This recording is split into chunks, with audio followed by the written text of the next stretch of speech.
try to narrow it down or not, and that's what we need to litigate still? Is that what that is? That's what and when I say we, it's the defense. Yes, yeah. Your Honor. We believe that needs to be excluded.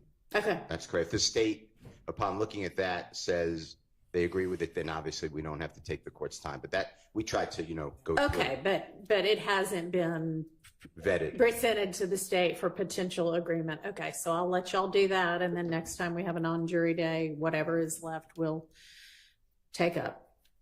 Thank you, Your Honor. Good morning. Good morning. All right, I had another matter that we were supposed to be starting at 8:45. I'm not sure why we didn't get started until 9. But I'm not going to take the jury's time right now. So just when we break for lunch, I want y'all to come up and I'll apprise everybody of something that I don't think between here and lunch it's going to matter if y'all don't know. Give me just a second. Yes.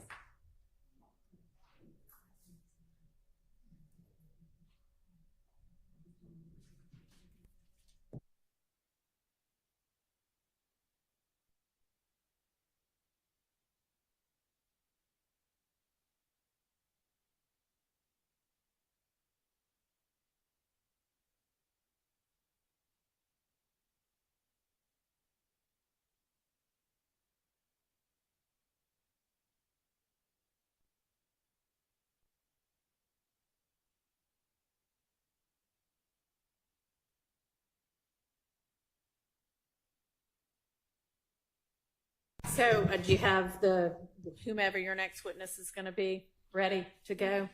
And is there anything else anybody needs to put on the record before we get the next witness and the jury? Nope. All right. Let's have the jury and then.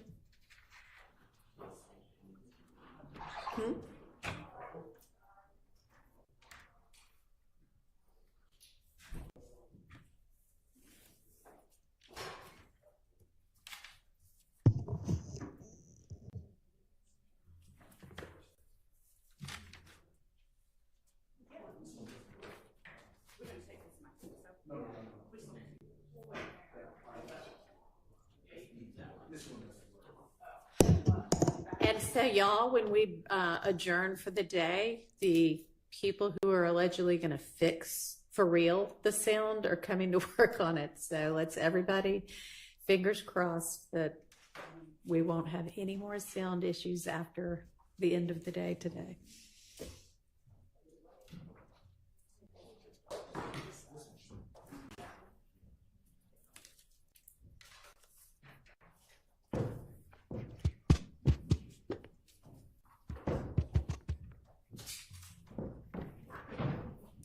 What is that noise?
Thank you.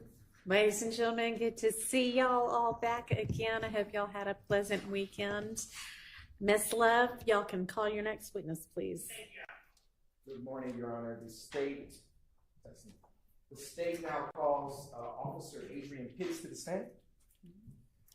I can hear you, but I don't know if it's through the mic or not. You can try the other one. Sure thing, Your Honor. I will.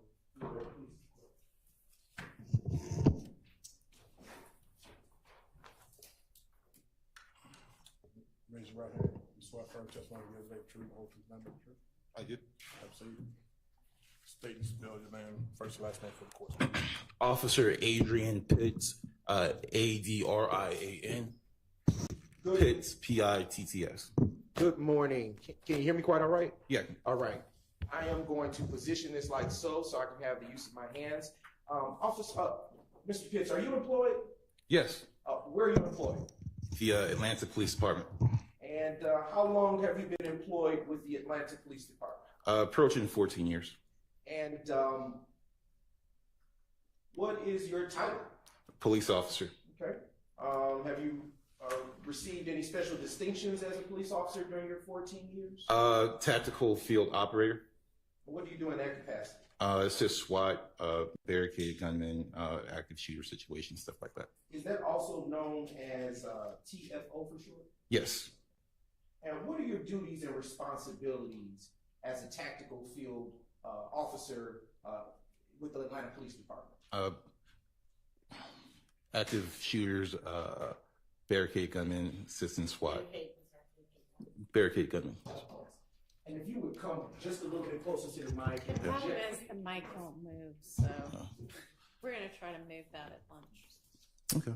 And this is both of them. Check. Okay. I'm going to give you this mic. Because we've got all right, so that you can face that way. Okay. All right. Can you project and see if it works? Test. There we go. All right. Are you post-certified, Officer Pitts? Yes. And have you been post-certified during the entire duration of your employment with the Atlanta Police Department? Yes. And were you post-certified on April 28, 2015? Yes. All right. I want to turn your attention to the date of Tuesday, April 28, 2015. Do you recall working that day? Yes. Okay. What, if anything, do you recall about working that day? About 4:06 hours that morning, I was dispatched to a person shot. All right. So now when you say 4:06 hours, what do you mean? 4:06 in the morning. Okay. All right. You stated that you were dispatched to a person shot call. Did I understand that correctly? That's correct. Okay. Were you alone or were you accompanied by a partner? I believe initially I arrived alone, but other units did arrive shortly after I got there. And when you were dispatched to this call, how did the call come through? Person shot at 1428 Dale Avenue. Okay, that was a poor question on my part. Let me ask a different way. Was it over the radio? Was it a phone call? How did you get dispatched? I was dispatched over the radio. And when you were dispatched to that person shot call over the radio, was a location given? Yes. What was that address? 1428 Adele Avenue, Northwest. All right. And were you wearing a body cam that day? No. Okay. Why not? Body cams had not been issued at that point. All right. You just mentioned the address of 1428 Adele Avenue Southwest. In what county is that address located? Fulton County. Are you familiar with that community that address is situated in? Yes. And what can you tell the juror, ladies and gentlemen of the jury, about that particular community, if you will? It's a lot of single-family homes. Older Black families own their properties for years and decades.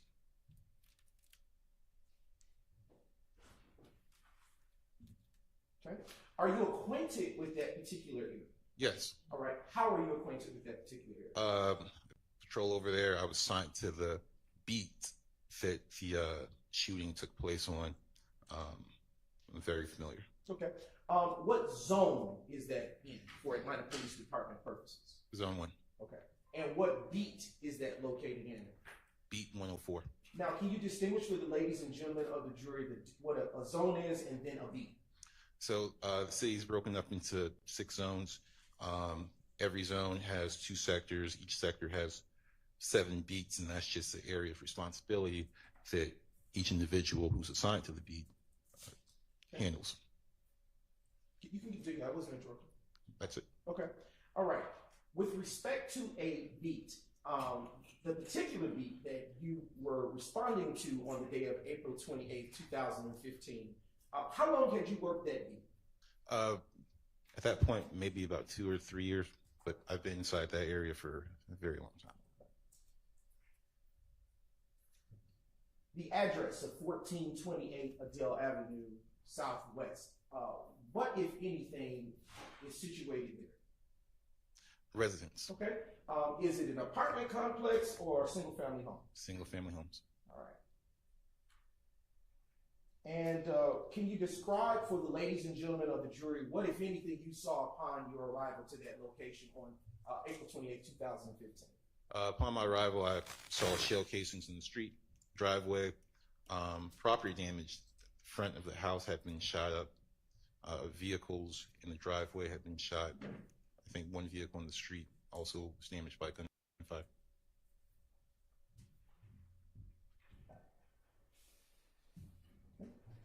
All right. Where were these shell casings? Excuse me.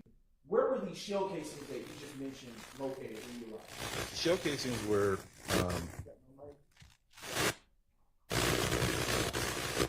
Just a brief indulgence, Sean. All right, I think we got it. so the No, we didn't.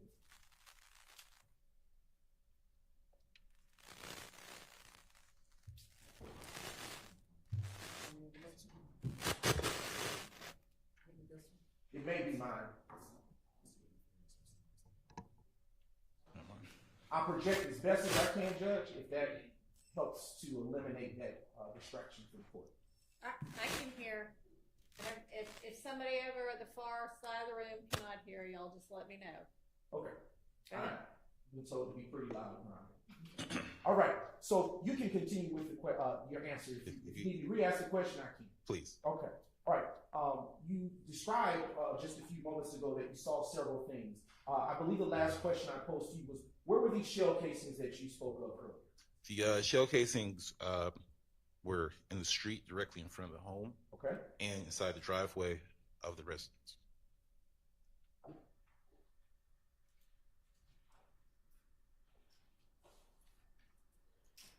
Right. When you arrived to the location, was it nighttime or daytime? It was early morning. Sun was not up. It was night. What was the weather conditions on that day? Clear. Okay. Was there anyone outside preliminarily when you arrived to that location? Outside in the street, no, not that I remember. What was the atmosphere like? Was there? Can you describe the atmosphere, if you will, for the jury? When I arrived, it was very still. You could tell that something had happened.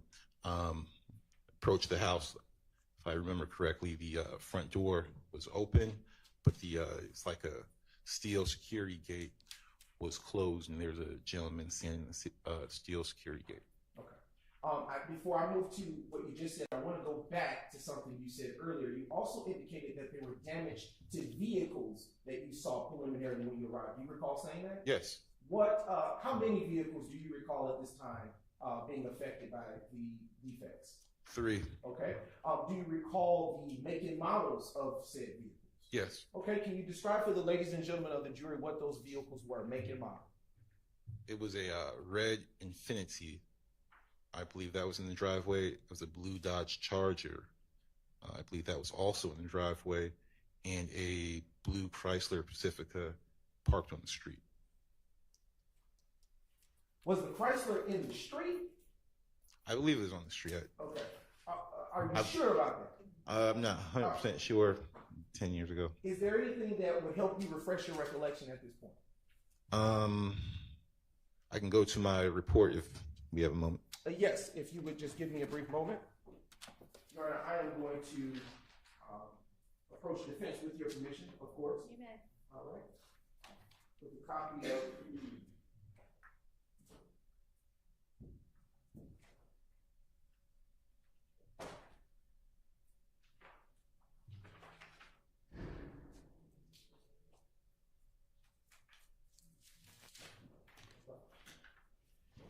now approaching the witness, Your Honor. Take a look at this clean copy. I'm going to take this from. Appreciate it. Take a view of that.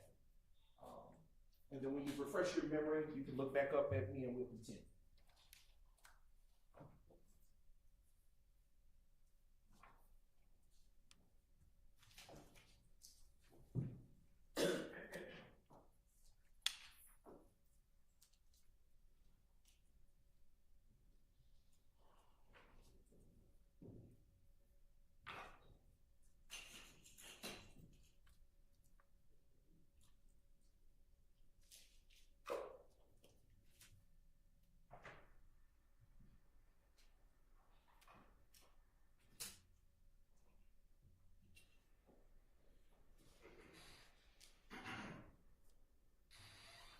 All right. Okay. Has your memory been refreshed? Yes. All right. Can you now respond to the question that was posed? Give it to me one more time. Sure. Yeah. Where was the Dodge? Where was the blue Chrysler Pacifica? I believe the Chrysler Pacifica was in the driveway. Okay. All right. Okay. Now, can you describe for the ladies and gentlemen of the jury the tag numbers associated with said vehicles? If I could go to the report. Sure thing, yes, sir.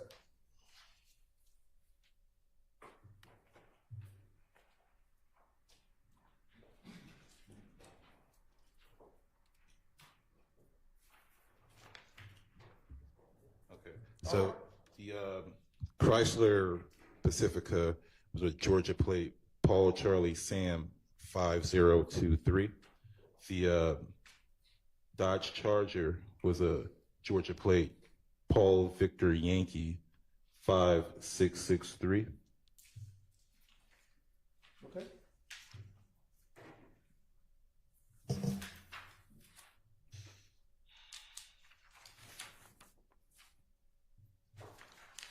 Red Infinity, it's going to be Paul Whiskey King 8190. It's PWK 8190. Okay. All right.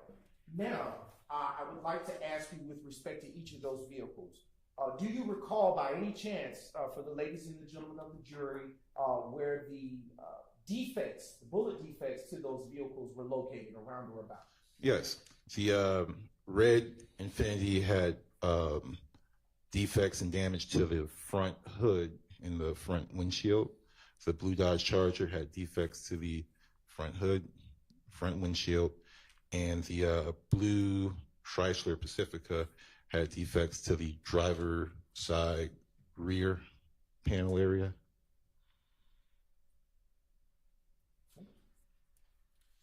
All right.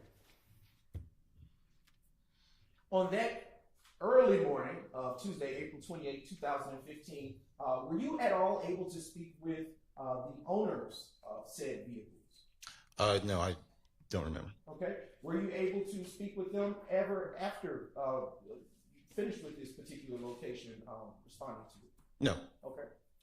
Did you attempt to, or did anyone from your department or precinct or zone try?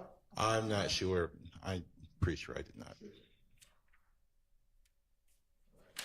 You described earlier that there was property damage to the home located at 1428 Adele Avenue Southwest. Do you remember that? Yes. Okay. Was there any damage to your recollection to any of the other homes located on Adele Avenue? No, all the damage was focused on the house, and I guess the vehicles were damaged as a result of the house being shot up. And when you say the house, is it my understanding correct that you're speaking of the 1428 Adele Avenue Southwest address? Yes. All right.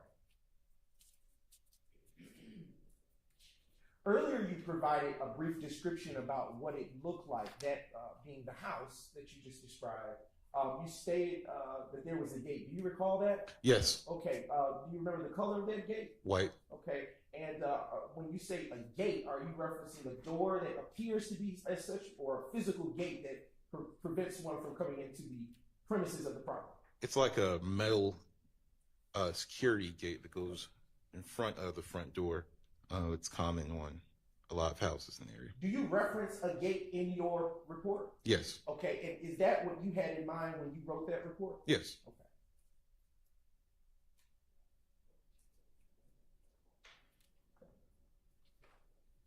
I am now going to show you what has been pre-marked as State's Exhibit 8, Kappa Kappa, Your Honor.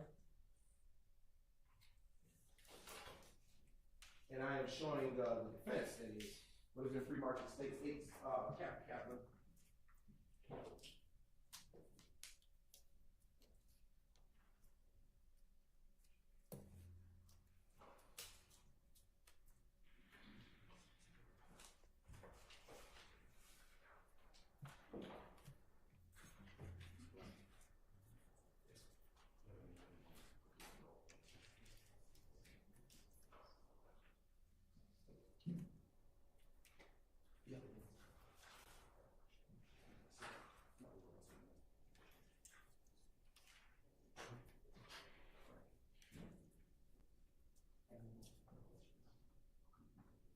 I am now approaching the witness, Your Honor, with your permission, or with State's Exhibit 8, Kappa Kappa. You may All right. freely approach the witness. Thank you, Your Honor. Officer Pitts, you are now holding State's Exhibit 8, Kappa Kappa. From appearance, what is it that I've handed to you? This is Adele Avenue. Looks like it's going to be to the west of the address. Okay.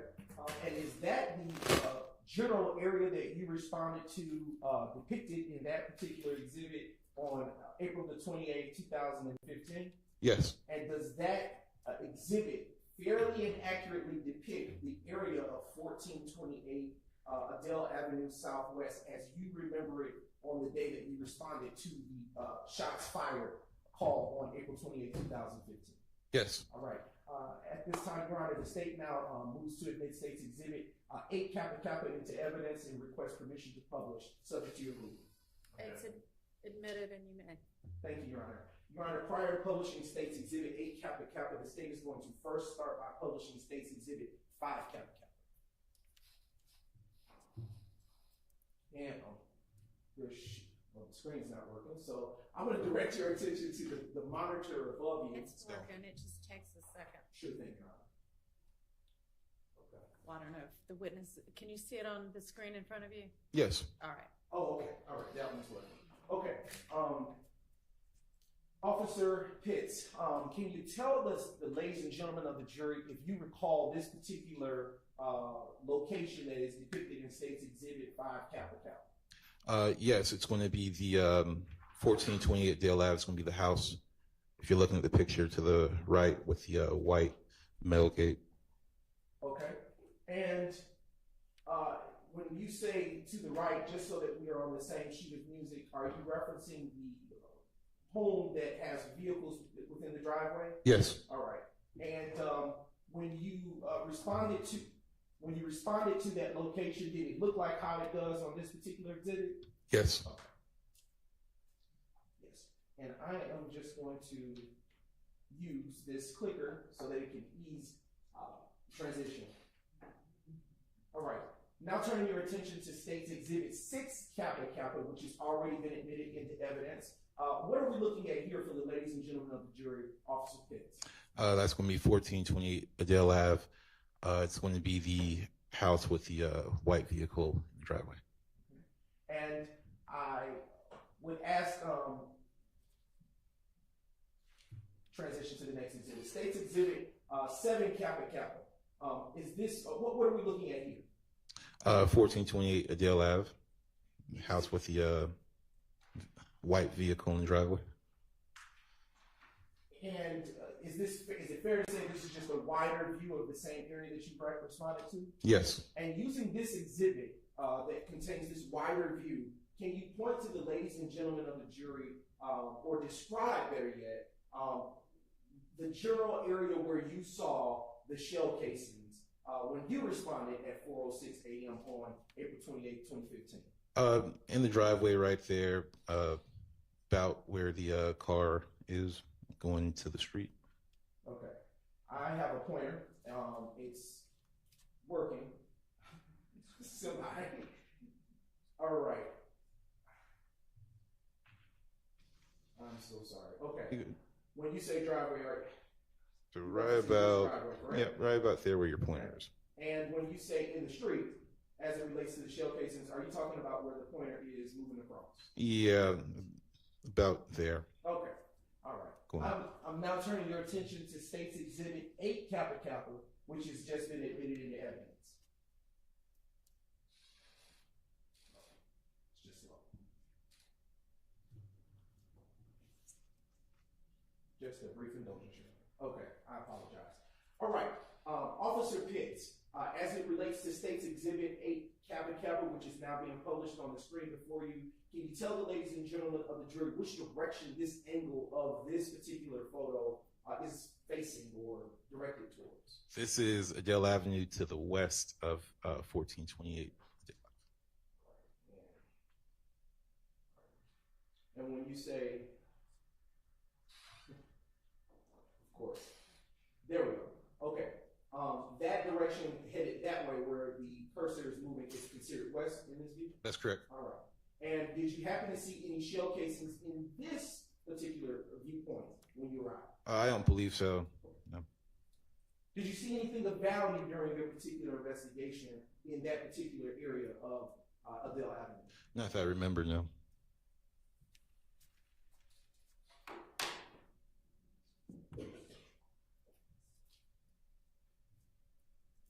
Earlier, you spoke about you saw shell casings, and I want to continue to probe on that. Do you recall the amount of shell casings that you saw at the scene of the incident? About 32. Okay.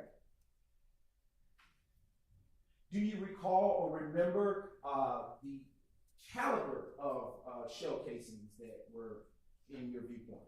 Yeah, 223 caliber and 7.62. You said the last one you stated? 7.62. 7.62. Okay. Do you have training or experience firing a rifle? Yes. And in your training or experience as an officer, what type of rounds fit into a rifle? 223, 7.62. And in your training and experience as a law enforcement officer, does a rifle require one or two hands to hold? 2. Okay. In your training and experience as one who has fired a rifle, is this one that is a single shot firearm or one that shoots in rapid succession? I shoots multiple rounds. All right.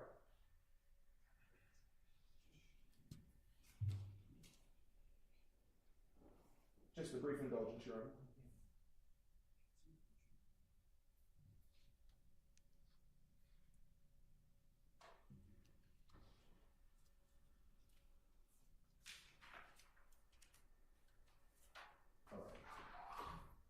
Senior active, 80 active, you can pull down 8KK for a brief moment. All right. When you arrived, Officer Pitts, to 1428 Adele Avenue, which is reference to the shooting, did you ever at all count the amount of bullet defects that you saw in the cars or in the home? I don't remember, but I do remember seeing the bullet defects of residents in the vehicles. Did you recall there being a lot or a few? It was a lot. Okay. Were all of the defects that you saw when you responded, did they appear to be fresh? Yes. All right. And in your training and experience as a law enforcement officer, how do you distinguish what is fresh versus which is old in terms of bullet defects? You're going to have, when you have fresh damage from bullet holes, you'll have smaller microparticles from the material still scattered about on the surface of whatever you're looking at. And these microparticles that you're describing, are they microparticles from the object or material that has been defected by Yes. the bullet, or is part microparticles from the bullet itself? It's going to be from wherever the object was that was struck. And is it fair to say that these microparticles that you're describing, that they're small, are they? Yes. But based on your training and experience, it's fair to say that you know what to look for. Yes. Is it also fair to say that you've seen multiple such types of... I can rephrase, John. All right. Have you seen multiple defects to property before? Yes. All right. And is that what informs your ability to, is it fair to say that is what informs your ability to look for such microparticles in other crime scenes? Yes.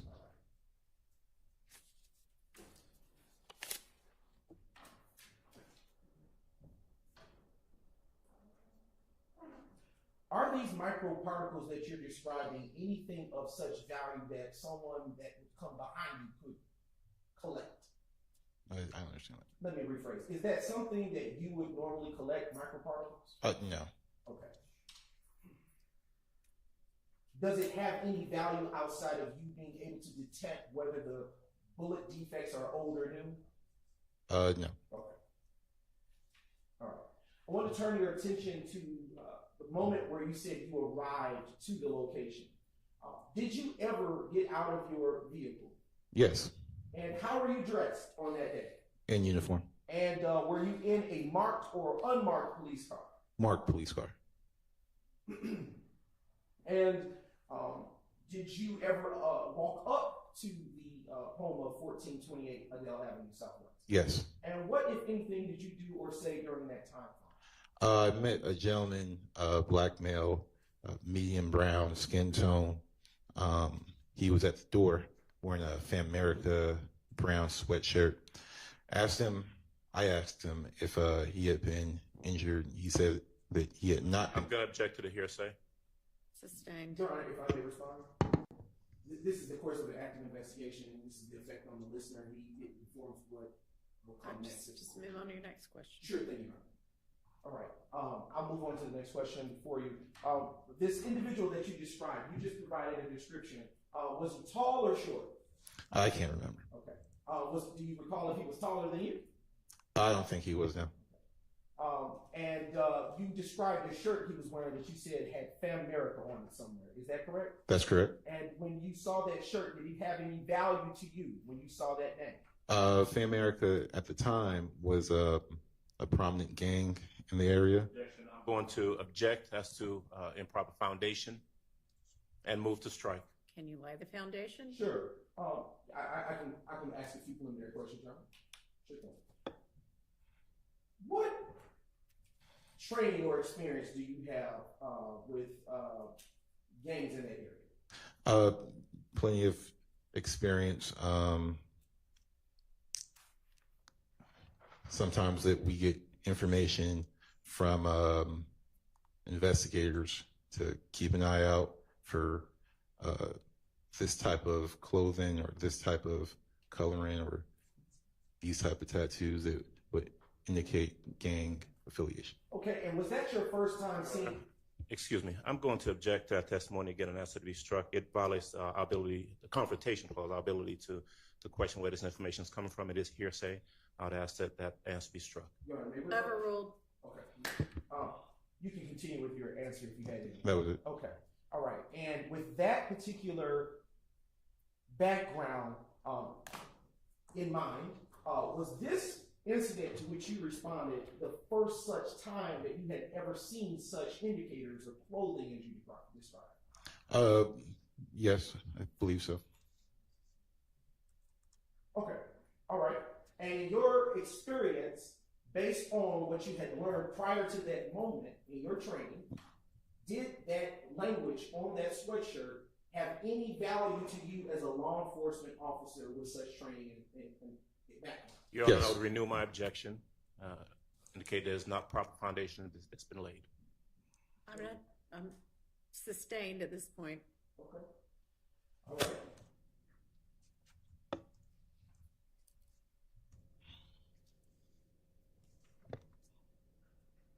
Have you ever had formal gang training?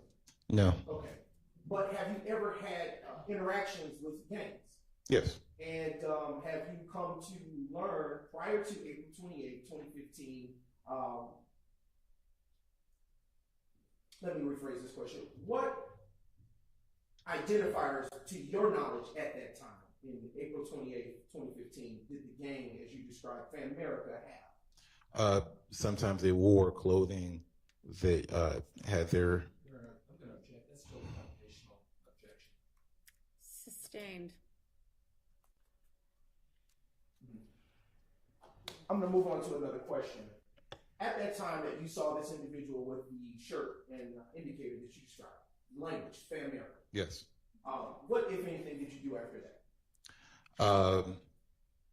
I went to the home and looked for an injured party. Okay. When you say you went to the home, are you saying you went in the home? I went inside the home and looked for an And injured party. when you went inside of the home, what, if anything, did you see or do? Spoke with the person who was struck by gunfire. If I may refresh my memory. Sure.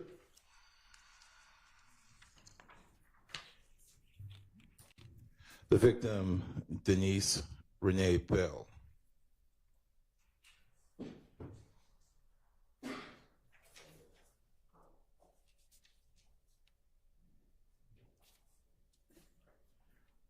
I want to ask you a little bit before we transition to what you did in the home. I do remember what you said last. Yes. Orienting you back to what you said when you met the individual, the male, at the Yes. front door. Can you describe around or about his age? He looked to be in his mid to upper 20s. Okay. What was his demeanor? He was calm. Okay. And when you entered the home, did you actually, in fact, see an injured party? Yes. And where about in the home do you recall her being? She was in a rear room of the residence. Did you ever get a name for her? Yes. Her name was Denise Renee Bell.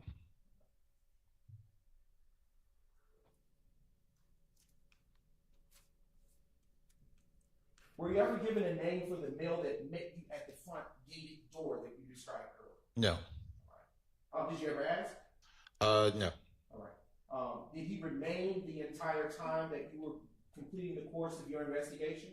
No. Okay. Where do you recall where he may have gone? No. He's gone. Do you recall at what point he left the property? While I was speaking with the victim, he left. When I asked where he went, nobody knew. I'm going to object to the hearsay. The answer is nobody knew anyway. So. Sustained. Your Honor, may I do so? Move on. Okay. Do you recall what relationship, if any, this unknown black male in this Fan America shirt had with the victim in the home? Your Honor, to the extent it calls for hearsay, I would object. I'm sorry, but I couldn't hear what you said. To the extent that that response calls for a hearsay, I would object. I'm sorry, re-ask your question. I was focused on what you said and I've lost what the question was. No problem, Your Honor. All right. Do you recall what relationship, if any, the unknown black male in the Fan America shirt had with the victim? Okay, sustained to the hearsay objection.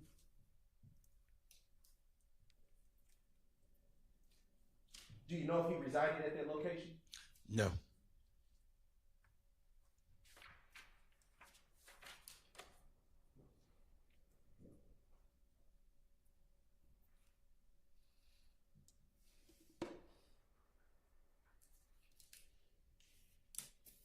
How familiar are you with Club Crucial? Fairly familiar. All right. And how are you familiar with Club Crucial? Club Crucial is a nightclub that is in the zone. It's on Bankhead, down at Lee Hollywood Parkway. When you say the zone, what zone are you referencing? Zone 1.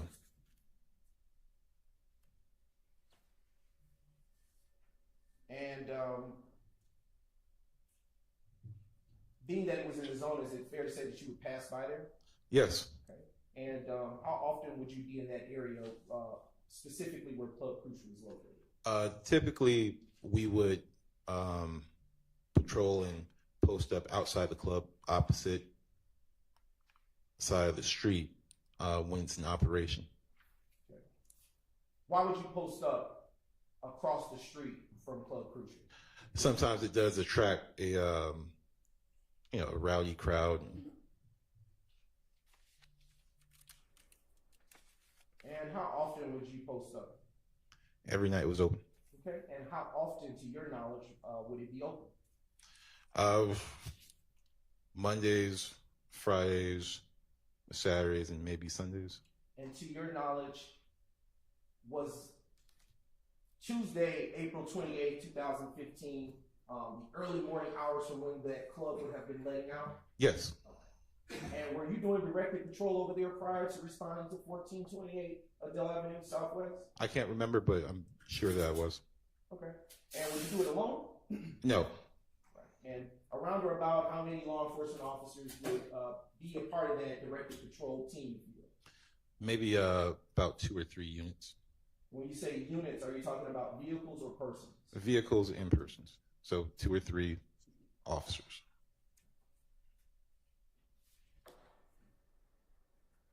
And do you know the hours, if you recall roughly about the hours of operation, not the days, but the hours of operation for Club Crucial?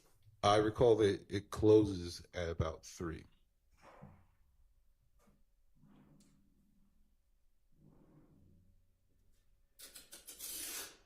Based on your dispatch call, about how long after Club Crucial, excuse me, let me rephrase that, I got tongue tied.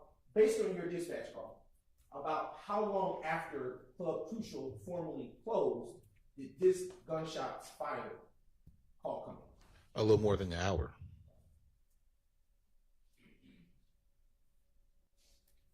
About how far, to your knowledge, is Club Crucial from 1428 Adele Avenue Southwest? 1428 Adele Avenue is probably a few miles south of Crucial, maybe about 3 or 4.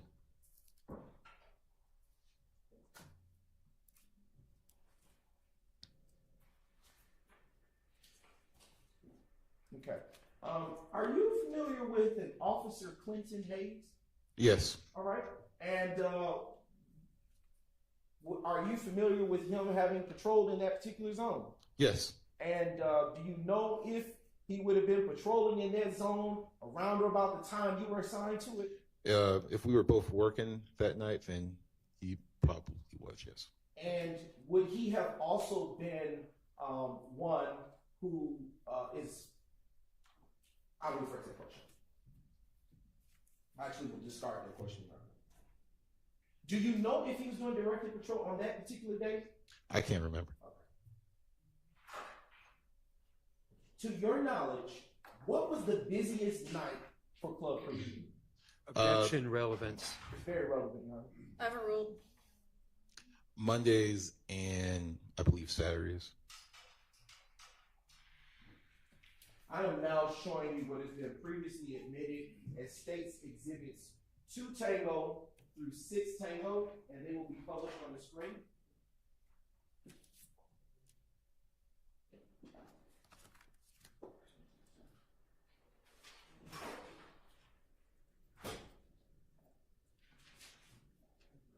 Just a brief indulgence, Your Honor, while we get that technology. No problem.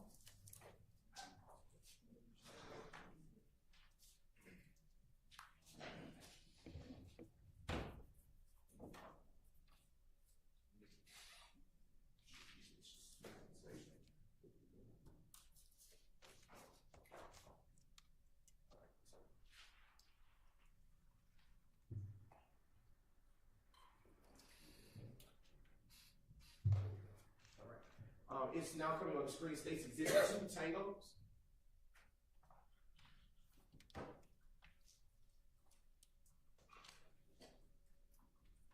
Right. These in evidence. Yes.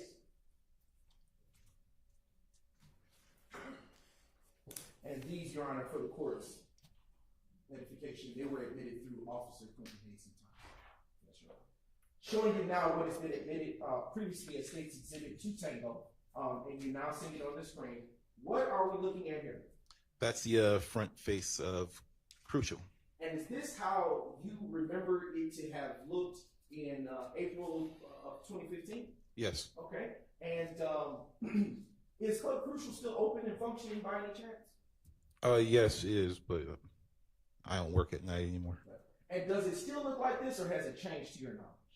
The red stripe is no longer there, and they have a security gate in front of both driveways. Right, and I am now transitioning your attention to State's Exhibit 3 Tango. All right. What are we looking at here at State's 3 Tango? That's Crucial. All right. Do you see the red stripe that you saw in the last exhibit? No. All right. Do you see the security gates that you just talked about? Yes. And were those security gates there in 2015? No. You know around or about when those gates were placed there? No, maybe last year or so.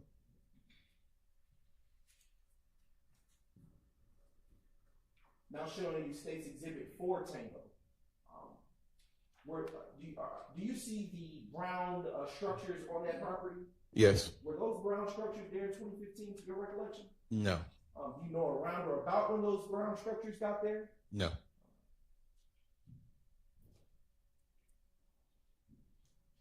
And what are we looking at here? That's Crucial from the parking lot. Do you see any tire tread or marks on the ground on this exhibit? Or? Yes. All right.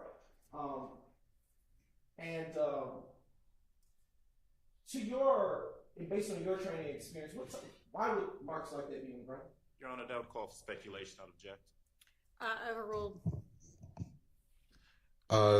Tire tread would be on the pavement because maybe somebody was driving and doing donuts.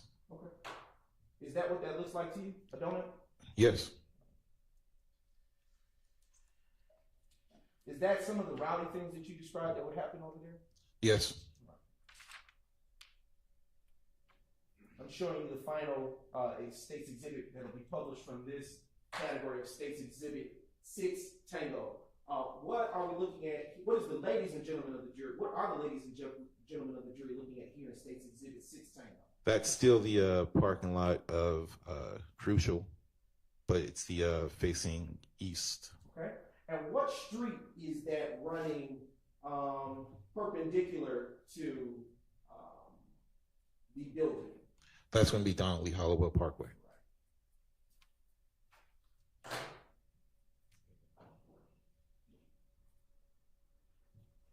Earlier you stated that Club Crucial was about 2 miles or so from 1428 Adele. About how much time in terms of minutes would it take for you to get from Adele to Donnelly Hollowell Parkway where Club Crucial is situated?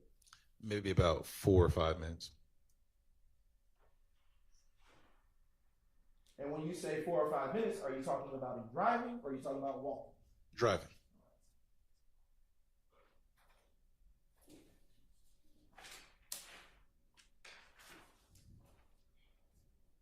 And to be sure, is Club Crucial and Adele Avenue in the same beat? No. Okay. Do you know what beat Club Crucial sits in? Crucial. Overruled. Crucial is one of the 109 speed.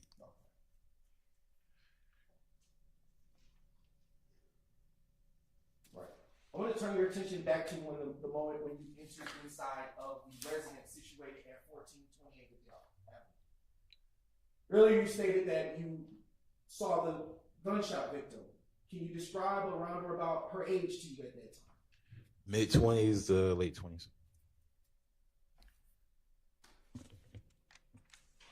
Can you describe her demeanor? She was excited. She was upset. How was she positioned, if you will, inside of the home? I can't really remember, but I believe she was, when I spoke with her, she was lying prone on her stomach. Did you happen to get a date of birth for the victim when were investigating this particular incident? Yes. All right. Would you have included that? Would you have included that in your report? Yes. And are you sure at the time that you made contact with her that she was in her mid to late 20s? Let me refresh my recollection. All right, I'll give you a few moments to refresh and then look back up at me when you've done so, sir.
Okay.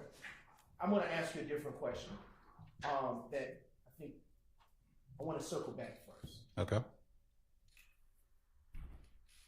A few moments ago, did I hear you correctly when you said that she was excited? Yes. All right.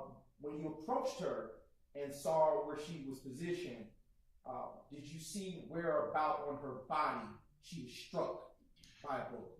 The upper right buttocks. And was she alive, alert, conscious? Yes. Is that yes to all three? Yes, she was alert, conscious, and breathing. And was she in need of emergency medical services? Yes. And were emergency medical services called at that time? Yes. And do you recall who called? I requested Grady EMS to come out and transport female. Did you speak with Ms. Bell ever after that day? No.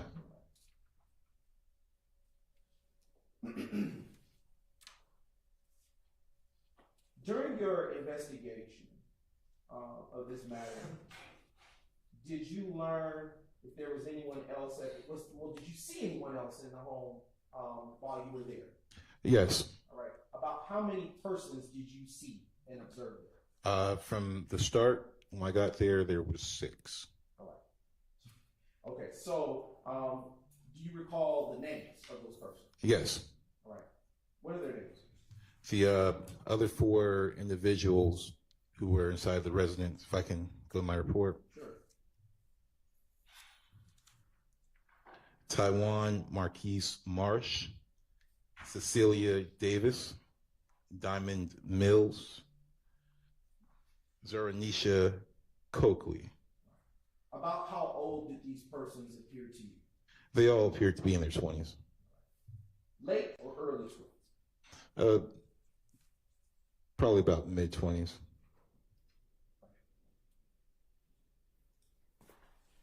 Do you know if they were residents of that particular home or passersby? Calls for hearsay. Sustained. Did you, all right, what was their demeanor like when you encountered those 4 individuals you described? They were all upset and excitable.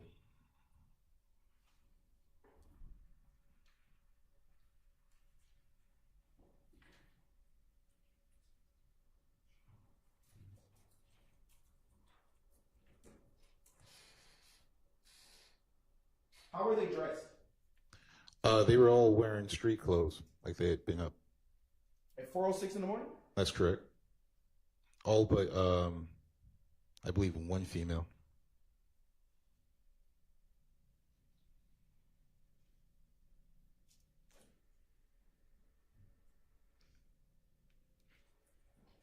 Just a brief indulgence, Your Honor. At the time that you made contact with these 4 individuals, was the male in the Famerica sweatshirt still present or gone from the premises? Objection, Your Honor, asked and answered. Sustained.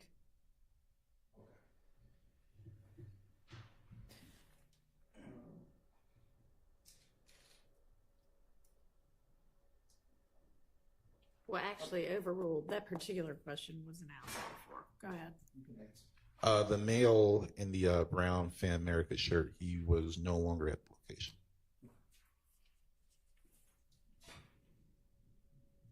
Is that, so you, earlier you described that there were 4 persons inside there at that time, inside the home, that is, at that time.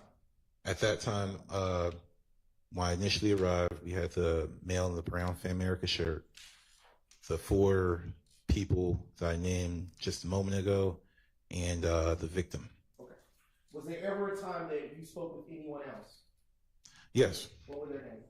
If I go to the report. Sure.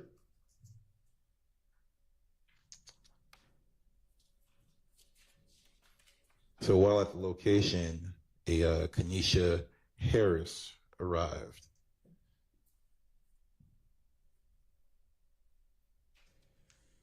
How was she dressed? She was dressed in street clothes.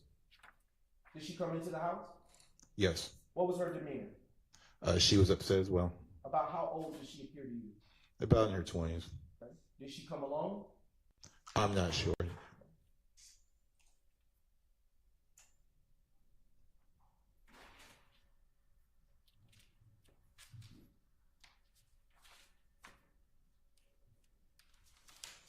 All right. I want to talk about your activity inside of the home a little bit further. While inside of the home, can you describe the interior of the home for the ladies and gentlemen? The interior of the home had what looked to be other bullet holes in the wall into the interior, but it had been plastered over and covered, each individual hole. Okay. And when you say plastered over, can you describe a little bit more detail, if you can, for the ladies and gentlemen of the jury, what you mean by that? Like repaired. The bullets came through the home, and then someone came through and put drywall plaster over each individual home or hole.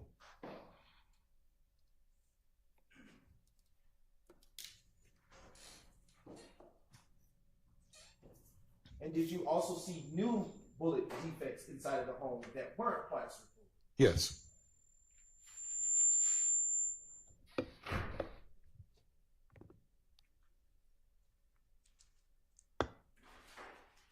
Did you?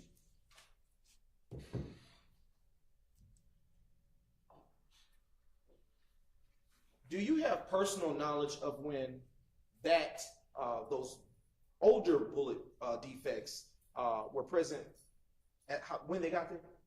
Yes. Well, I did premise. Personal knowledge. Oh, Personal. no, no. Okay.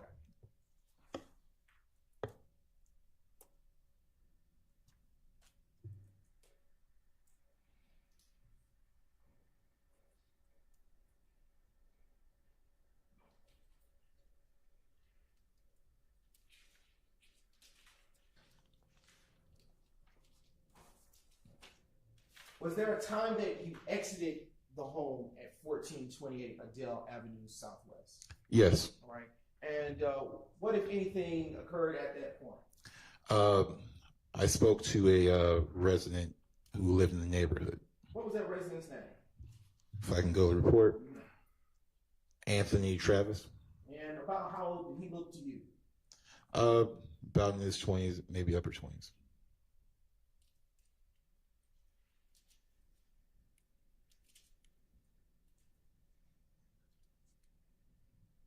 Did you initiate contact with him, or did he initiate contact with you? He initiated contact with me.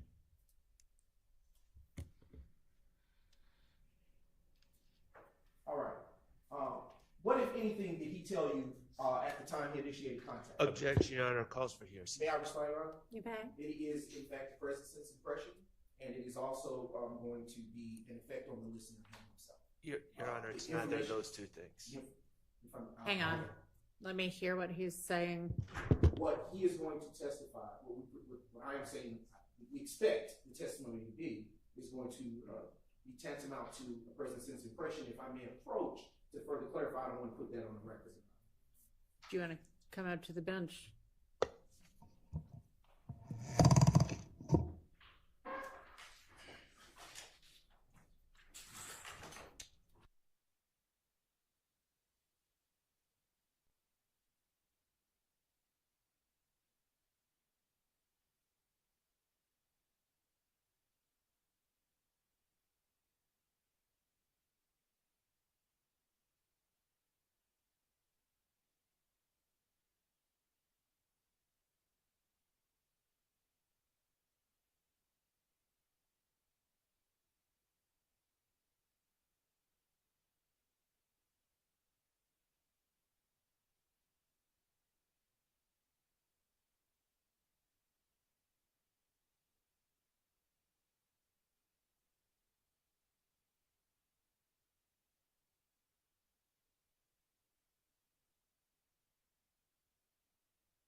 Conferences quickly, and it's a good time for a break anyway.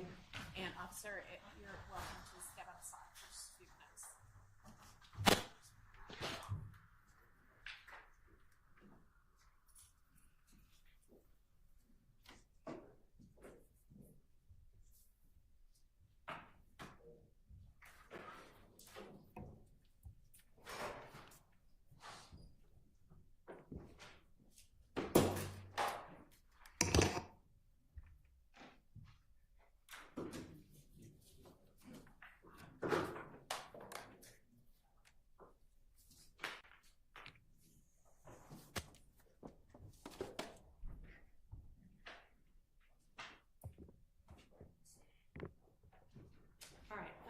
I don't know, maybe we need to take a look at that case since we're all just looking at it for the first time, because a present sense impression exception doesn't have to be somebody perceiving it at the actual time they are telling about it at the actual time they're perceiving it. It can be, but it can be immediately after as well. So the question is sort of like, how much time can go by for it to still be considered immediate? And I don't know if you know what you expect the witness to testify to, but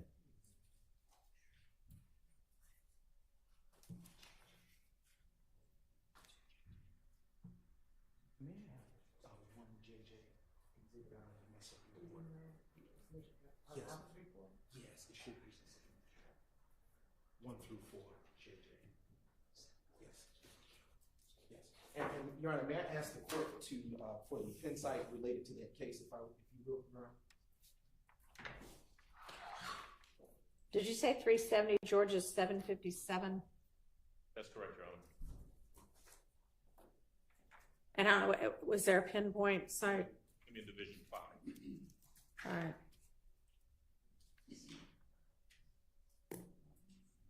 Do you have any idea what do you expect the witness's answer to be when you ask him the time that elapsed?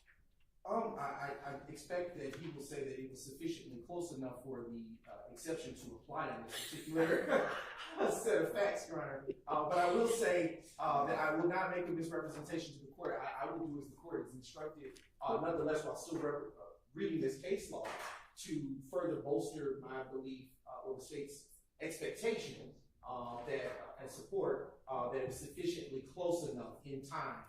Okay, well, I doubt if he's going to answer the question. It was sufficiently close enough in time in order to get this within the exception. I'm asking, can you step back out? I sort of gave you that instruction as though it was an option, but we'd actually like for you to stay out till we call you, but you didn't know that. So 370 Georgia 757 and nothing's coming up. Georgia appeals. That makes a difference. Okay, sorry. So do you have any idea, Mr. Brown, the amount of time he's going to say elapsed? I would say about 20 minutes, but I want to confirm that before I skip that and make it. Well, I mean, obviously, but okay. Well, I don't know if 20 minutes is going to get you within the exception. At the most, I should say. I guess we'll see what he says, but.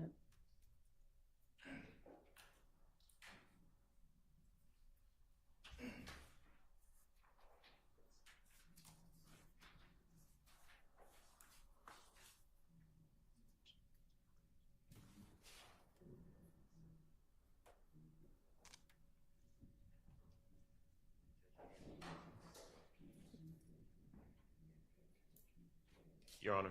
Yes, sir. When the court has an opportunity, what I would suggest, and what is probably appropriate, is for the prosecutor to give the court, and I think you asked for this, a proffer of what the witness would say. The Brantley decision does give, in Division 5, gives a pretty specific definition of present sense impression, and I don't know that there's been a case that says, well, 5 minutes is good, 20 minutes is good, 25 minutes is good. I don't know. I've not seen one that goes with that much specificity. But I think the case is clear, and the case law, other than Brantley, is clear that there has to be a significant amount of, I use the word contemporaneity, if that's a proper word, has to be sufficiently contemporaneous to be free of any sort of misrepresentation by the witness. And although it doesn't have to be immediately contemporaneous, the witness doesn't have to be making a statement right at the time they're observing it. I think the cases contemplate that it has to be made very soon in time thereafter.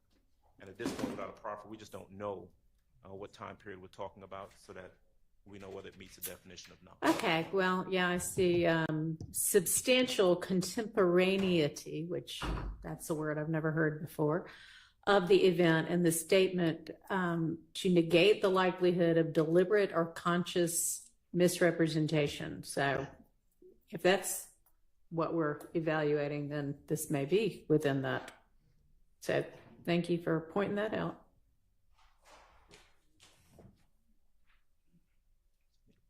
We don't know.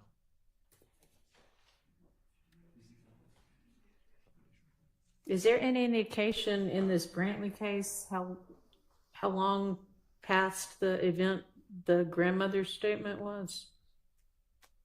I'm looking.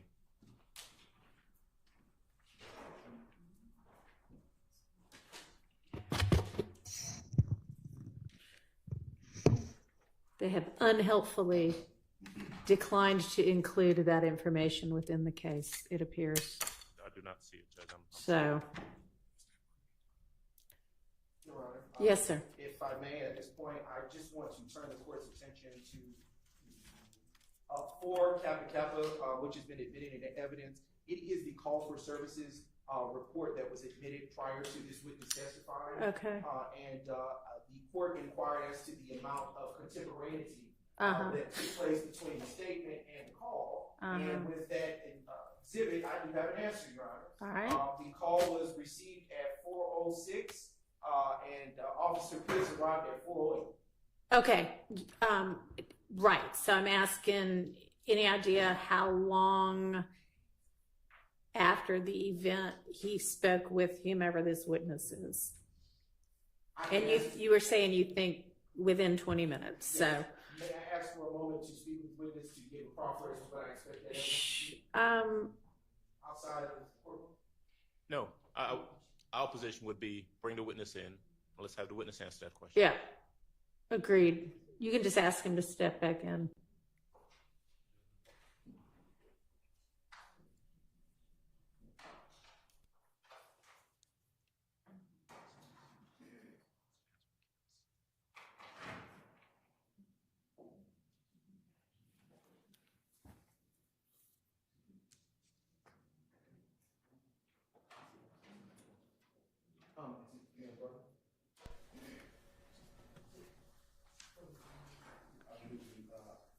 Your Honor, you want him on stand for that question? Yeah, Okay, I just want to be sure. if he knows. All right. Officer Pitts, it's a little different. It's not a couple people sitting over here. Okay. I have a couple of questions to ask you for the court's purposes. If you recall, around or about which time do you recall the call coming in for service? We already know that. Just get to the point. Sure. Do you know around or about the time that elapsed between you arriving to the scene and speaking with Mr. Anthony Travis? Was it hours or was it a few minutes? Minutes. Okay. All right. Y'all want to ask him anything about that? Yes, please. May I? You may. May I stay here, Judge, and if I speak to the You microphone? can, yes. Officer Pitts, is it? Yes. All right. On that note, were you the person that spoke to Anthony Travis? Yes. And you indicated previously you got to the scene and you went inside, spoke to some people. So give us an estimate as best you can from the time of your arrival to the time you actually speak to Mr. Travis or he comes to you. How much time had passed? Maybe about 15, 20 minutes. 15 to 20 minutes? Yeah. All right. Thank you. You can step back outside.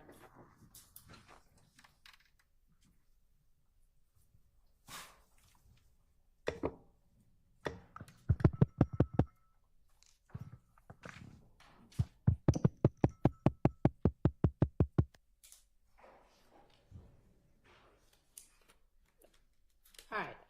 My ruling would be that's close enough in time to negate the likelihood of deliberate or conscious misrepresentation. So I'm going to permit that as a present sense impression exception to hearsay. Does anybody need to use the restroom before we have the jury back? All right, let's all take as quick of a break as we can because we've already been out about 15 minutes. Thank you. One of my esteemed colleagues from across the aisle here, I believe that he is here as a representative from one of our witnesses. And I haven't spoken with him, so, John, I didn't know if you wanted to approach. All right, what's your name? Ysl Trial. Okay, I'm sorry, I hadn't seen you in a while. You looked familiar to me, but Everybody thinks I'm dead. okay. Are you asking to approach without the defense? No, they can say, that's fine, that's one from the record. I'm representing Mr. Zachary, family opinion. I understand he was picked up on material witness warrant. I would ask the court to release him. He's got sickle cell bad. When he was picked up, he just exited the hospital. They had to do 2 blood replacements, transfusions. He's in the hospital, or he's in Brady right now. That Brady, he's in Fulton County Jail. He's got pneumonia. He will not live, Judge. I talked to the family. In the last 4 months, he's been in and out of the hospital.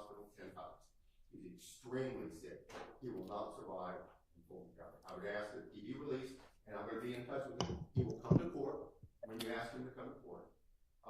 Go ahead. If not, he won't leave. All right, so the information I got this morning, and y'all, this was actually what I wanted to discuss on the record, had we, at the bench conference, had we gotten started at 8:45, like I asked for us to get started.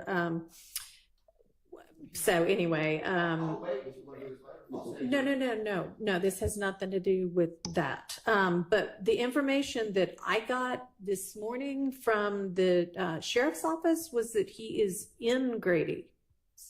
Your Honor. So I don't know how recent your information is. I talked to family 2 a.m. Well, we've spoken with the sheriff has informed us since that time, and that was what I wanted to bring to the court's attention. Okay. I didn't know that. Judge, and I think that this is a matter that I can speak with Mr. Scheib about. I don't know if he wants to fully flesh it out now, but I did want to approach the court with the information and the defense with the information we had. There's more information than just that. Okay, why don't we just, let's have a bench conference, but I would like to be able to just talk about it without them all huddling at the bench, so just don't record this, please, and you're not supposed to.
well, did you just find it after I said, is there anything else before we get the jury in? Do have that case, Judge. Okay, give it to me really fast.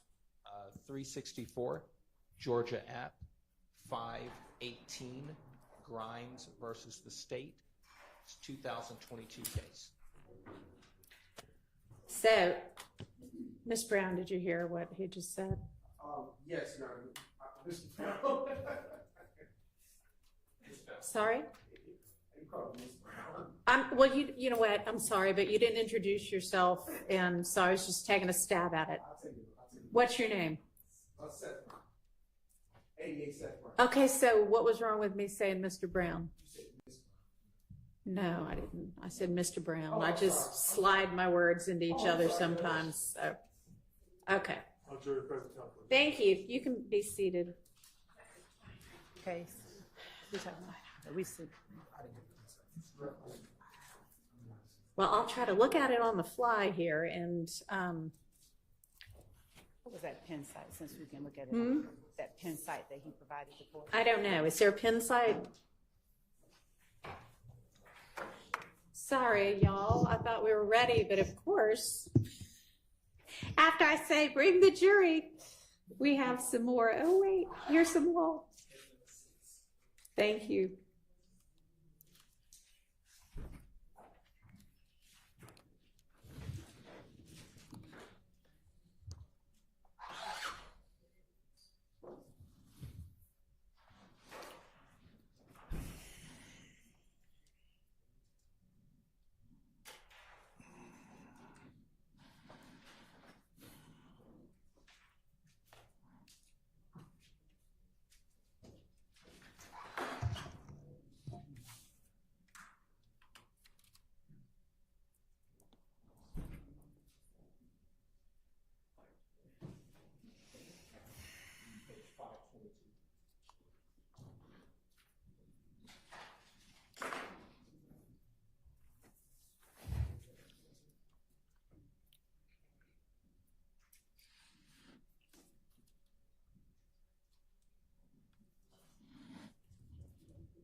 Had a chance to take a look, to respond. I'm so sorry, y'all.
Your Honor, the state's position hasn't changed much. This doesn't seem to impact where the state stood as it relates to the last break.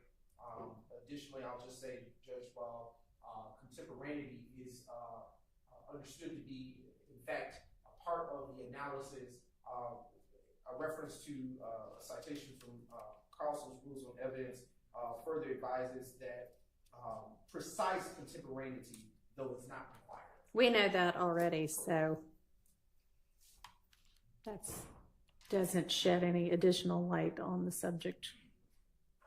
All right, why don't you just ask the leading questions and focusing on what matters with regard to this exception, and I'll see how it comes out.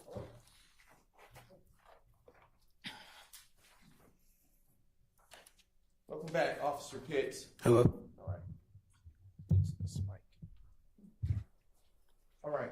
All right. Before the break, you indicated that you spoke with an Anthony Travis. Do you recall that statement? That's correct. All right. Can you tell the ladies and gentlemen of the jury what it is that you spoke with him about? Mr. Travis said that before the shooting occurred, there was a... This subject matter, not what he said. The subject matter, without saying what he said. He witnessed the shooting occur. All right.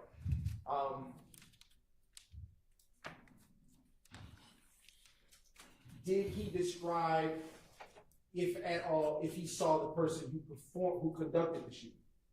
He did. Okay. Were you able to, from that conversation with Mr. Travis, were you able to make out a description of what the person he saw without saying what he said? So what I want you to focus on is what would make a difference with regard to this exception. Time and... Okay. All right. I'll withdraw that question and ask a different one.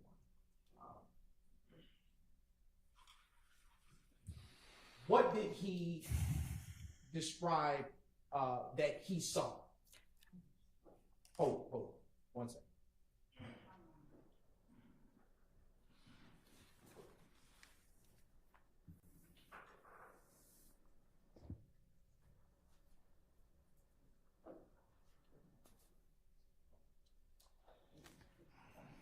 How long after you arrived to the scene of the incident did you interact with? How long after you arrived to the scene of the shooting did you interact with Mr. Travis? How long after? About 15, 20 minutes. And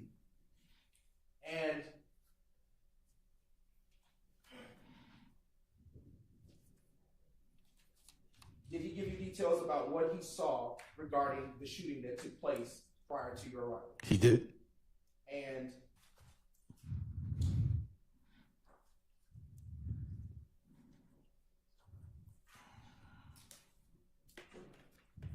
without saying what Mr. Travis said, was Mr. Travis able to describe what the shooter did? He was, yes. Okay. All right.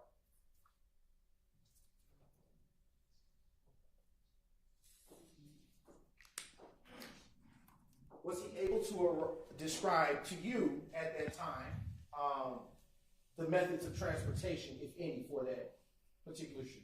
Yes. And earlier you talked about the ages of the persons you interacted with that day. Yes. Do you recall the dates of birth associated with it? Not off my memory. I would need my report. Okay. I am now approaching you again with what has been pre-marked as State's Exhibit 500R. And I'm going to give you this is the exhibit again. And when you've had a moment to refresh your recollection, please look back up at me when your memory has been so refreshed. Yes. All right. So, what is the date of birth for the victim, Ms. Denise Bell? January 21st, 1956. Based on that date, would she have been in her mid to late 20s in 2015? No. All right. Okay.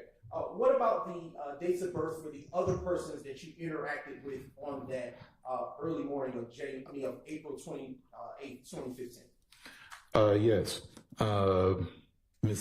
Refreshing my memory, Miss Diamond Mills was born 10/30/1995.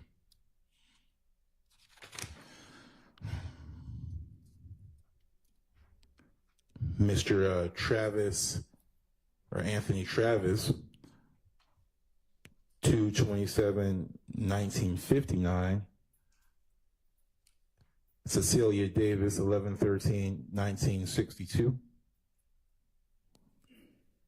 Diamond Mills, 10/30/1995. Zuranisha Coakley, 7/15/1994. And Taiwan Marsh, 3/14/1997. Have just a few more questions for you, Officer Pitts. The shell casings that you talked about, you saw earlier, did you ever collect those for evidentiary purposes? The crime scene tech collected the casings. And do you recall who that crime scene tech was that came to that scene? I believe it was Turner. His name was Turner. And do you know who called him out to that scene? That would have been me, if I'm remembering correctly. And without saying anything that he said, do you normally have any kind of interaction with him prior to him getting started with what he does? No.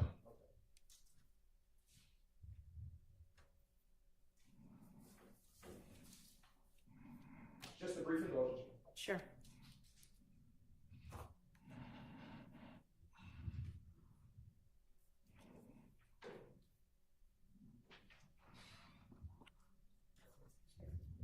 And around what time did you leave the scene? I can't remember. Okay. And do you recall who all was still there when you left? No, I don't remember. And did that conclude your involvement with this case? Yes. Your Honor, at this time, state passes this witness. All right. Are there defense questions for this witness? No questions on behalf of Mr. Williams. None. All right, coming up.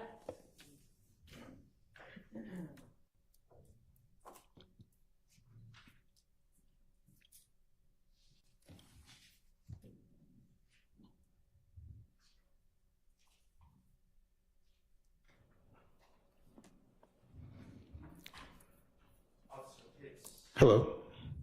Good morning.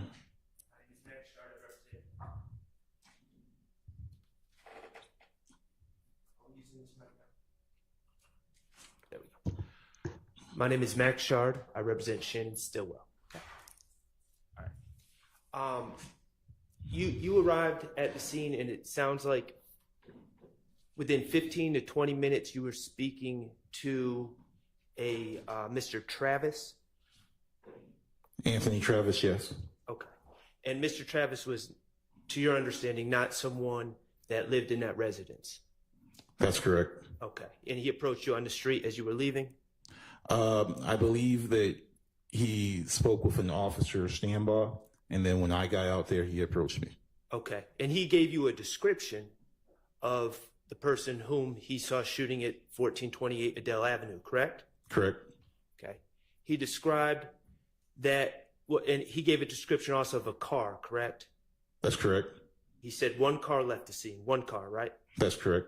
Okay, and he described the person shooting a gun that had a banana clip, correct? That's correct. Okay, and he described that individual as a black male? That's correct. Short black male, correct? That's correct. Okay, and did you get a height range or was it just short?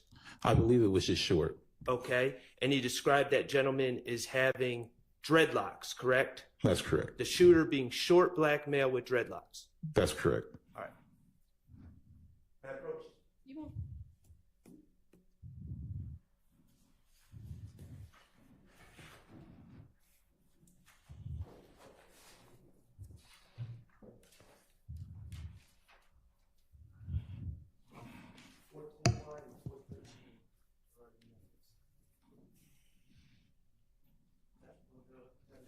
Your Honor, Yes. may I approach with 410Y and 413Y? You may freely Which are approach already in evidence? the witness, yes.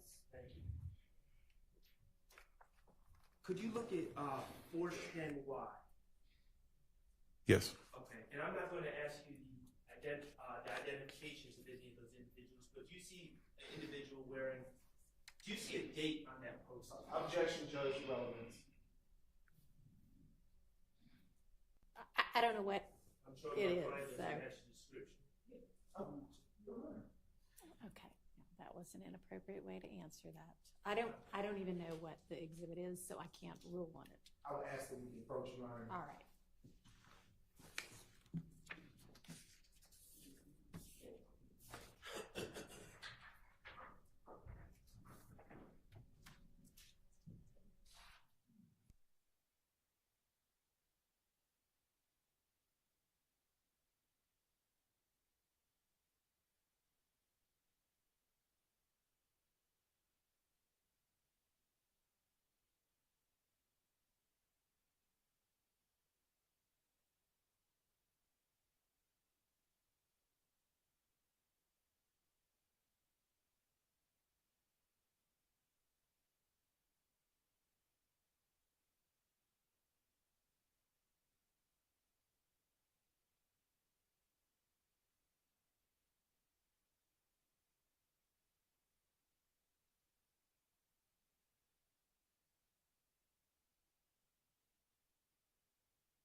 Thank you, Your Honor.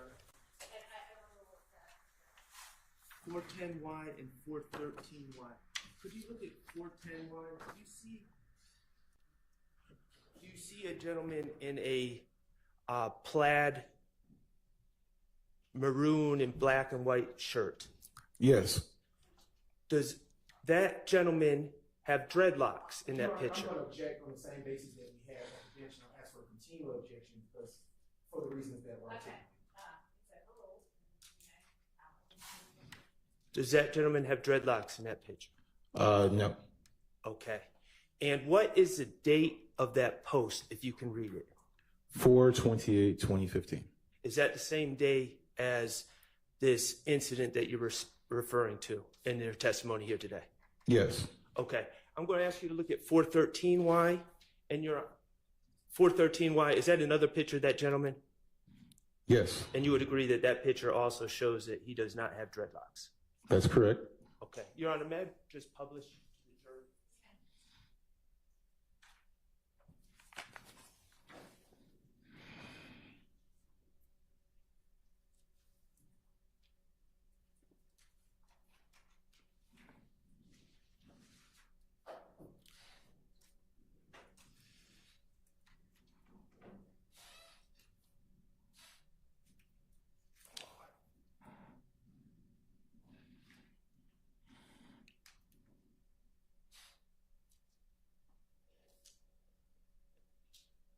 And Your Honor, once the jury is done with those photos, I don't have any further questions. Okay. All right. Do any other defense attorneys have questions for this witness? All right. Does the state have redirect? Yes. Mic back on. All right. Allow. All right. I'll give them just a second. And then you may do your redirect.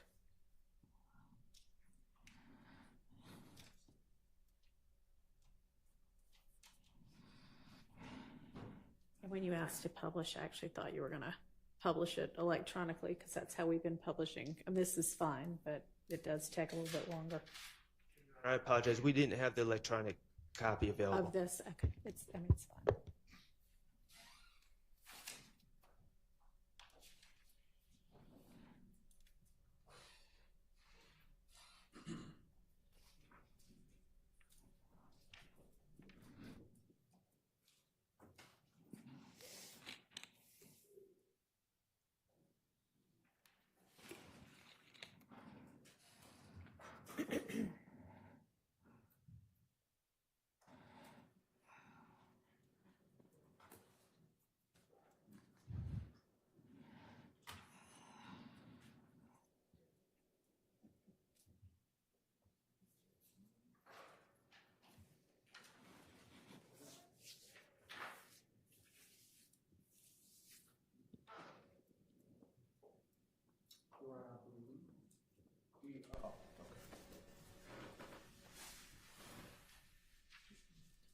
And if you want to, if you want to collect them after the jury's finished, before you present your redirect and just put them back up with the court reporter, that'll be fine. Thank you.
I am now collecting, Your Honor, All right. state exhibits for 13 line. I am starting with State's Exhibit 413, and 413 Yankee, and I am handing it to the witness. I want to ask you a couple of questions about that exhibit, which is in your hand. Yes. On cross, you were asked a few questions by Mr. Stillwell's attorney. I want to ask you, do you know Shannon Stillwell? No. Do you know when that picture was taken? The date says 4. I want to ask you, John, I asked that he answer the question. Yes, sir. Go ahead. It's timestamped, yes. Okay. Do you know that if that was the date that the picture was taken or that the date that it was posted? I'm not sure. Right. I want to turn your attention to State's Exhibit 410, Yankee. Do you know Shannon Stillwell in the plat? No, but I recognize him in the photo. Okay. All right. Do you know when that picture was taken? It's time stamped 4/28/2015, 11:50 a.m. Do you know if that was the time that it was taken or the time that it was posted? I do not know. Did Mr. Travis show you a picture of the shooter on the day of April 28, 2015? No. And on cross, you were asked a few things about what he said. Tell the ladies and gentlemen of the jury what he told you. Exactly what he told you. Mr. Anthony Travis told me that prior to the shooting, a black vehicle was sitting to the west of the residence, 1428 Adele Avenue. Black male with dreads, short black male with dreads, got out and started shooting at the house with a machine gun that had a banana clip. Okay. All right. And what, if anything, happened, or did he tell you after the shooting occurred? He did fill out No. My question is what, if anything, did Mr. Travis tell you the shooter did after he was done shooting? he got into the shooter did go back to the same black vehicle and leave in the black vehicle. Okay. Do you know if Shannon Stillwell was driving that vehicle? No. Right. Do you know if Trontavious Stevens? No. Do you know if Trontavious Stevens is 5'4"? No. Do you know if he wears dreads that are in his head? No. Do you know if Mr.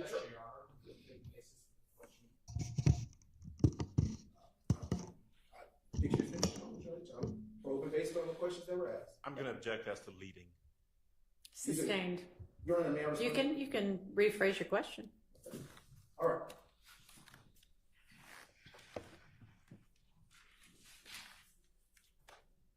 Have you ever seen the pictures that were placed in front of you as State's Exhibits 413 Yankee and 410 Yankee prior to Mr. Sharp showing them to you today? No.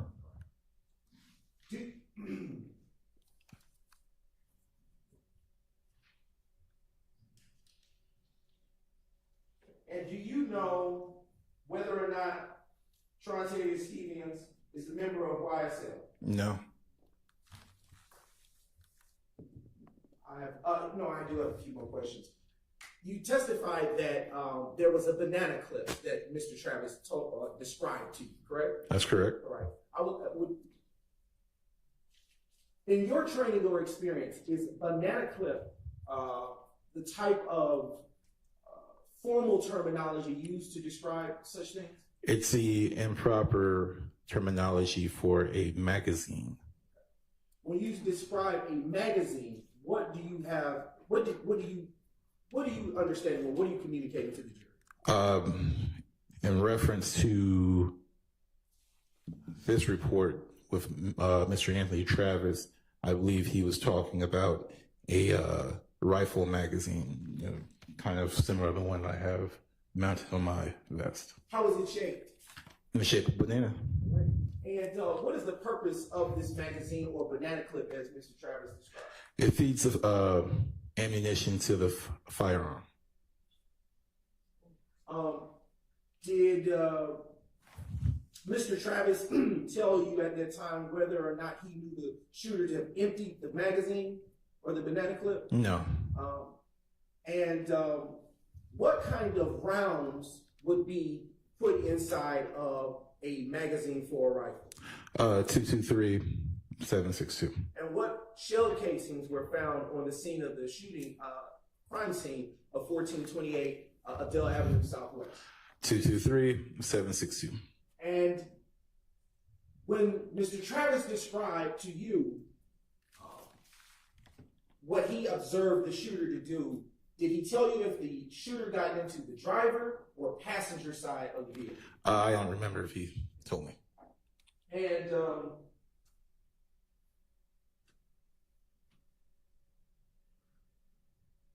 based on your training and experience, about how many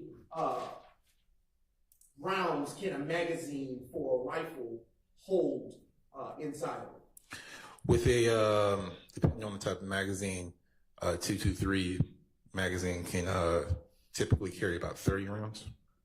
And about how many rounds, shell casings were found on the scene to your recollection? 32. Do you know how many people were inside the vehicle based on what Mr. Travis communicated to you on that evening? I do not. I have no further questions. All right, Mr. Shard, any recross? All right, thank you for your time, officer. You are excused. Call your next witness. Your Honor, at this time, the state now calls to the stand crime scene technician Alfred Turner.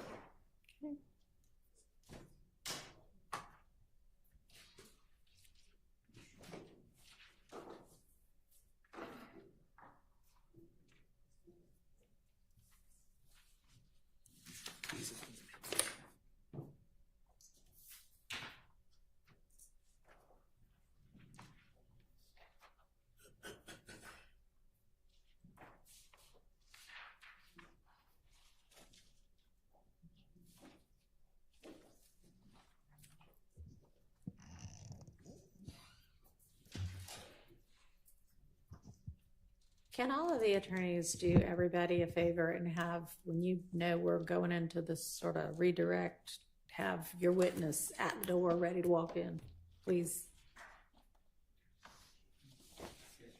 Thank you.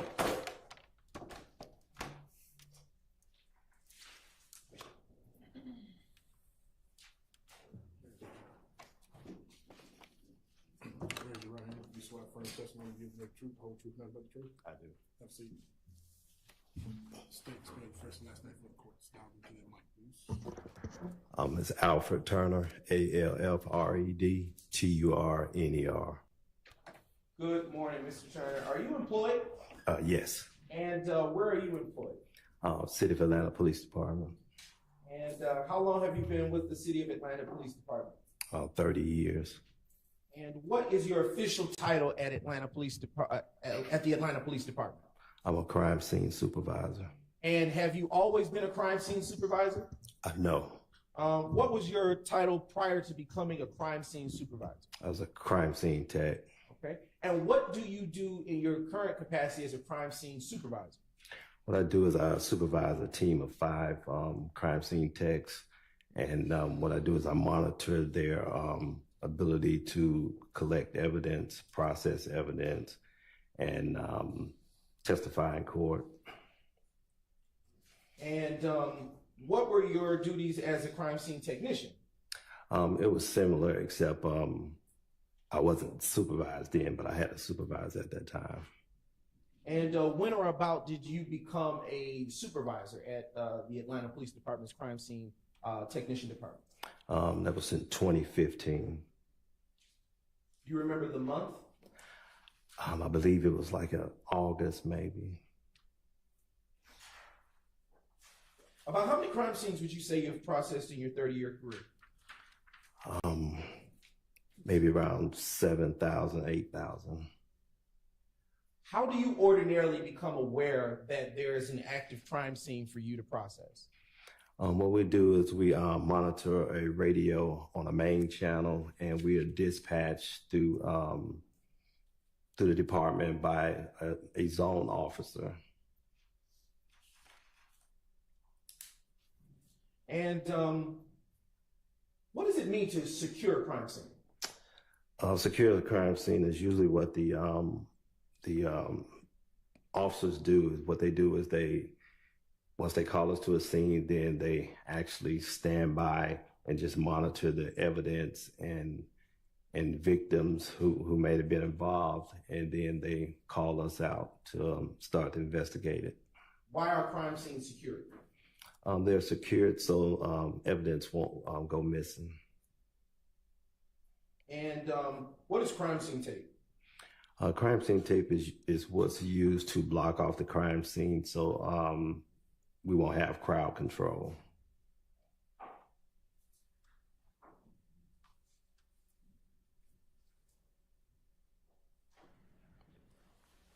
Crime Scene Tech Turner, Supervisor Turner, do you have a standard method by which you routinely process a crime scene? Yes. And could you describe that process for the ladies and gentlemen of the jury? Usually what I do is if I have a crime scene, I initially talk to either the investigator or the officer that's on the scene so I can get a kind of overview of what happened. And from that point, I either work into the crime scene and out the crime scene, or either with the information that they're given from where it began to where it actually ends. And at that point, I'll start taking photographs, and then I'll start marking evidence, and then I'll start collecting evidence at that time.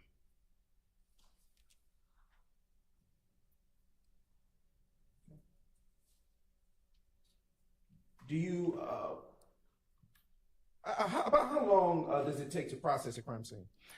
It varies depending on the crime scene. If it's something like a high profile scene, sometimes it can be days.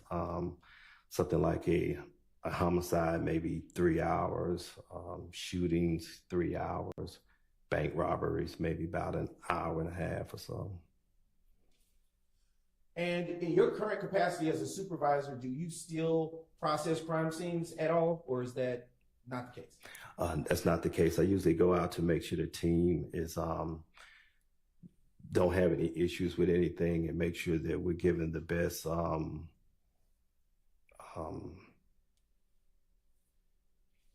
job to the city as possible.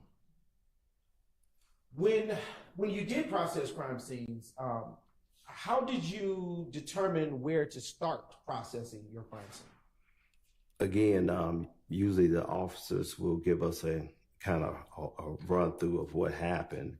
And then from that point, you can kind of see how the crime scene kind of go, by visual looking at it. Earlier, you spoke about taking pictures at a crime scene. Do you recall testifying to that?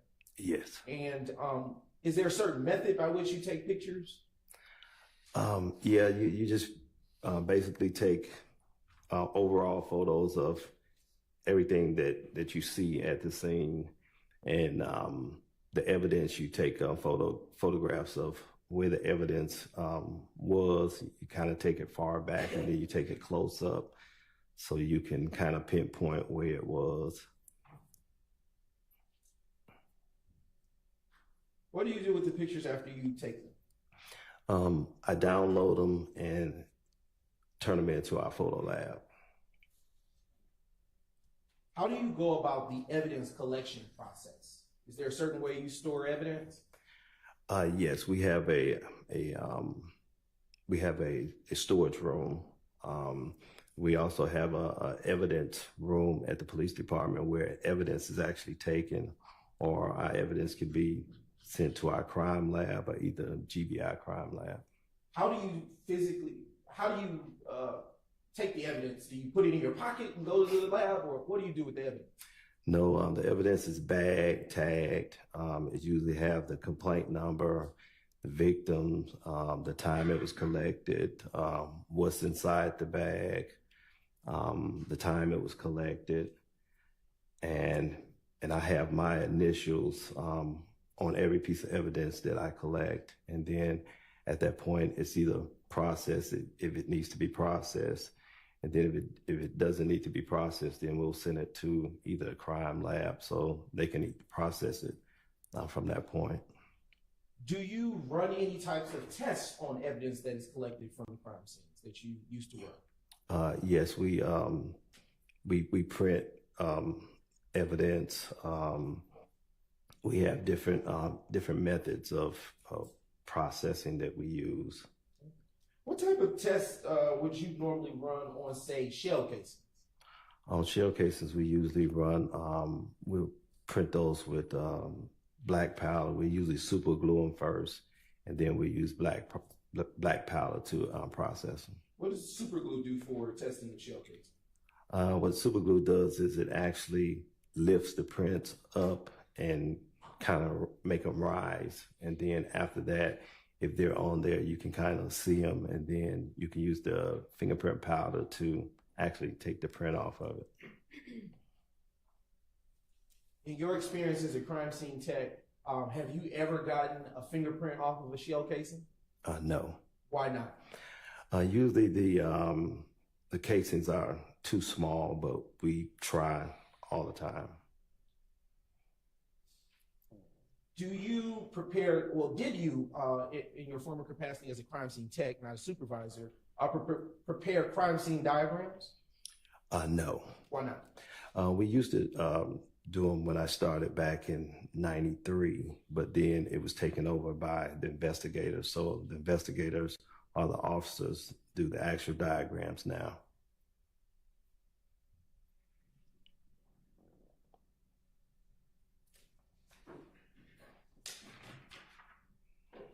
What is a crime scene record? A crime scene record? A record or report? Yes. Okay, a report. A report is what we actually do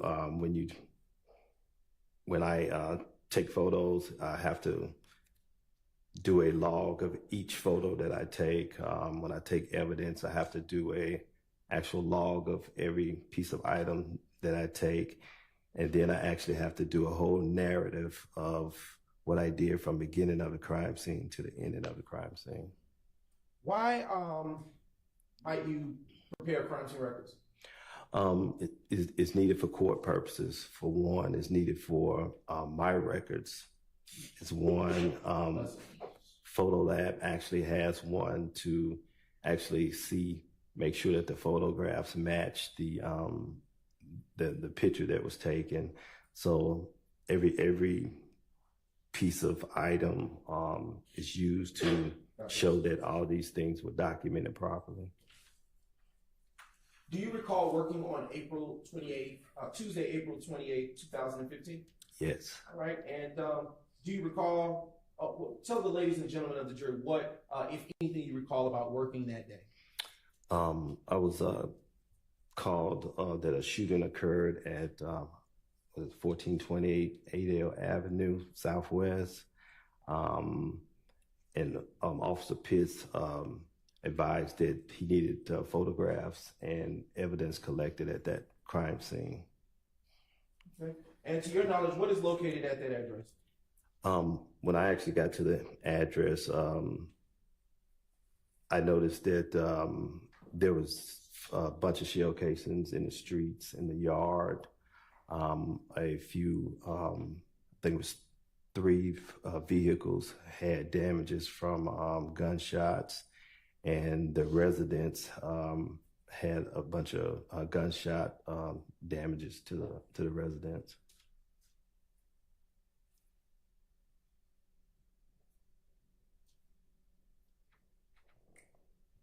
Did you see any people at the scene? Yes, I did. I saw some other officers, and I believe some investigators was there, but again, that was in 2015. Do you recall what time of day it was, around or about when you arrived? Around 4 o'clock in the morning, because I work midnight shift. Do you recall the weather conditions at that time? I believe it was just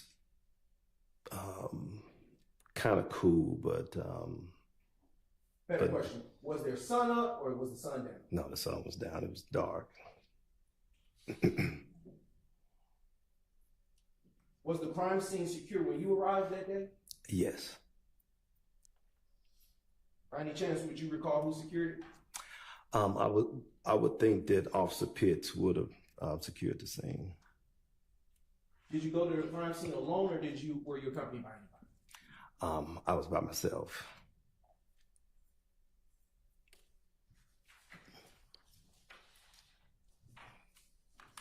Okay.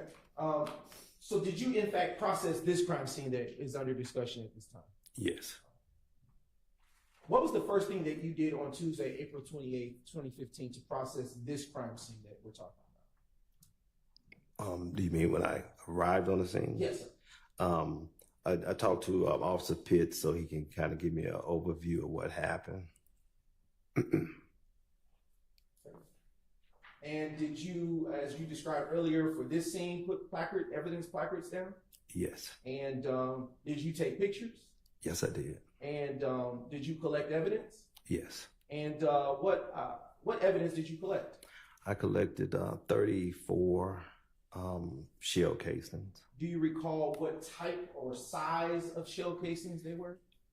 Yes. All right. Is it not apparent to you at this moment off the top of your head? I just didn't want to get the number wrong. Okay. Would anything help refresh your recollection? Yes, I can.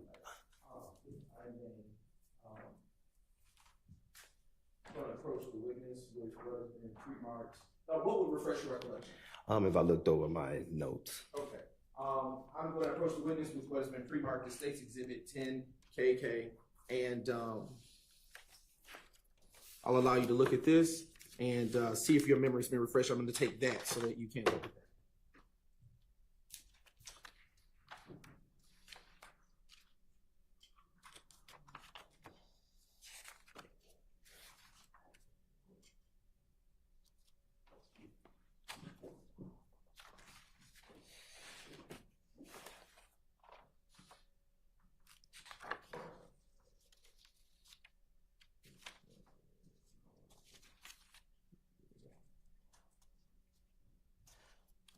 Okay, there were 223s and actual 7.62 by 3.9, which is assault rifle shell casings.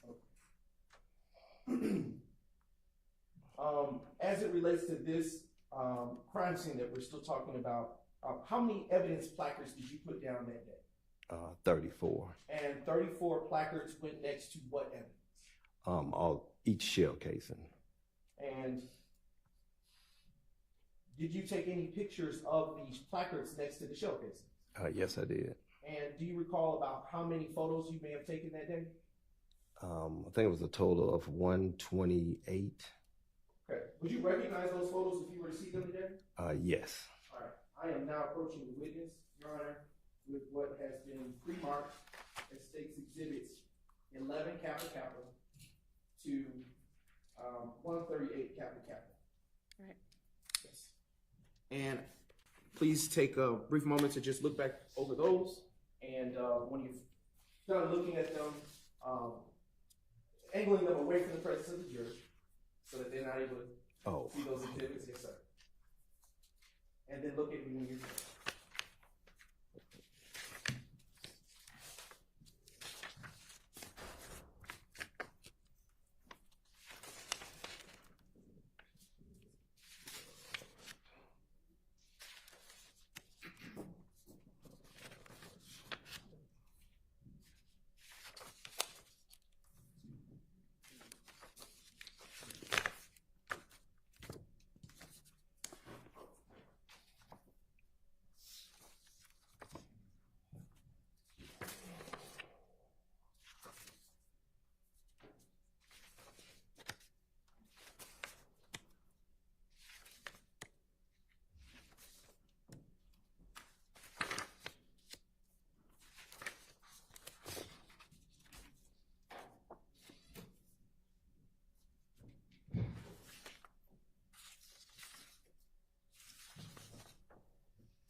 had a chance to review those exhibits? Yes. Yeah. Yes. And do they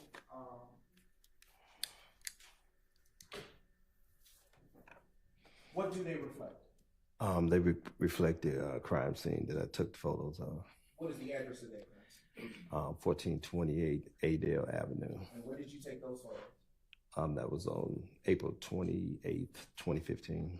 And are those photos that you are now seeing as states exhibits 11 Kappa Kappa to 138 Kappa Kappa fairly and accurately represent the crime scene of 1428 Adele Avenue Southwest as it was on the day that you were dispatched to that location on April 28th, 2015?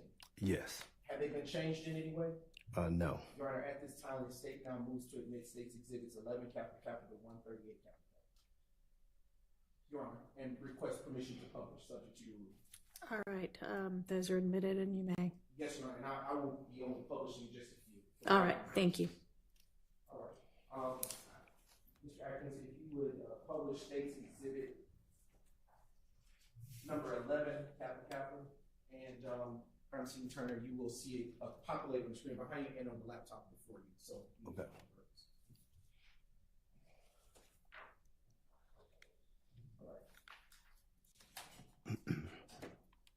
Now showing you States Exhibit 11 Kappa Kappa. Crime Scene Turner, can you, Supervisor Turner, excuse me, can you tell the ladies and gentlemen of the jury what it is that we're looking at here in this exhibit? That was basically a photo of the street area on Adale Avenue. Okay. You described earlier overviews of, you take overviews of pictures. Is this one such type of photo? Yes. All right. And what was the purpose of this overview?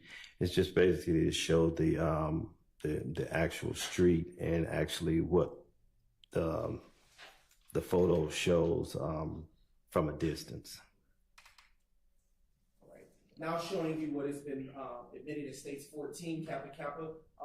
What is being shown in this exhibit?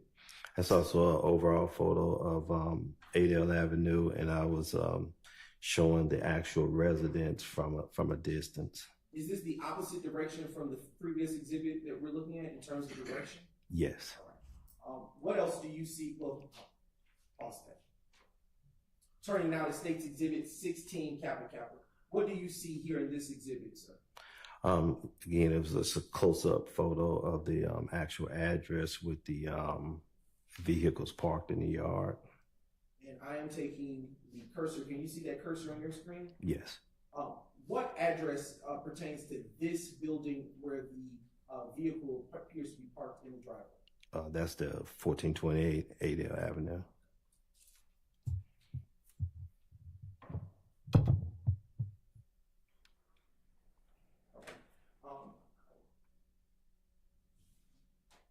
Turning now to States Exhibit 20 Kappa Kappa. Is this the same vehicle that was shown in the previous exhibit? Yes. And do you know, did you mark or notate this same vehicle's presence in your report? Yes.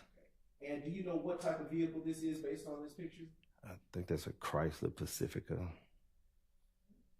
Turning your attention to States Exhibit 41 Kappa Kappa. Is this another view of the same vehicle that was shown in the prior exhibit? Yes, that's just a photo of the front of the vehicle. And why did you take photos of this vehicle? Because it had damages to it.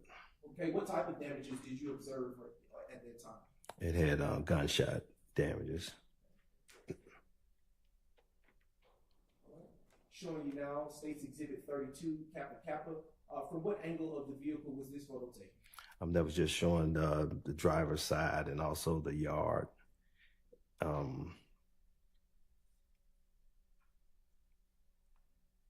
Yeah, just showing the driver's side and the yard of Adale Avenue. Now showing you States Exhibit 30 Kappa Kappa.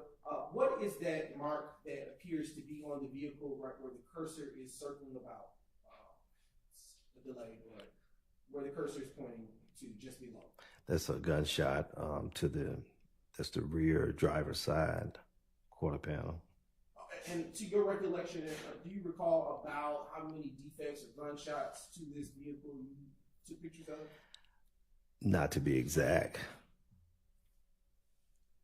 Turning your attention to State's Exhibit 31, Kappa Kappa, and I am again moving the cursor where it's dragging to this area. You see there where I'm encircling. Do you see that? Yes. Why would you have taken a photo of this particular area? Because there also is a damage that possibly came from a gunshot as well. I want you to look a little bit closer to the bottom of State's Exhibit 31, Kappa Kappa, where you see this indentation in the vehicle where the cursor is placed. Does that tire appear to be inflated or deflated? Appears to be deflated. And do you, excuse me, right, can you see that cursor? Mm-hmm. And does that deflate, excuse me, actually I'll go to that. Right. Now showing you State's Exhibit 17, Kappa Kappa. What type of vehicle are we looking here in this exhibit? I believe that's a Dodge Charger. And did you also notate this particular vehicle in your report? Yes. And why would you have taken special notice of this? Because that vehicle was also parked on the sidewalk at the same address and also had damages to it. And I am now, just a brief moment, take a second. Okay. Showing you now State's Exhibit 19, Kappa Kappa. Do you see this rear photo of this vehicle, same vehicle? Yes. All right. And is this just another such view of the vehicle, four quarters of it? Yes, just a different angle. All right. Showing you State's Exhibit 23, Kappa Kappa. Why would you have taken a frontal view of this? I took a frontal view because there's a damage to the front hood of it, where it's parked at.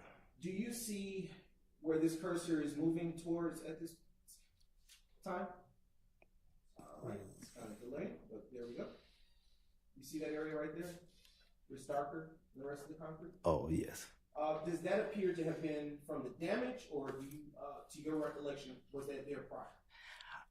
I'm not sure. I just took a photo of where it was parked, so I'm not really sure if it was there before. Now showing you State's Exhibit 24, Kappa Kappa.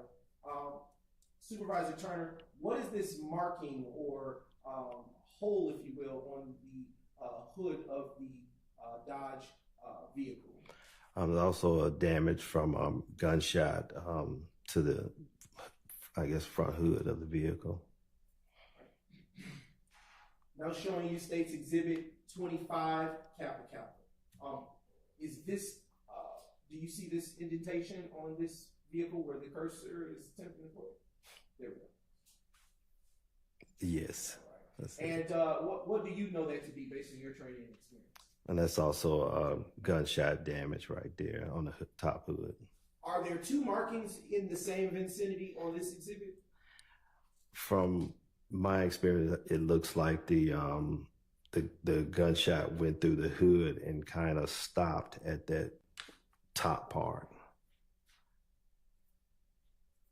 Turning your attention now to State's Exhibit 33, Kappa Kappa. Can you tell the ladies and gentlemen of the jury why you would have taken such a photo? And also this vehicle in Infinity was parked in the same driveway, and it also had damages to it as well. Do you see anyone in front of the home? Yes. Did you get a chance to speak to them? No. All right. Now showing you State's Exhibit 36, Kappa Kappa. Can you describe for the ladies and gentlemen of the jury the damage that you observed to be from bullet defects on this particular vehicle that was there? Yeah, we had damages from the passenger side front hood, and I believe it's a damage to the passenger side rear door, I believe.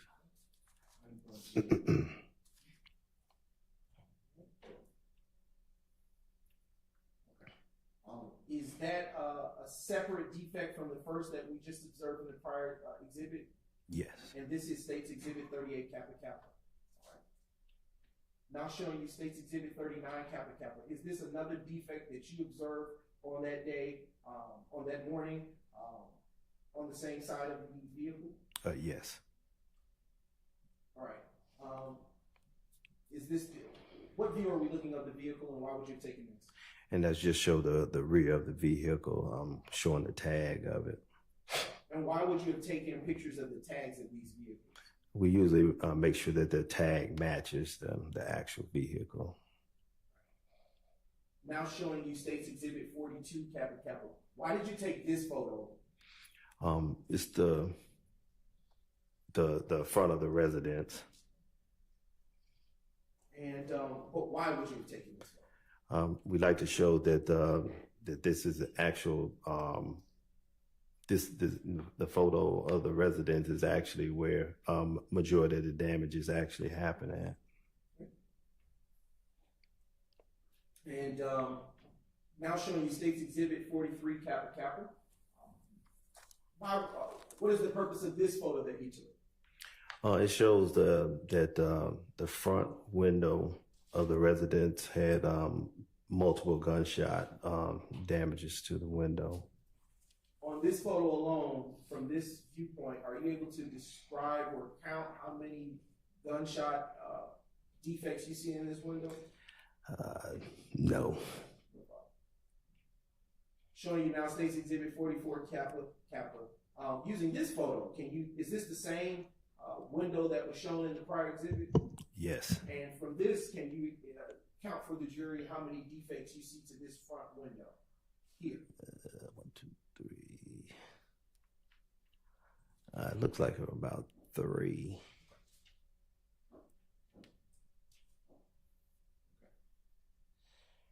Utilizing State's Exhibit 44, Kappa Kappa, how many defects do you see?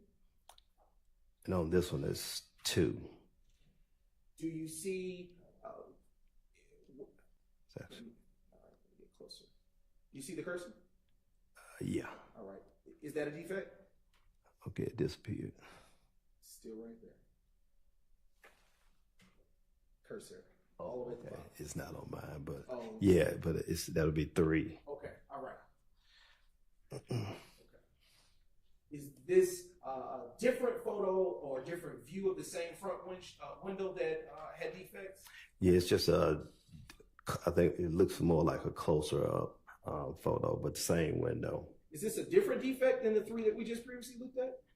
I believe it was just higher. The photo looked like it was just higher up. All right. What about this one in State's Exhibit 47, Kappa Kappa? That's one defect. I'm sorry? It's just one gunshot. Okay. Is this a separate from the previous 3 that we just saw? It was quite a few, so I'm not really sure. All right, no problem. Okay. All right. Now turning your attention to State's Exhibit 48, Kappa Kappa. What are we looking at here? This is an overall view of once I took my initial photo of the actual street.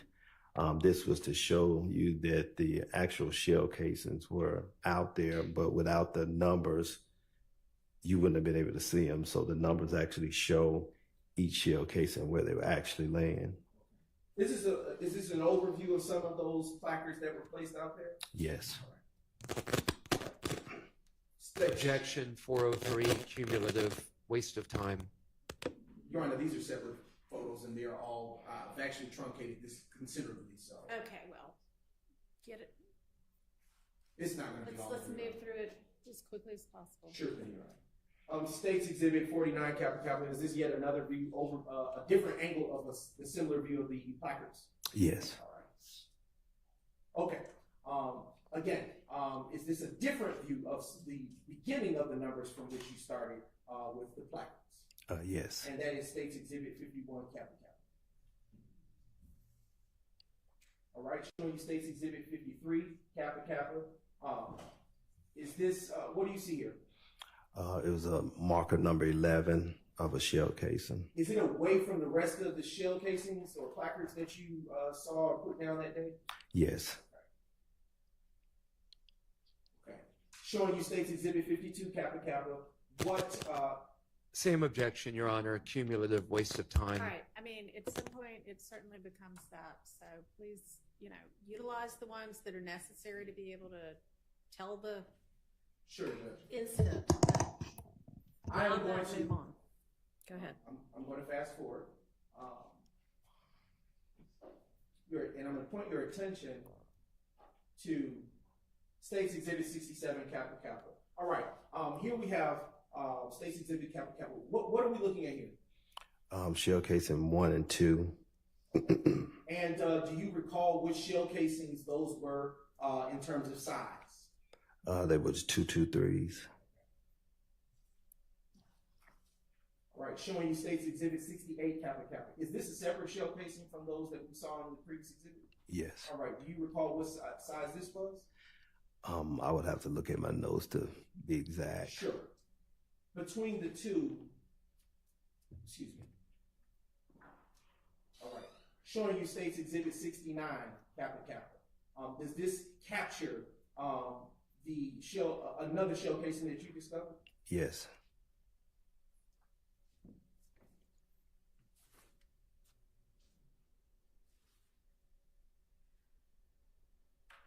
Showing you State's Exhibit 70, capital, capital.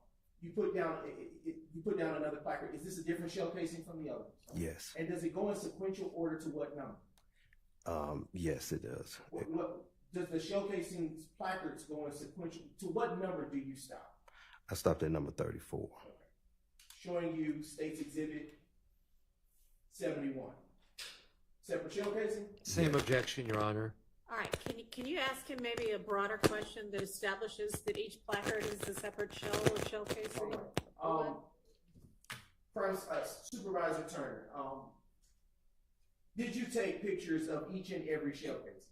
Yes. All right. And did you take them by each placard? Yes. All right. I'm going to transition your attention to State's Exhibit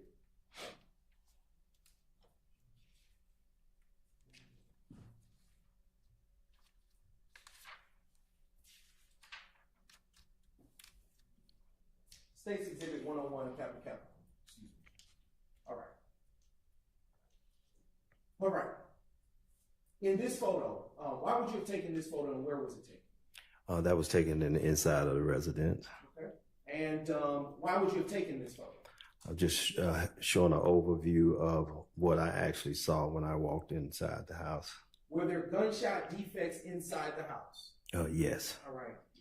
Utilizing State's Exhibit 114, capital, capital, can you tell the ladies and gentlemen of the jury where you see those gunshot defects to be? In this photo, the gunshots are behind the couch.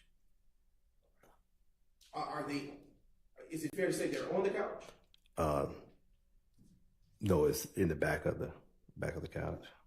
What is that where the cursor is pointing? And those are the gunshot holes. Okay. How many do you see? 2. Okay. Why would you have taken this photo in State's Exhibit 102, capital, capital? Because I took a photo of the window from the front. I also took from the inside of the house, showing the damages from the inside of the house. Showing you State's Exhibit 118, capital, capital. Do you see damages to the window in this photo? Yes. All right. How many defects do you see? I see 4. Showing you State's Exhibit 103, capital, capital. Do you see any defects to the home in this photograph? Yes. Where do you see it? It's in the wall, just in the middle of the lamp. All right. Is where the cursor is pointing, where that defect that you're describing is positioned? Yes. All right. Showing you State's Exhibit 108, capital, capital. What are we looking at here? There's also a defect in the wall near the, I guess that's a horn on the wall. Showing you State's Exhibit 105, capital, capital. Do you see a defect in this photo? Yes. Were there multiple defects inside the home? Yes. Were there defects downstairs? Yes. Were there defects upstairs? I don't think so. Turning your attention to State's Exhibit 110. Do you see any defects in this photo? Yes. And that is 110, capital, capital. How many defects do you see in this photo upstairs? That's 3. I am turning your attention now to State's Exhibit 113, capital, capital. Do you see a defect in this photo? Yes. All right. And is that defect where the state's cursor is pointing? Yes. Showing you State's Exhibit 122, Kappa Kappa. Do you see any gunshot defects in this photo? Yes, below the picture on the wall. Showing you State's Exhibit 124, Kappa Kappa. Do you see any gunshot defects in this picture? Yes. How many do you see? 2. Showing you now State's Exhibit 125, Kappa Kappa. Do you see any gunshot defects to the door in this photo? Yes. All right. Is that defect where the state's cursor is moving? Yes. Are all of those defects that you described noted? Well, excuse me. Are those photos that you took showing those defects noted in your crime scene record? Yes. Okay. And all of the defects that you saw, were there any placards next to the defects? No. Why wouldn't you put placards next to the defects? Usually the investigators didn't request any for those, for this actual case. The vehicles that were affected by the gunshot defects, what, if anything, does APD do anything with those vehicles? Yes, what we do is we impound the vehicle and then we search it later if that's something part of the investigation.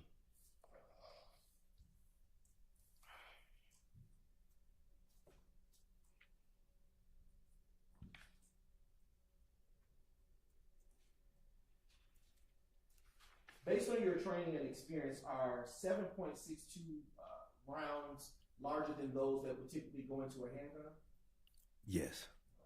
Based on your training and experience as a crime scene tech, are .223 caliber rounds larger than those that would go into a handgun? Yes.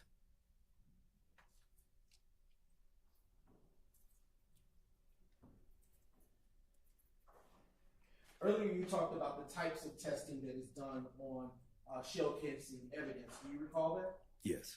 You talked about super glue and black powder being used in that process. Do you remember that? Yes. Did you, in fact, perform any testing on the shell casings that were recovered from this crime scene? Yes. And what testing did you perform?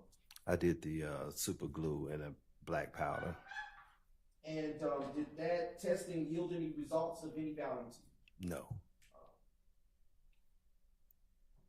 After such tests were run, what, if anything, did you do with that evidence, specifically the shell casings, once you completed it? The shell casings was turned over to APD Crime Lab. And what does APD Crime Lab do, if anything, with those shell casings? They do ballistic testing on them. Are you involved with the ballistic testing? No.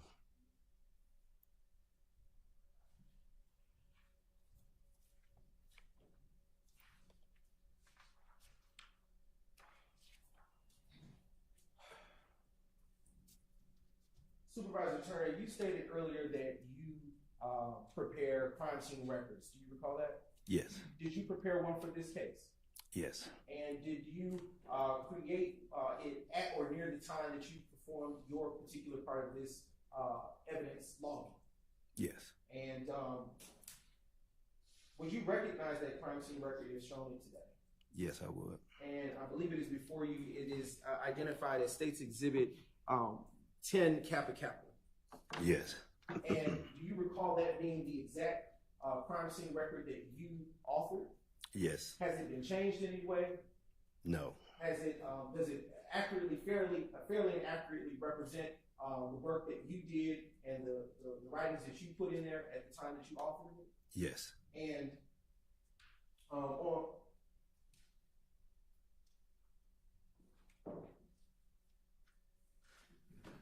does that crime scene record contain all of the descriptions of the photos that you took on that day? Yes, it does. Does it contain all of the descriptions of the evidence that you collected that day? Yes. Does it contain all of what you did around or about that time on April the 28th, 2015? Yes, it does. Your Honor, at this time, the state now moves to admit state's 10 capital negatives. Your Honor, I would object to submission. The testimony, or it would be cumulative of the testimony already provided by this witness.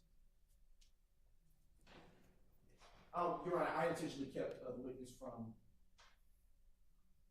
going through each thing for that very purpose so that it would not draw such an objection, Your Honor. So trying to mince words, obviously. Your Honor, the statement would be testimonial. It would be unnecessary. Photographs have already been admitted, and this witness has already testified. The record itself would be cumulative of everything that has been entered thus far and has been testified to. I would object. And much like an autopsy report, Your Honor, it simply explains exactly which photo he took and what he did, and it's not cumulative for that reason, based on that fact. And it doesn't, he did not testify to everything contained. It's admitted. All right, I would like to direct you to your report, which is 10 Kappa Kappa, and ask you a few questions contained therein.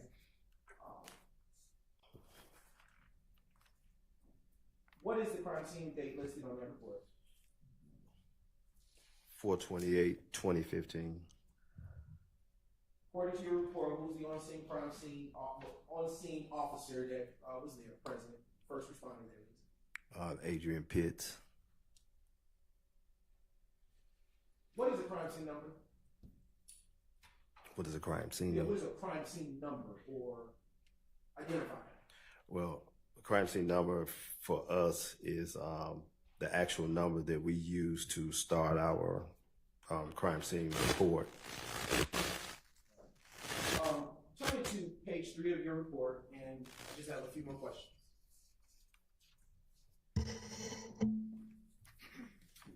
On that report, do you see something by the mention of artificial lighting? Yes. What does that mean with respect to what you did in this case? That's just a part of the camera that the set for that right there just shows that I use an actual bulb to take the photos because it's nighttime.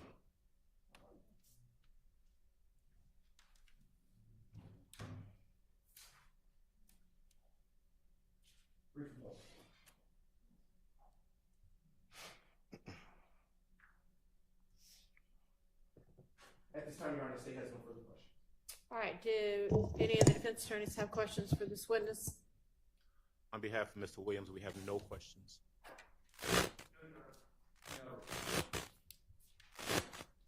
Mr. Williams, Mr. Harvey? Okay, all right, thank you for your time. You are excused.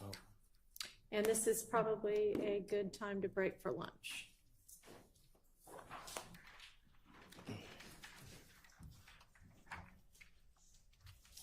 And ladies and gentlemen, we have some matters to deal with over the lunch hour, as is not atypical in this case. So I'm going to give y'all until, let's see, it's 1:30.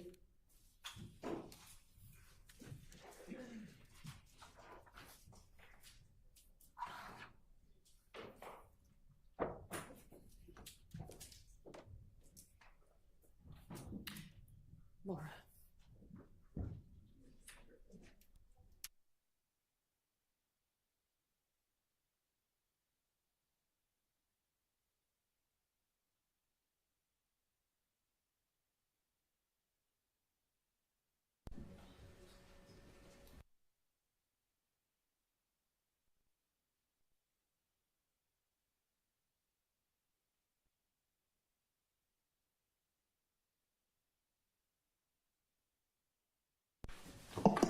All right, we're going to need to take up some matters over lunch, and Ms. Hilton needs to be here for that.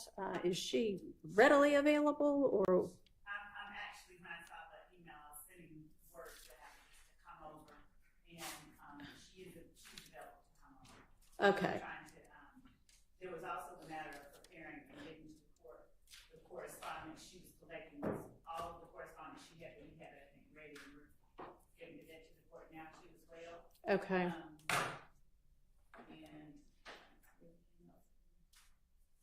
so we can address at lunch as soon as she gets here everything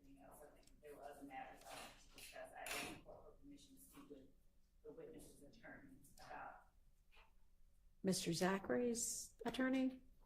yes, so that I could address the court regarding anything that we needed to address regarding this. Okay, well, that's not what I wanted to address, but I need Miss Hilton here for it. Gotten a very interesting email. And I'm going to want to discuss it as a bench matter, but it is very difficult to have everybody huddle at the bench. So when Miss Hilton gets over for us to discuss that, I'm just going to ask that the media and the audience be excused, because you wouldn't normally hear what goes on with a bench conference. It'll be taken down for the record, but it's just too difficult to have a serious, involved conversation huddled around very little space. So why don't do you know whether the lunches are here? Why don't we take 30 minutes so that the defendants can eat lunch and then reconvene? Okay. And if the hard copies for the in-camera inspection are ready before then, can you just have somebody to deliver them to my chambers, please? Yes. And Okay. We combined them as Adobe PDFs. Is the court disinclined to receive them electronically? So y'all gave them to me electronically, I think on Wednesday or either Thursday morning. And I said, this is incredibly difficult to sort out electronically, which is why I asked for hard copies. So unless they are amazingly way easier to sort through and set parts aside now, yes, I'd like them as hard copies. So we are going to give the court hard copies, of course, but the court.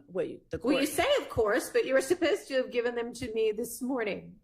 So, Your Honor, what the court got last week was every email just in one combined email. And what we have done now is actually sorted through, taken out anything that wasn't directly related to negotiations and combine them chronologically in a PDF as it related to each defendant. That's what we were providing. We were trying to clean that up. Well, that's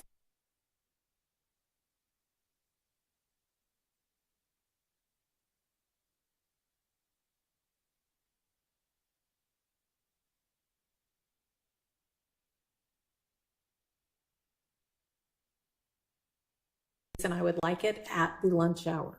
Yes, Your Honor. Thank you. You're welcome. So we'll reconvene at 12:45.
Thank you. I hope y'all had a pleasant lunch. And the state has got their next witness in here. Let's go ahead and swear this witness.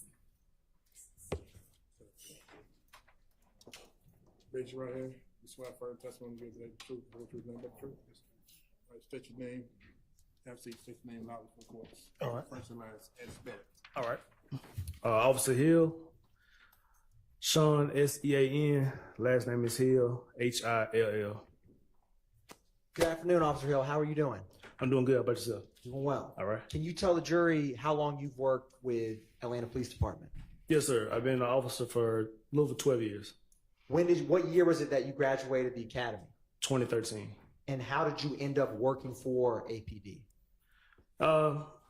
Long story short, I was military and I came into wanted to do law enforcement after I got out of the military.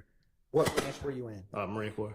And was it through a connection in the Marine Corps that you ended up working for APD? Yes, sir. One of my coworkers in the Marine Corps came to APD when he got out and he recruited me to the department. What did you do in the Marine Corps?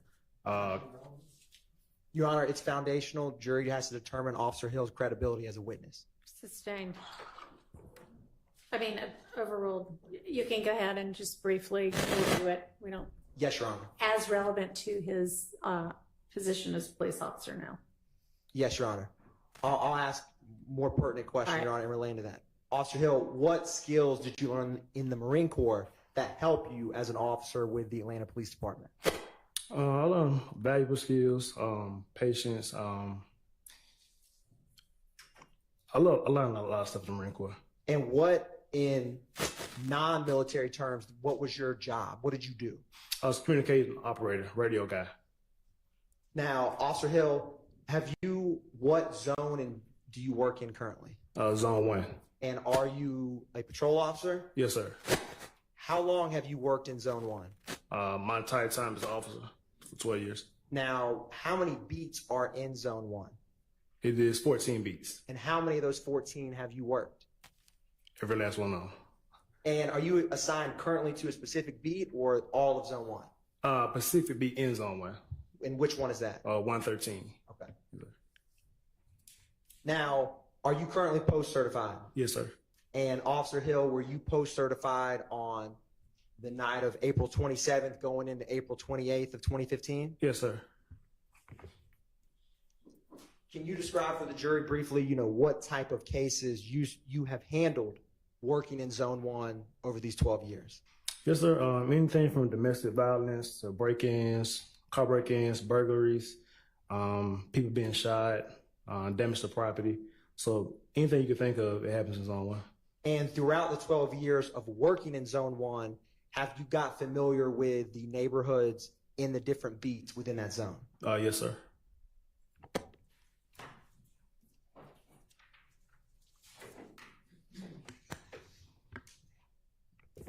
So I want to turn back to April 27th, going into April 28th of 2015. What beat were you working back then? That was 110. And what precinct, or what's the precinct location for beat 110? It's off of Donnelly Hollowell Parkway. How close, or what's the address on Donnelly Hollowell Parkway for that? Precinct is 2315. And are you familiar with Club Crucial? Yes, sir. How close is Club Crucial to that precinct that you were working that night? Maybe like a couple hundred yards.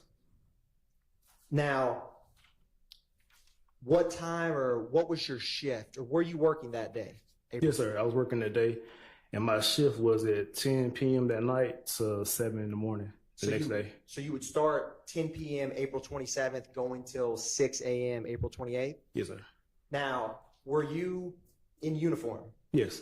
And would you have had a patrol car? Yes. And back then, did you ever have a partner, or were you working your single patrol car? Just solo. Okay.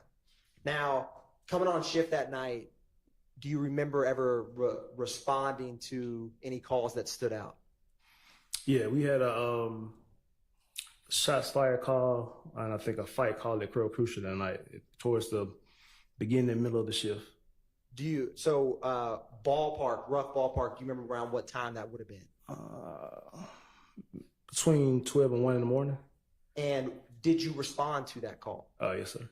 Did other officers respond? Yes, a lot. Now, when you're responding to Club Crucial, have you responded there before in the past? Yes. And what were you responding to on the night of April 27th going into April 28th? What type of call was it? We had shots fired in the area, and we had large group of people fighting. That's what the call came in as. And how extensive was your involvement with that Club Crucial call midway through your shift? That night, my job was basically just to get everybody out safely. So I was out trying to get clear the parking lot and get everybody on the road. Now, after responding to Club Crucial, did that impact how the rest of your shift would go? Usually when we have incidents that happen at Crucial, they carry over into the neighborhoods. So yes, we were on alert that night due to the shots fired in the fight that happened at Club Crucial. Now, Officer Hill, after you responded to, or let me ask you this, that night, because you were in beat 10, would you show up on, or would you be 1110 on a CAD report if you were working beat 10 in zone 1? Yes. And would other officers you said that there was 14 beats in zone 1, Mm-hmm. would it be reflective of 1 through 14? Yes. Okay.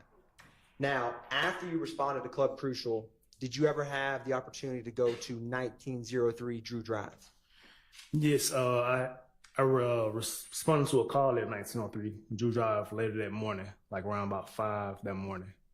After you'd responded to Club Crucial? Yes. Now, what area had you been to Drew Drive in that area before?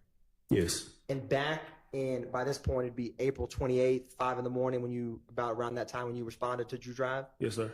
Back then, in April 28th of 2015, how would you describe that area that Drew Drive is within your beat? It was a quiet area, nice, fairly new, renovated. So we didn't really get too many calls in that area. What type of calls had you responded to in that area when you responded that morning? Because Objection as to relevance. Your Honor, it's setting a background for Officer Hill's familiarity with his specific beat that night of the shooting. Sustained. Now, Officer Hill, when you responded to Drew Drive, how far was it from your precinct? It's like a 5-minute drive. How far is that from Club Crucial? Same, about 5 minutes. Now, when you got there, were you at a house, a residence, an apartment? What was there when you arrived? It's both, but the actual 1903 is apartment complex. And when you got there, was it light out or dark out when you first got there? No, it was dark. And I wanted to, or let me ask you this. When you first got there, who did you see or encounter? The caller, Miss Battle. Okay. And was there anyone else other than Miss Battle that you interacted with when you first got on scene? Not initially. Now, Officer Hill, without mentioning what she told you, what was... And I'm also gonna, I don't know, we haven't talked about this before, but please just refer to her by her last name, okay? Okay. And I don't know that you've done anything other than that, but... Yes, Your Honor. Okay. Officer Hill, without stating what Miss Battle told you, what was her demeanor when you encountered her? She seemed like she was frightened, scared. And did you talk with her outside or inside that apartment, if you remember? I don't remember that at that moment. That's all right. Now, after speaking with her, did you go anywhere within that apartment complex? Yes. Where did you go? I went to the call. Her apartment was damaged from a rear balcony. So when I entered the apartment, I went to the direction of the rear balcony. She pointed out where her damages were. And we was like in the living room area by the balcony. And was her apartment, was it on the first floor, second floor? Or? First floor. Now, did you know before speaking with Miss Battle what kind of call you were responding to initially? Yes. What kind of call was that? It was a shots fired call. Now, Officer Hill, I want to approach you with what's been marked as State's Exhibits 3 Lima Lima through 64 Lima Lima.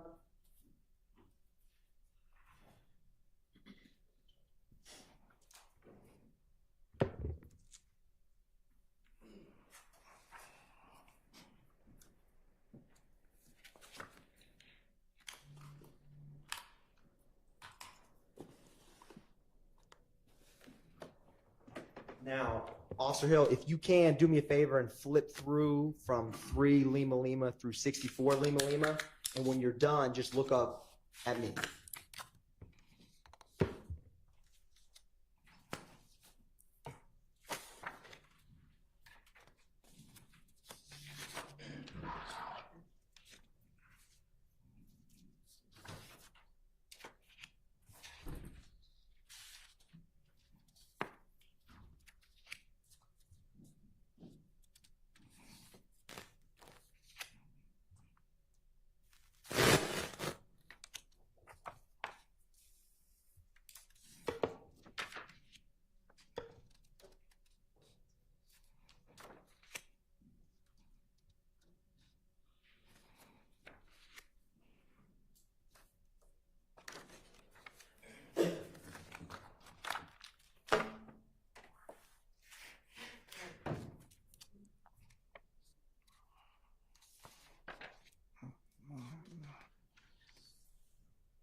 Yes, sir. What are those?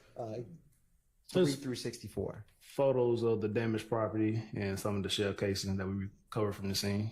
Are they a fair and accurate of the photographs and the scene that you responded to on April 28, 2015? Yes, sir.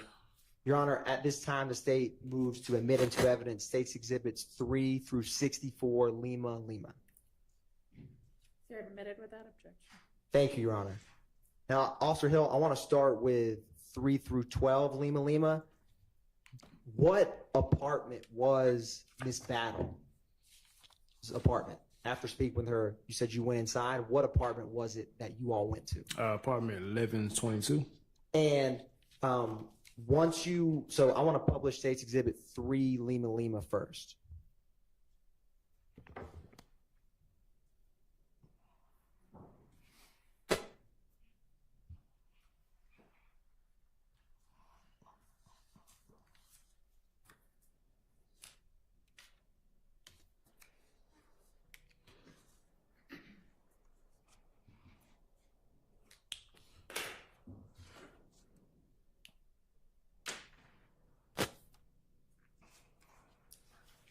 Now, Officer Hill,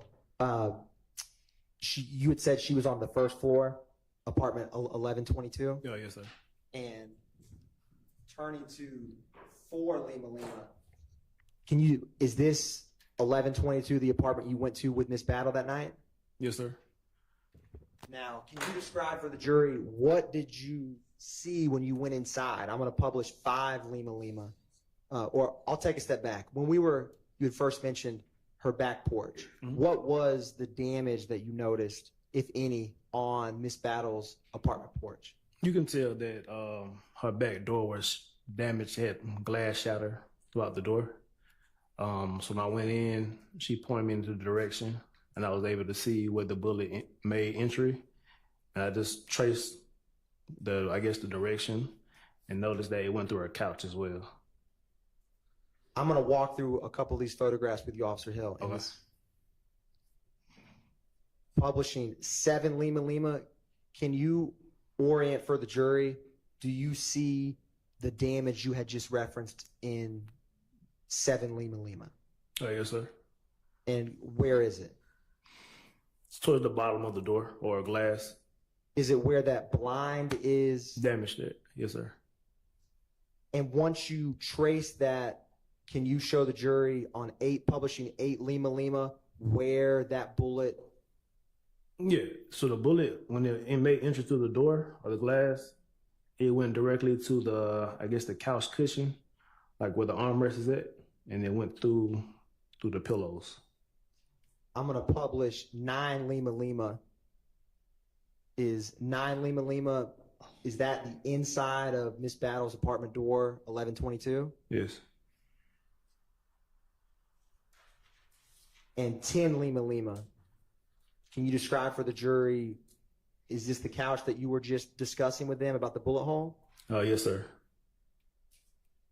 And 11 Lima Lima, where did you notice the damage in Miss Battle's couch in 11 Lima Lima? Right at the bottom part of the arm cushion. Yeah, that's where the bullet went through. And 12 Lima Lima, do you see any debris or that you saw that night in Miss Battle's apartment? Yes. Can you describe for the jury where that is? It's right in between on the bottom right of the pillow, in between the green and red circles. You direct my mouse, or you tell me, you talking about towards the right of where that clicker is? Yes.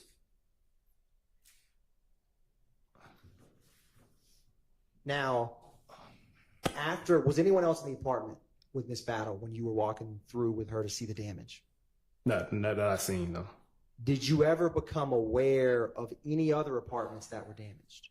Yeah, so after I got finished talking with Miss Battle, I walked outside where her balcony was at and just cased the area, and that's when I seen several other shell casings outside of apartment 1120. Now, is apartment 1120, is that right next door to Miss Battle's apartment? Yes. Now, after you looked through Miss Battle's and saw these additional shell casings, was the lighting better or worse in terms of natural sunlight by that time?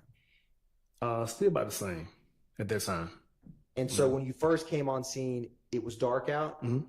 And did you notice the shell casings as the lighting got better?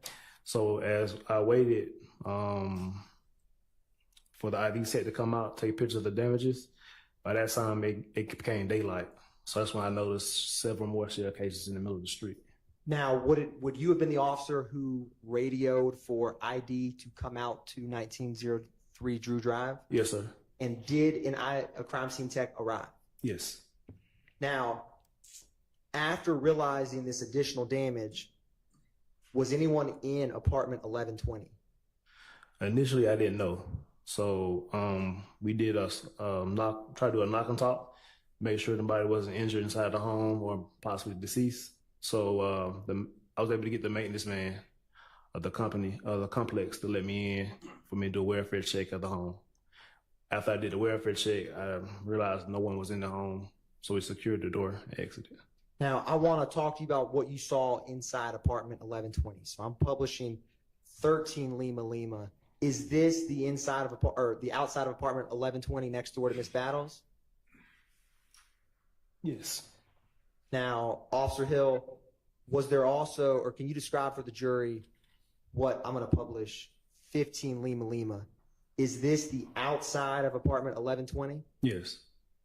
And what type of damage was in that apartment? This apartment had a lot more damage to the glass, the windows. You can tell that more bullets hit this home compared to Miss Battles. I'm showing you 16 Lima Lima, and I'm going to turn to 17 Lima Lima. What is that at the base of the door outside apartment 1120 on the ground? Appears to be a shell casing.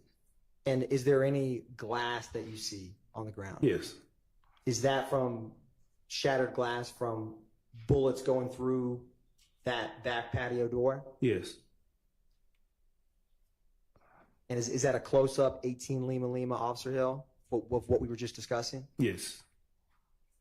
Now, is 19 Lima Lima, is this the inside of apartment 1120? That's correct. Publishing 20 Lima Lima, was there any damage in the kitchen area of this apartment when you went inside to inspect it? Yes. And looking at 21 Lima Lima, what do you see in this photograph inside the kitchen of apartment 1120? The oven was damaged from the bullets. Was anyone shot inside apartment 1120 when you were there that night? No.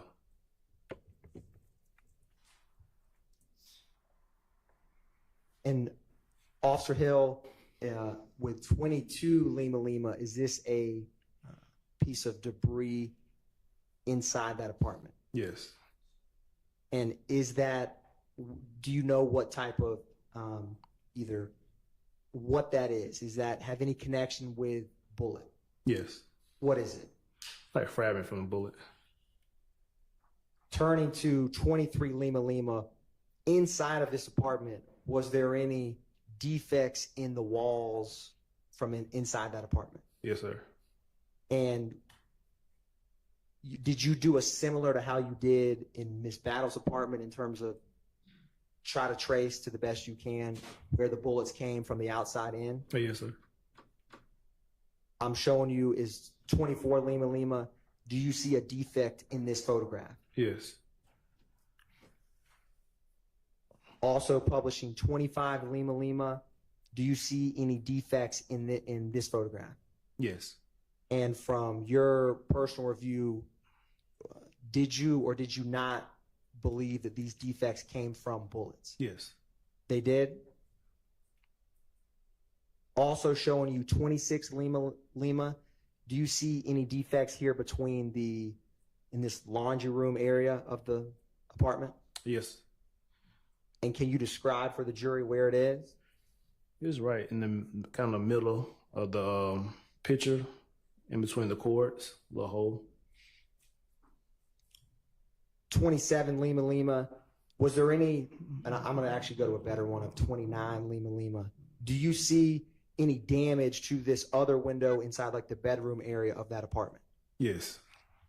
And is where the mouse is the area of the window that has the bullet defect? Yes, sir. Is this another angle of that same window in 30 Lima Lima? Yes. And do you see, Officer Hill, in 31 Lima Lima, any bullet, projectiles, or debris in this photograph? Yes. Can you describe for the jury where that is? So inside the left shoe. And is it the all white shoes? I'm sorry, yes, sir, the all white flat shoe. And is it towards the toe or the heel of that shoe? Towards the heel. I'm going to move. Is that what you were describing, Officer Hill? Yes.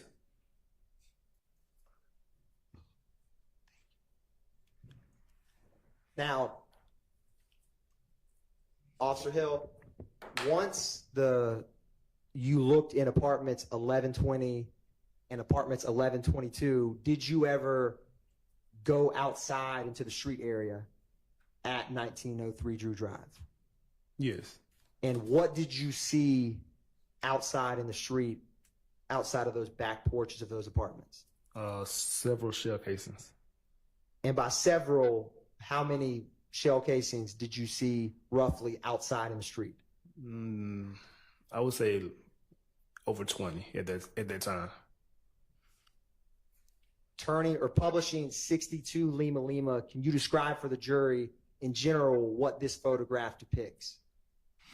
Yeah, so everywhere you see a yellow marking on the ground is where we recovered a shell casing from. So are all of these yellow placards in the street outside of 1903 Drew Drive indicative of shell casings or projectiles in the street? Yes. Publishing 63 Lima Lima, is this another view of those shell casings in the street? Yes. Now, Officer Hill, while the crime scene tech was there, there's a number, or how many, well, I'll do this.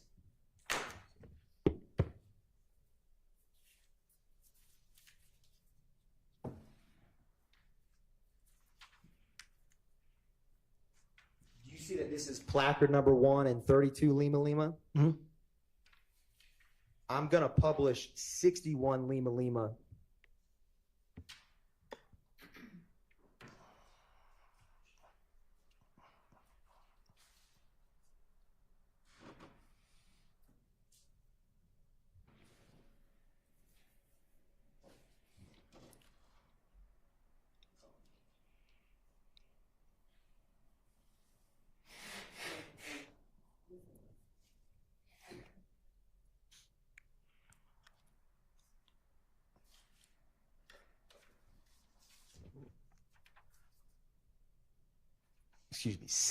Publishing 60 Lima Lima. And Officer Hill, what is next to the placard in 28 as depicted on 60 Lima Lima next to placard number 28? Shell casing. And so was there 28 placards that were crime scene tech put on scene outside of 1903 Drew Drive? Yes. And are walking back to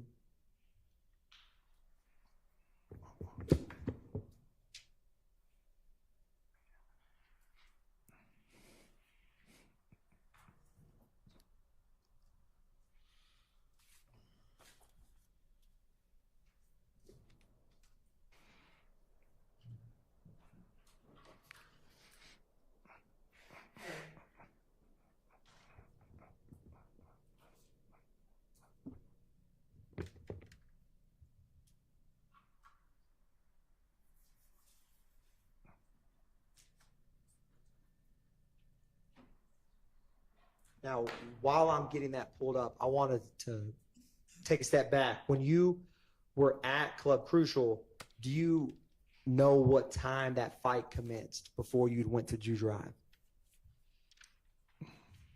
Do I remember what time the fight started? Correct. Oh, we got the call around between maybe 1:30. So it happened before that. And while you were out on scene, were any suspects identified from Club Crucial that you responded to? Not for me, no sir. And if you had to ballpark, how long were you personally, on that scene? Was it 30 minutes? Was it an hour, 2 hours? It was between 20 and 30 minutes. And were you able to do anything or take any steps to identify who was fighting at Club Crucial? No. Were you able to do anything to identify who was shooting? No. And that time of night, is Club Crucial crowded or not crowded? Crowded. And after there's a shooting, is it easy or difficult to gather information when Club Crucial's crowded and there's a shooting? No, it's difficult. Overruled. You may answer, Officer Hill. It's difficult at that time. Why is it difficult? Why is it difficult to gather information in that environment? Multiple people running, trying to get out the way, trying to get home, get safe. So a lot of times people are not trying to talk to us or answer any questions. And is the parking lot of Club Crucial in close or not in close proximity to where people would come out if everyone was leaving the establishment? Yes. Is it close or Close. not close? No, it's close, yeah.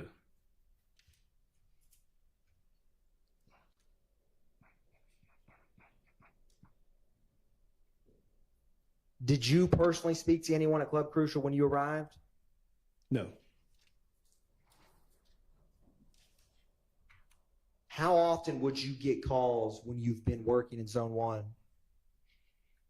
over the past 12 years about shots fired or fights at Club Crucial? Objection as to relevance. Your Honor, there's multiple 2517 Donnelly Hollowell, which is the location of Club Crucial. Officer Hill, you may answer. How many times have you responded to shots fired or a fight at 2517 Donnelly Hollowell Club Crucial? A lot. And by a lot, is it 50? Is it 100? Is it 1,000? At that time, maybe a few hundred.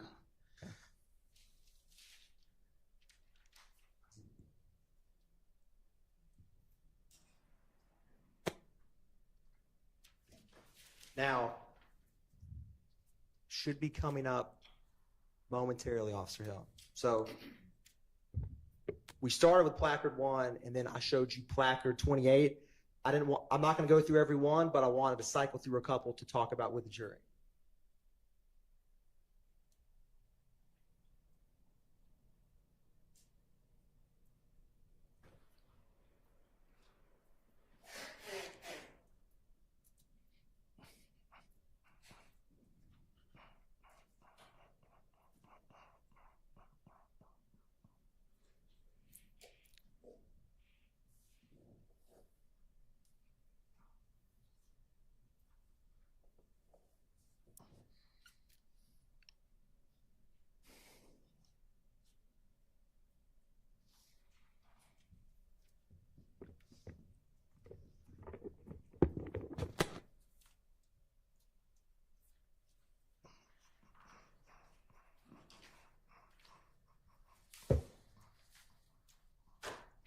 So, Officer Hill, do you see a shell casing in 33 Lima Lima next to placard number 2? Yes. And do you know what type of shell casings were on scene? Not at that moment I did. Were you ever able to determine or learn what type of shell casings that they were? Yes. What type were they? They were 9mm shell casings. Was there any other type of shell casings that you found on scene? It was, but I don't know. I don't remember what the other That's all right. casing was.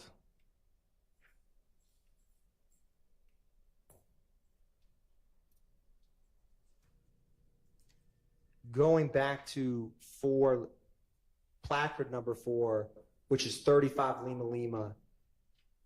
Where is the shell casing in 35 Lima Lima in relation to that vehicle? Right underneath the tire. And so were the shell casings that were in the street, were some underneath vehicles, were they scattered throughout Drew Drive, or were they not? Yes, they were scattered out throughout the Drew Drive. Now, when since you've been working in Zone 1, at least in regards to night shift, when you come on at 10 and leave at 6 a.m., when do calls typically tend to die down? What part of the night? Towards the end, so anytime after 4 on out, it tends to die down. When's like the most busiest time on shift? When we first come on, like around 10 and 12. And when you got to the scene, roughly again, what time was it when you first met Miss Battle? A little bit after 5. Was there many people out at that time? No.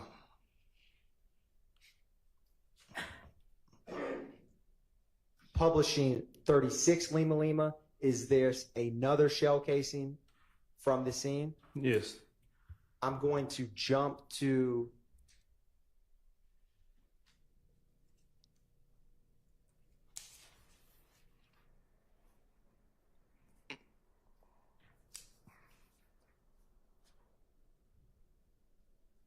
.43 Lima Lima.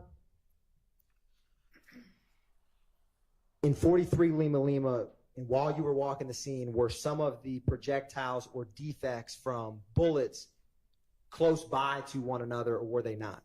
Yes. And is 43 Lima Lima show different projectiles or debris from bullets in close proximity to one another? Yes.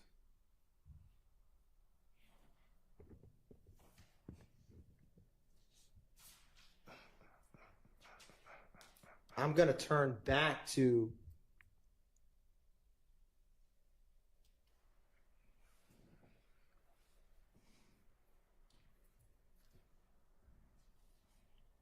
.62 Lima Lima.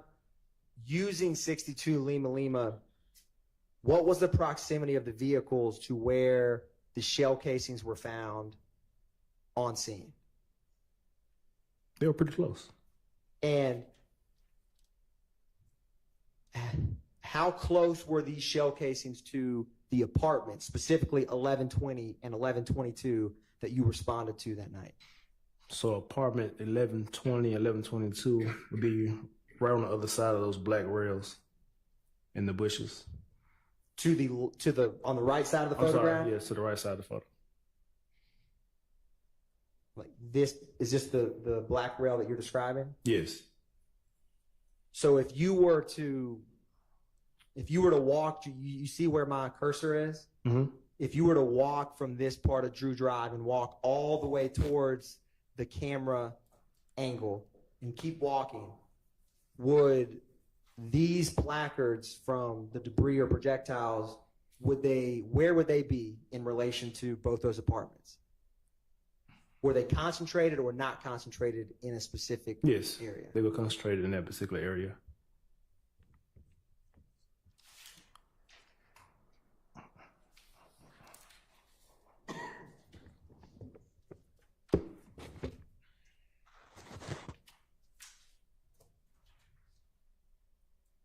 Now, did you ever look or try to find any surveillance videos at this apartment complex?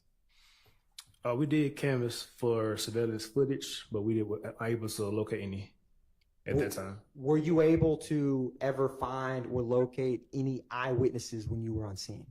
No.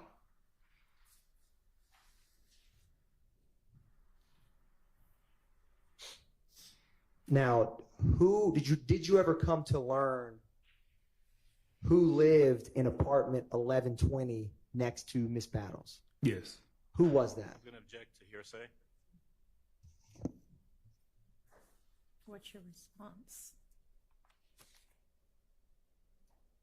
I'll ask a couple foundational questions before, Your Honor. Officer Hill, when you responded to this scene, or do you write reports in relation to the investigations that you work? Yes. do you include information about apartments you respond to or victims in the cases? Yes. Why is that? Why do you include that information? Just for future references, we list any owners or tenants at apartments were damaged or could have been damaged in the reports for further investigations. And without stating anything yet, how was it that you were able to come to learn who resided in apartment 1120? So in the apartment complex is two other officers, Atlanta police officers that live in the complex. They had a layout of the tenants that lived in the property, and they were able to give me the name of the tenant. So they had a layout of the residents of all the apartments at that location? Yes, sir. And using that, were you able to determine who was listed as living in that apartment? Yes. Your Honor, may he be permitted to answer? I'm going to object based on hearsay and confrontation. And Your Honor, the effect on Officer Hill's investigation before leaving the scene? Sustained. Yes, Your Honor. Now, Officer Hill, after crime scene came, what did you all do with the shell casings that we've walked through here today? Did you leave them in the street? Did you take them somewhere? What did y'all do with them? No, we collected them and turned them in as evidence. And in the shell casings that were in the street, who was it that actually took those and transported them? Myself. And where did you take them? So our property building, and that's where we take all evidence and properties.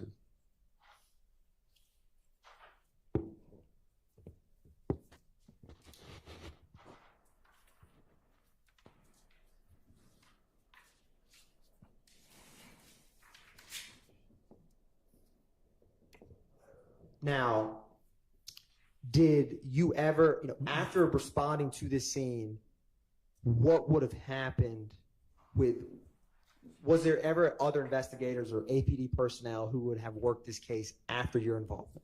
Yes, as soon as I do my initial report, it'll get assigned to an investigator and they'll take over the case from there. So, and do those investigators conduct follow-up in cases to gather more information after you leave the scene? Mm-hmm. Yes. And when you were working the night shift in Beat 10, Zone 1, how would you respond to multiple calls within a night? Yes. And after you respond and gather initial information, do you have to respond to other calls that come in? Yes.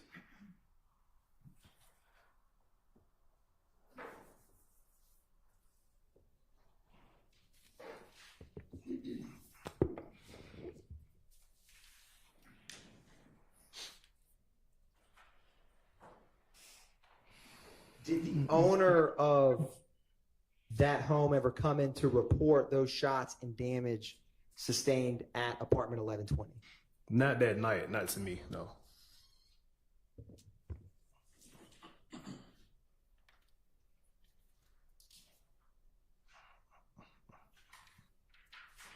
One brief moment, Your Honor.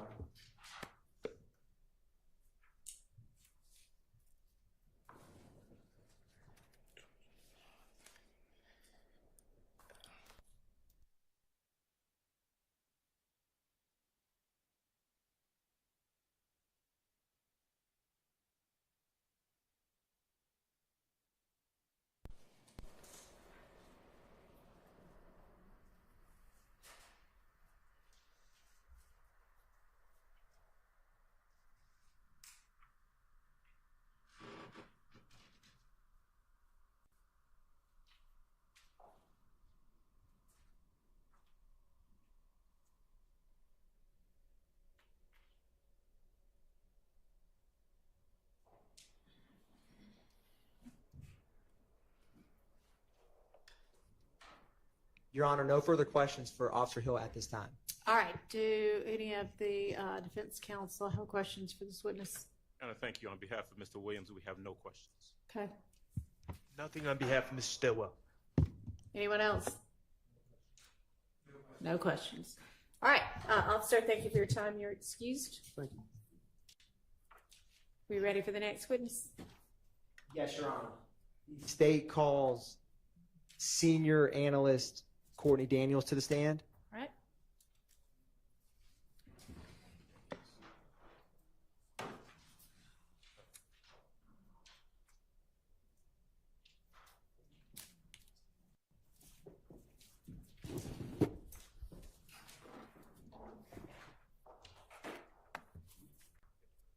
Please raise your right hand. You swear affirm testimony you give today the truth, the whole truth, and nothing but the truth? Yes. Have a seat. State spell your first and last name for the court. Slide into the mic, please. Courtney Daniels, Daniels.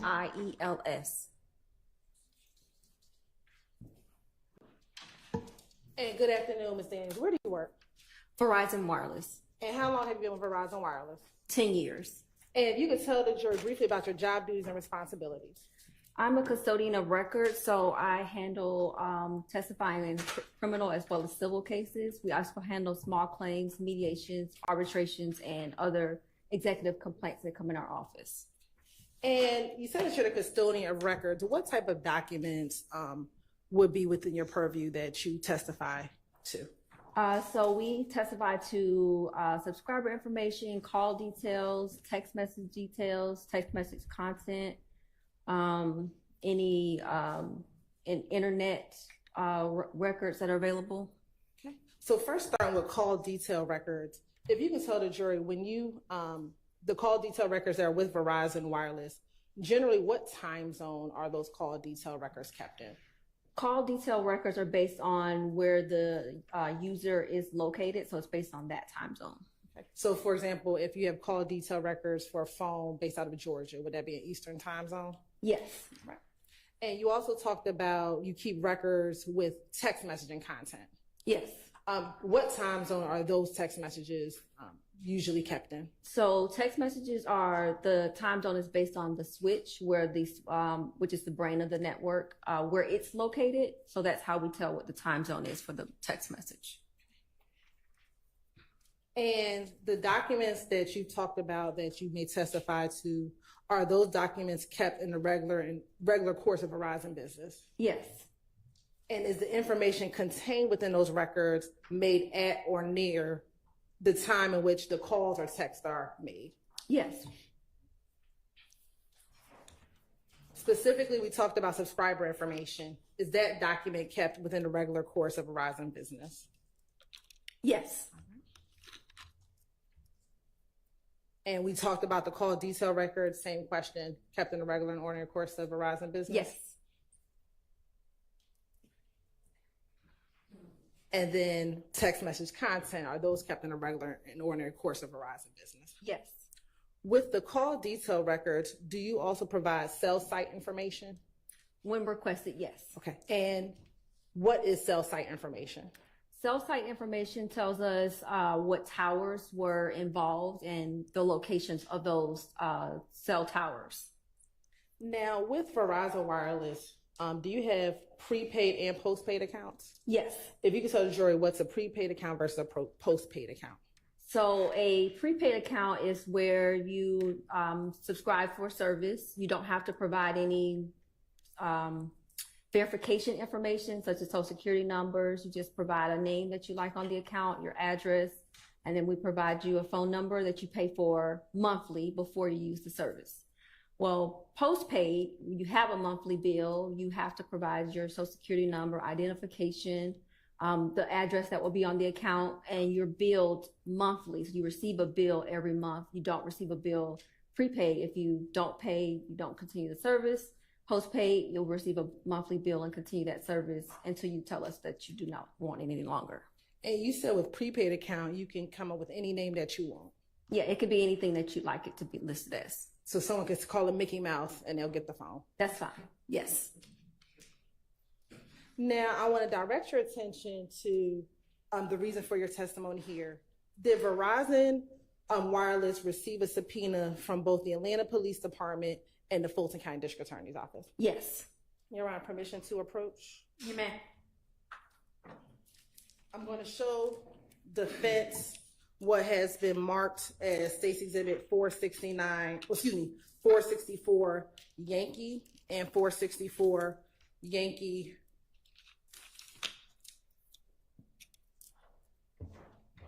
Alpha and Delta.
464 Yankee Alpha and 464 Yankee Delta. Tell me if you recognize 464 Yankee, Yankee Alpha, Yankee Delta. Yes. And first, with 464 Yankee, how do you recognize this as 464 Yankee? This is the disc that I signed and dated after reviewing the content. And we said reviewing the content, what content? The cell phone records, call details, text message content. And is that the content that would have been sent to the requester after a request was made? Yes. Now looking at 464 Yankee Alpha. What is 464 Yankee Alpha? This is one of the explanation sheets that we provide for the call details, and it explains each column that's encompassed in the record. And it's 464 Yankee Delta. This is the subscriber information for one of the phone numbers. And do those items appear to be the complete items from what you reviewed and what was given to the Atlanta Police Department regarding this request for that? Yes. Your Honor, this time the state by the States Exhibit 464 Yankee, 464 Yankee Alpha, and 464 Yankee Delta. They're admitted. Thank you, Your Honor. Subject to issues that we have to deal with later. Yes, thank you. I'm now showing you what's been marked as State's Exhibit 1 Tango Tango and 1 Tango Tango Alpha. Tell me if you recognize 1 Tango Tango. Yes. And how do you recognize 1 Tango Tango? This is the second disc of records that I signed and dated after reviewing. And does that appear to be all of the contents that was given based upon a subpoena from the Fulton County District Attorney's Office? Yes. And what is 1 Tango Tango Alpha? This is the subscriber information for the second phone number. And with 1 Tango Tango and 1 Tango Tango Alpha, does it appear to have been any additions or deletions? No. Your Honor, this time the state would like to tender 1 Tango Tango and 1 Tango Tango Alpha into evidence. Admitted and potentially subject to the same if we need to deal with that as well. Thank you, Your Honor. Now, Senior Analyst Daniels, I want to first start with 464 Yankee. And 464 is specific Yankee Alpha. Permission to publish, Your Honor? You may.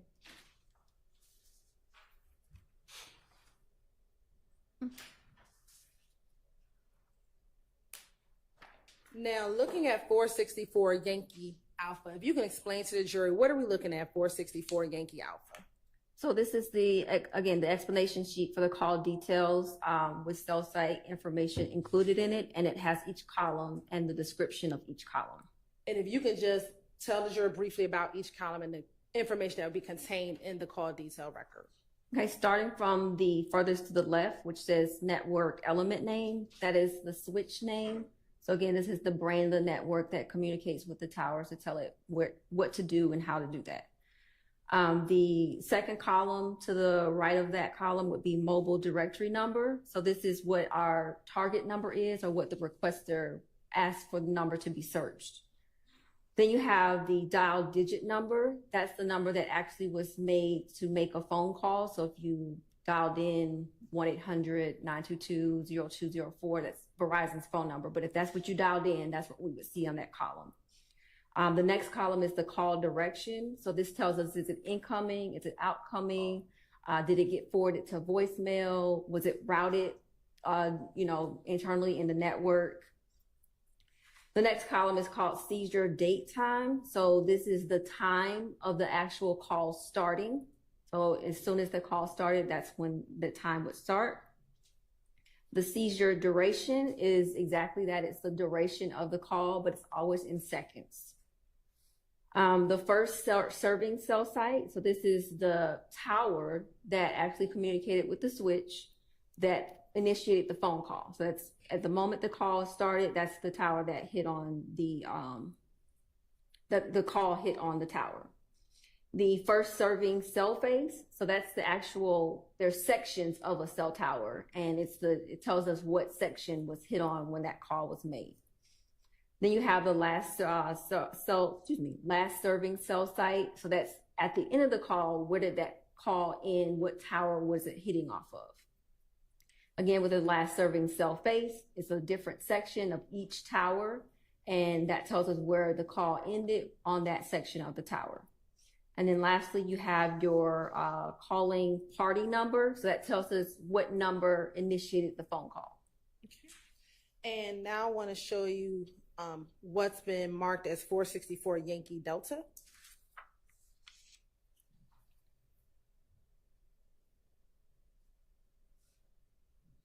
And while that's pulling up, let me ask you, for this record in 464 Yankee Delta, who was the requester of this request? I'm sorry, what agency? Better question. This was for the done by the Atlanta Police Department. And when was this request made? It was made on August 26, 2015. Now, looking at 464 Yankee Delta, can you please tell the jury what? We can scroll in. What are we looking at 464 Yankee Delta? So this is the subscriber information. And what information is contained on the subscriber information sheet? So you have the first column, which is, again, that target phone number that was requested. And what was the target phone number in this case? This one was 470-217-6080. I'm sorry. I can't see my handy dandy board.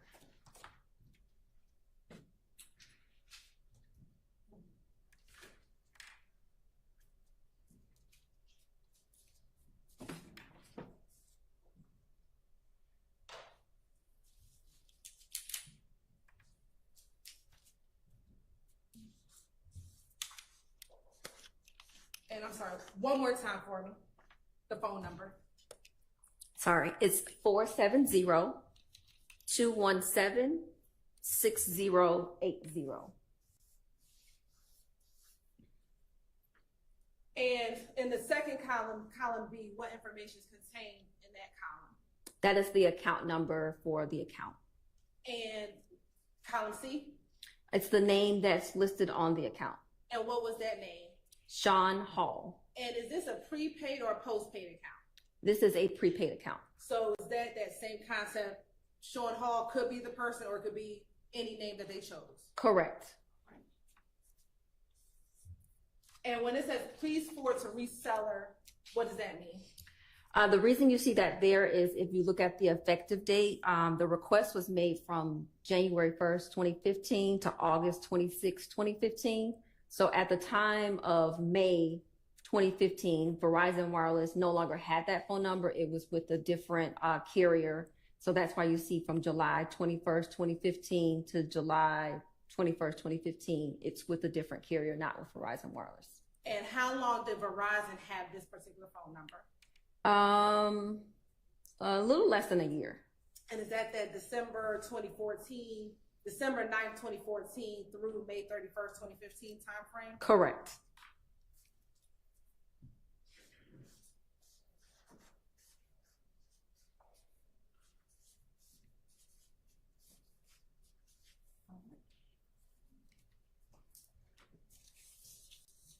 And I want to briefly open up 464 Yankee.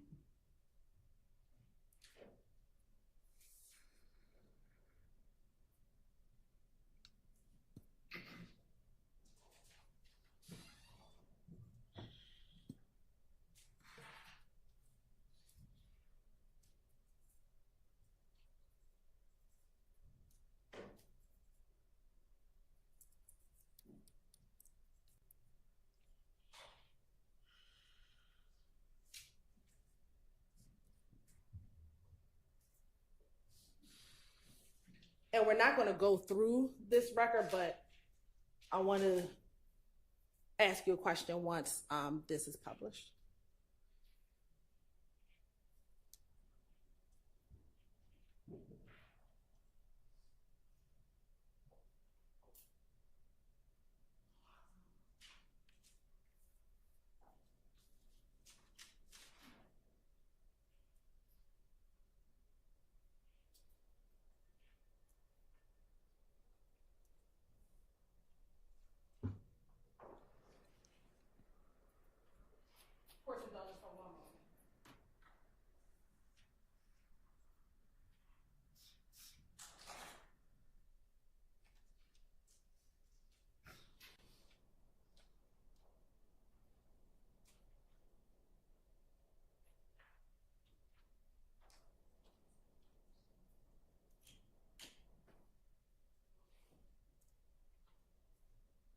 We'll come back to that. All right. Now looking at State's Exhibit 1, Tango Tango. And publishing 1 Tango Tango Alpha.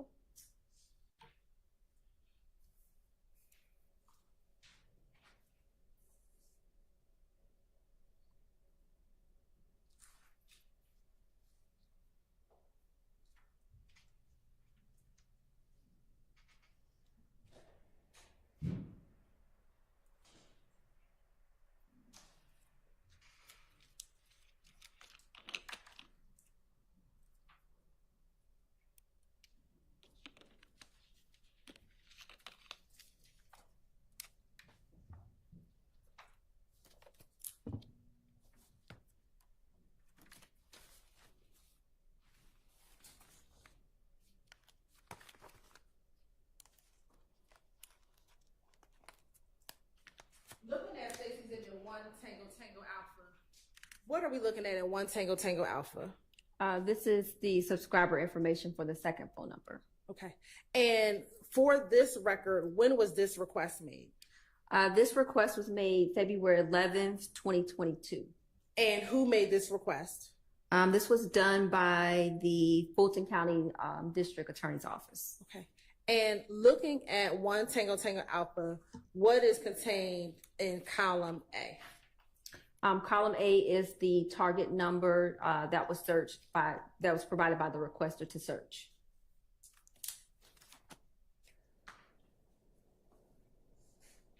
And what is that target number? That's 706-578-0999. And when was the search requested for? The search was requested. Are you speaking about the time frame? Yes. The time frame of the search was from February 6, 2022 to February 11, 2022.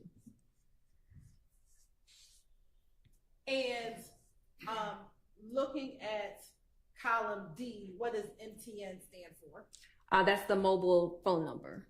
And is that the same number as the target number? Correct. All right. And moving to the left, to the right. When it says business name, please forward to reseller, what, if anything, does that mean? That just means that this phone number, it's not a Verizon number, but it's one of our resellers that uses our towers for service. And what reseller was this? Track phone.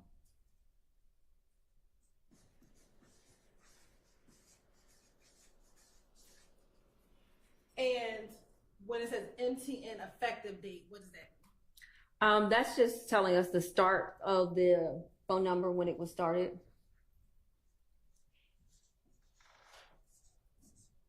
And on this, does it have a name of a subscriber?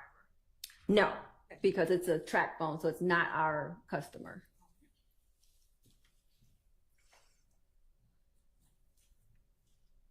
Now I want to pull up one document in 1 Tango Tango.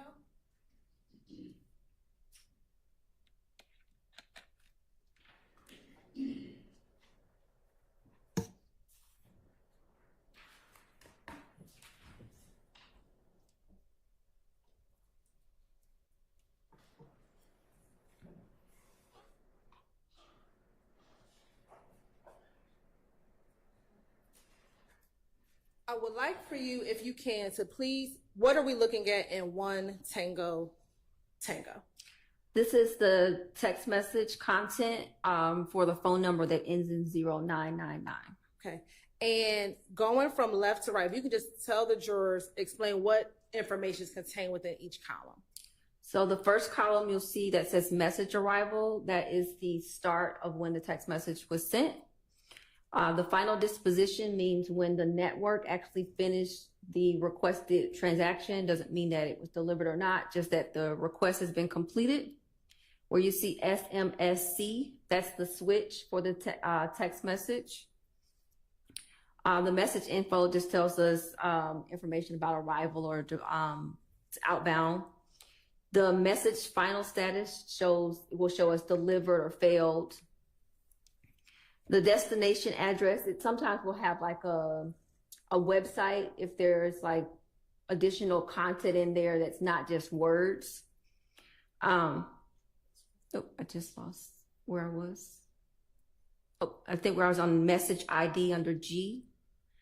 That is just an indicator to us to tell us where that text message is going. The search MTN, again, is that target number. So this was for the 099 number. The originating MDN number is the number that started the text message. So if I send you a text message, my number would appear first. If slide over to J, originating MIN is an internal identification. It's not something for other parties. Terminating MDN is the person who received that text message. So again, if I send you a text message, my number is going to be originating. Your number is going to be terminating. And again, terminating MIN is an internal number, has nothing to do with anything outside of Verizon. And what would be in the last column? It would have the content of the message. And the content column, does it have the content as it's texted on the phone or on the device? Now, that's information that we would not be able to confirm or deny. There could be things that are not transpired through the network, or there could be symbols that don't transfer over. So I can't say one way or another if it's directly like was texted. Does Verizon Wires ever manipulate what's contained within the content column? No.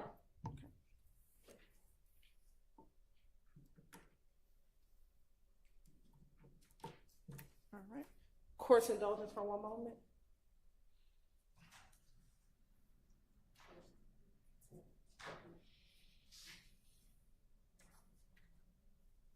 And Your Honor, we're just trying to fix one issue for this case. All right.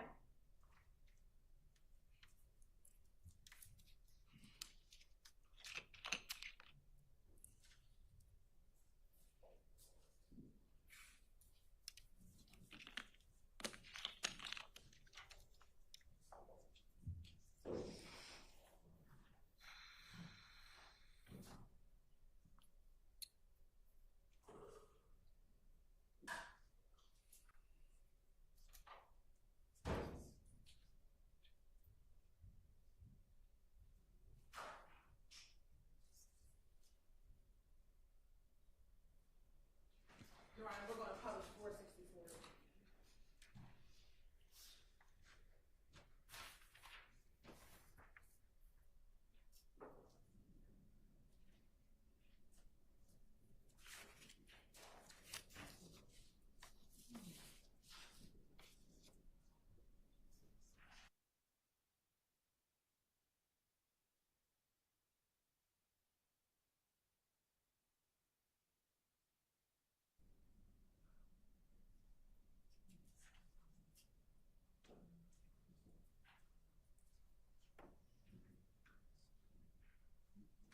Now, looking at 464 Yankee, is this the call cell site information that was provided pursuant to that 2015 request? Yes. Okay, and is the information within this document consistent with the information that you discussed, which was in 464 Yankee Alpha? Yes.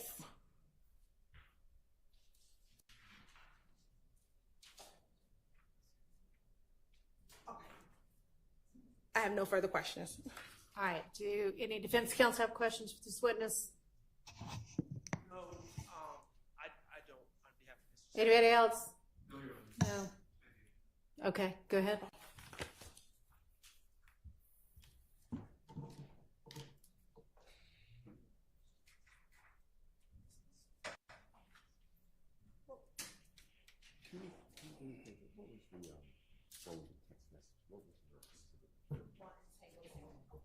Just one TTA or just one? Thank you, Your Honor. Good. No. Oh, sure. Sure. Good afternoon. Good afternoon. Can I ask you some questions about what's now marked as State's Exhibit number 1TT? Sure. And if you need it, it's going to be displayed. If you don't need it, I just want to ask you a couple questions. Sure. I'm specifically focusing on the text message content column. Do you know what I'm referring to? Yes. And you said something to the effect, I'm not saying this is a quote, but something like Verizon does not verify the accuracy of the content of those words, something like that. Is that correct? In so many words. Can you do me a favor? What happens, like if I was to send you a text and I ask, how are you? On the records, it may not come out like that. Is that what you're telling the jury? That is a possibility. And why, and if you don't know this, just it's beyond my capability, but why is that? There could be a lot of factors, but I wouldn't have the factors to provide to you. Do you know when, like, something is verbatim versus something's not verbatim? Do we have any type of, if you look at the records, any type of knowing, like, hey, this is not accurate, but this one is? Yeah, I would not be able to provide that. I don't have that information to No, to I tell understand. you. It's beyond your, no, okay. So you just can't verify that column? Correct. How about the other columns? Are they fairly accurate? All of the columns are fairly accurate, but I wouldn't be able to say with 100% certainty the text message content is exactly what was text. That's what I was saying. Besides the text message content, the other columns. Correct. They're Phone all number, accurate. duration. They're all accurate. Okay. It's just the text message column that you don't want to verify. Correct. All right. Your Honor, thank you. All right.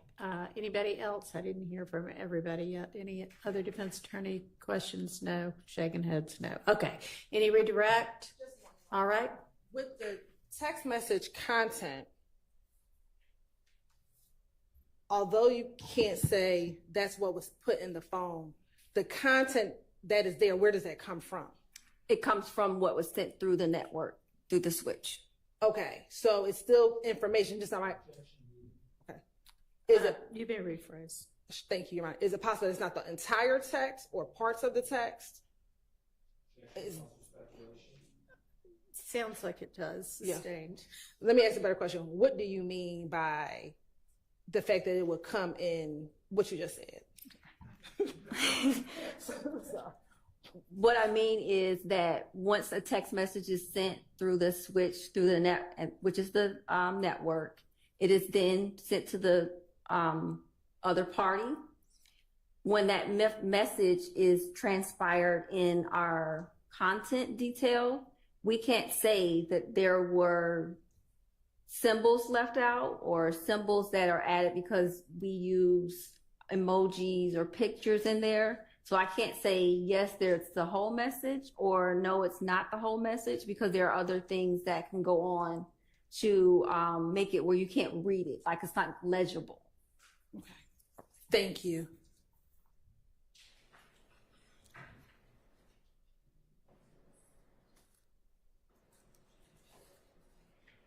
Thank you, Robert.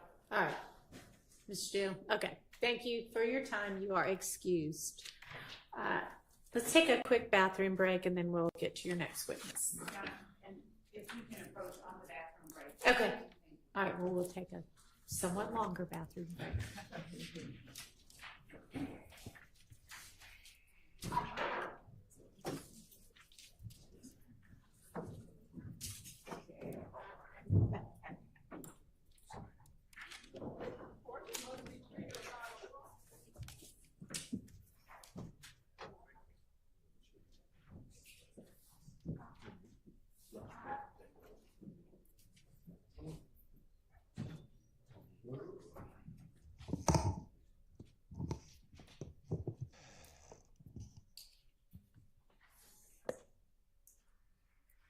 May we approach at the bench with a member of the defense? Sure.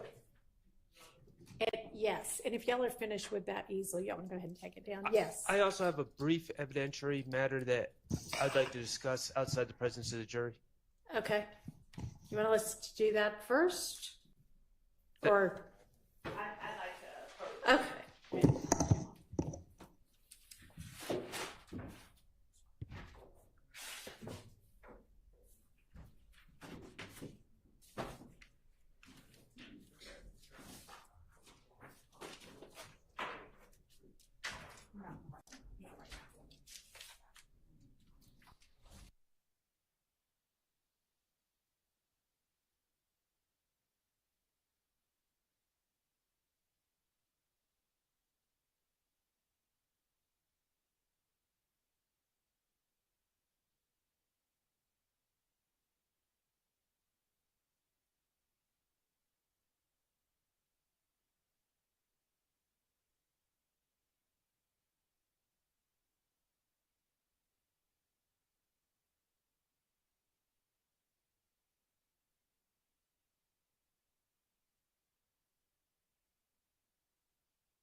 Yeah, I think a couple of the jurors are going to come grab their things that they might have left out here, and I'm going to excuse them for the day. So let's let them do that, and then we'll take the recess, and then we'll reconvene.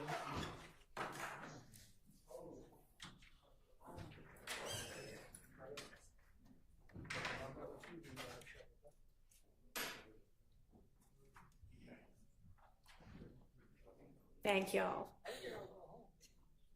Didn't know that when I sent y'all out for the break.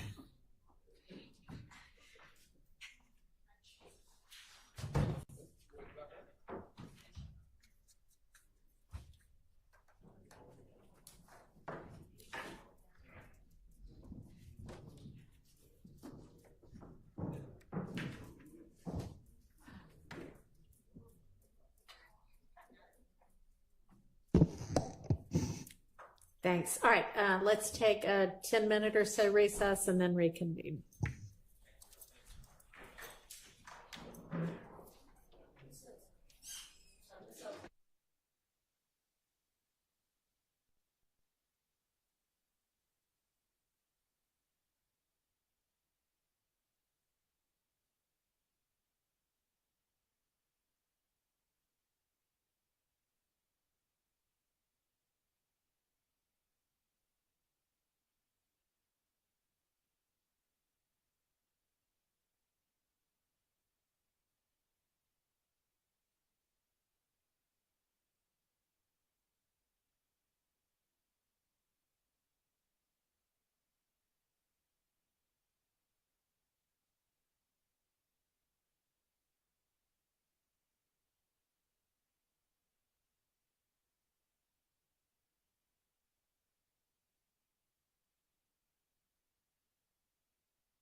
I've got these 2, 3, 4, 5, 6 kind of stacks of the correspondence between the state and various attorneys for co-defendants who've pled. And I really hate to do this to you. And some of them are really thin, so it's easy enough for me to just sort through it, but some of them are fairly thick, 2/3 of an inch. I know, and that was the And thing down. they are in, I don't know, because I've only just now kind of flipped through, but they don't seem to be in any kind of like chronological order. But it may be that, you know, something is like a string that started in 2022 and goes all the way through to 2024. I don't know, maybe. But they're all just sort of bound together as one, and it would be so much more helpful if I knew where one email stopped and the next one started. Okay. So can I give these back to you Yes. to sort of put in just a little bit more followable format, and then y'all can give them back to me in the morning? Okay, and if you can start with whomever the attorney for Mr. Zachary is, since he may be the first person. He's not. He wasn't. He won't be. He wasn't. He's not one of these people. He did not Oh. plea. He was not in Okay. a defendant on this Okay. indictment. All right, great. Then we won't have to worry about that. Can I ask a quick question about that? Yes. I may have misunderstood Miss Love earlier, but when she was talking about giving you these communications, I thought I heard her drop in a clause that said except for the plea negotiations. I don't remember. Did her you say that, or saying- did I mishear you? That's the whole point of that. No, the whole point was to provide plea negotiations. Yeah. Okay, great. Thank you. Yeah. Okay. Mr. Shart, you had some sort of an evidentiary issue to raise. Yes, Your Honor. I believe it's 464 Yankee. It's the historical cell calls of Demise McMullen. The witness identified it as a business record. Of course, we just saw it on this, we saw a CD. But it was briefly displayed to the point that I saw it. It has added columns that 464 Yankee, as it is right now, has added columns that are not in the format that they would have been received from Verizon. That one added column is... Hang on, can you pull it up so I can look at what he's talking about? Go ahead. And so, typically, I do the same thing when I get cell phone records. I add columns to identify the people that I believe are associated with certain phones. And it looks like that's what someone that was not an employee of Sprint did here. And so I see on the screen right now columns A through I. so I'm referring to D, and there's one over on the far right that might be like J or K. Okay. M. So those are things that someone, as part of the investigative team, All right. added those. Let me ask. So we actually did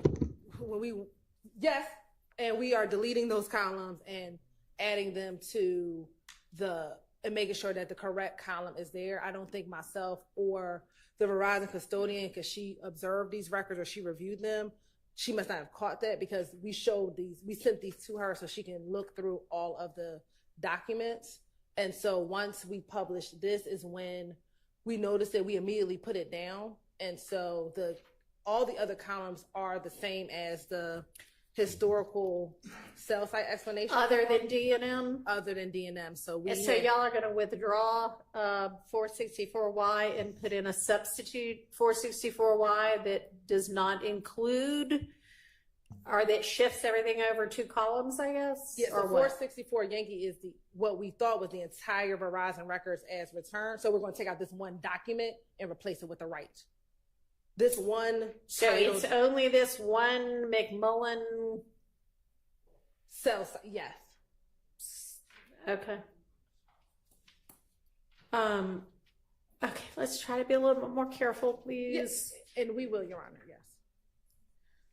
Anything else on that? And also we expect the evidence to come out. I mean, and not that this is correct. We do expect the evidence will come out that these are the Miles McMullen Okay. records, but we will make sure it is the right records. Okay.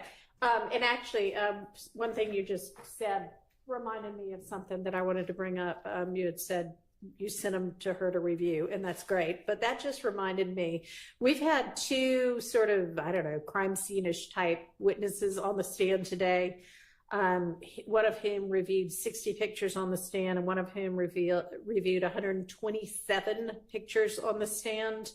And they actually did that pretty fast. But is there, I mean, would anybody have an objection to when we're talking about, you know, the actual people that took the photos who are also kind of professional at doing these kind of jobs? I don't mean like a victim of a crime and this is her house. I don't mean like that, but like, you know, the reporting officer to the scene. Would y'all have any objection, and this goes for everybody in the event that the defense ends up calling witnesses as well, to just being able to have that witness when they're waiting outside, go ahead and review them just to see, you know, hey, are you familiar with these? So that when they're on the stand, you can say, you know, you reviewed them outside at you know, everybody agrees and all of that's fine, but that might save 10 minutes, 5 minutes here and there. So, Your Honor, actually the witnesses that had reviewed them, they, in one instance at least, the 128 photos, they had actually initialed every one of, like they had reviewed. Right, all but of when them. they get handed to them by an attorney and say, can you, and I know that's like what, you know, the process is, but it is equally okay to say, you just review, you know, you just now reviewed these outside, you know, are you familiar with them? We can or do that. whatever. And I mean, obviously, if you give them to them and say review, they're going to do it again. But anybody have a problem with us, you know, maybe like cutting out a minute or two here or there just by doing it that way? Everybody's good with that? All right, let's, you know, from now on, and maybe it'll save us a day or something. I don't know. Okay. All right. I have listened to the entirety of the recorded conversation between the investigator and Ms. B. And she essentially, I guess I see where she got the idea that I, as the judge, had been the one that said she had to testify. Not really, but I get where she got it, because at some point the investigator says, so we'll let the judge know, or Miss Hilton will let the judge know that you don't want to appear. And it was in the context of appearing on camera. But I mean, I guess she took from that, oh man, they still gave me a subpoena, so the judge said I have to appear, when that's not in fact what happened. But there wasn't anything nefarious going on. It was just a kind of a misunderstanding, I guess, on her part. And the only other thing, just for, you know, I mean, she is reiterating very strongly everything that she put in the email that y'all all have access to, about that she wants everybody, prosecution and defense, to know that she does not consider herself a witness. I'm sorry, a victim. She does not consider herself a victim. She doesn't look at herself that way. It's a surprise to her that anybody thinks she's a victim, given that this was sort of collateral damage to her apartment. Her apartment wasn't targeted. If she is called to testify, I think she's very much going to make that clear from the stand. One question I have is, given that we already have the testimony from, I think it was Officer Hill, is there anything additional that this witness would be able to present to the jury that would not be cumulative of the officer's testimony? Your Honor, I think that, and I'll have to confirm reading her, what she did tell them, but I think that she, one second, let me confirm something real quick. Okay.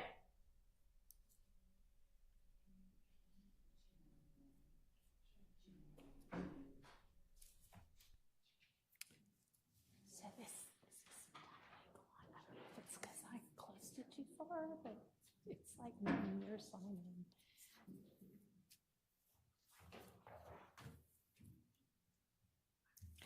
If it closes all the way, does it like disappear? Because that could be something I did.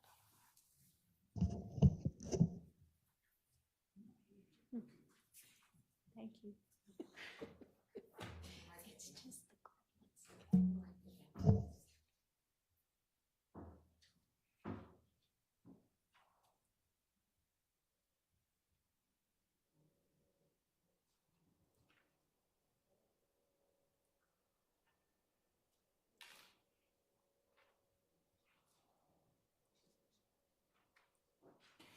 Your Honor, we can evaluate that. Okay. And All right, thank you, I appreciate that. All right, I'm trying to think if there was anything else that I wanted to tell y'all, but is there anything else that y'all want to tell me or that we can deal with right now?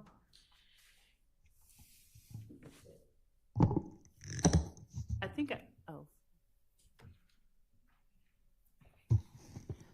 I think I briefly mentioned it while we were there at the bench, and the court said that that was something we didn't necessarily need to take up, but there may be, given certain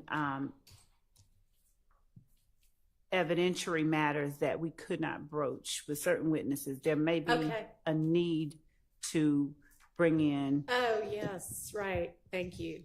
Okay, so, yes, there were, which officer was it? The officer that reported to Miss Bees. No, Miss. Okay. It was Officer Hill. Was it Officer Hill? I don't think so. I think it was before that. Oh, yes. Who the neighbor was. Who was in the neighboring house or apartment. And of course, there were hearsay objections. And I mean, it's a valid hearsay objection, and that's why it was sustained. But out of one side of defense mouths is a lot of, can we move this trial along? The state's taken too much time. Why does the state want to present all of these witnesses? And then the state had apparently cut a witness or two, hoping to just have this officer testify to who lived next door. And now the state needs to bring in one or two or three more people. And it's fine. It's a valid hearsay objection.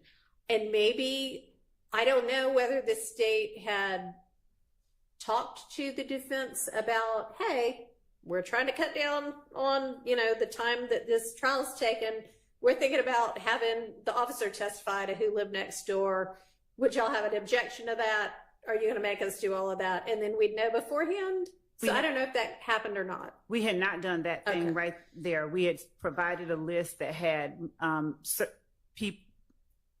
other people on there. Yeah. And so we can make it plainer. Okay. For instance, with I think that we had mentioned a few days or weeks ago regarding some of the some crime scene technicians that we were going to eliminate and have some officers testify about, but we need to bring in, because if there are certain objections, they're just that are sustained.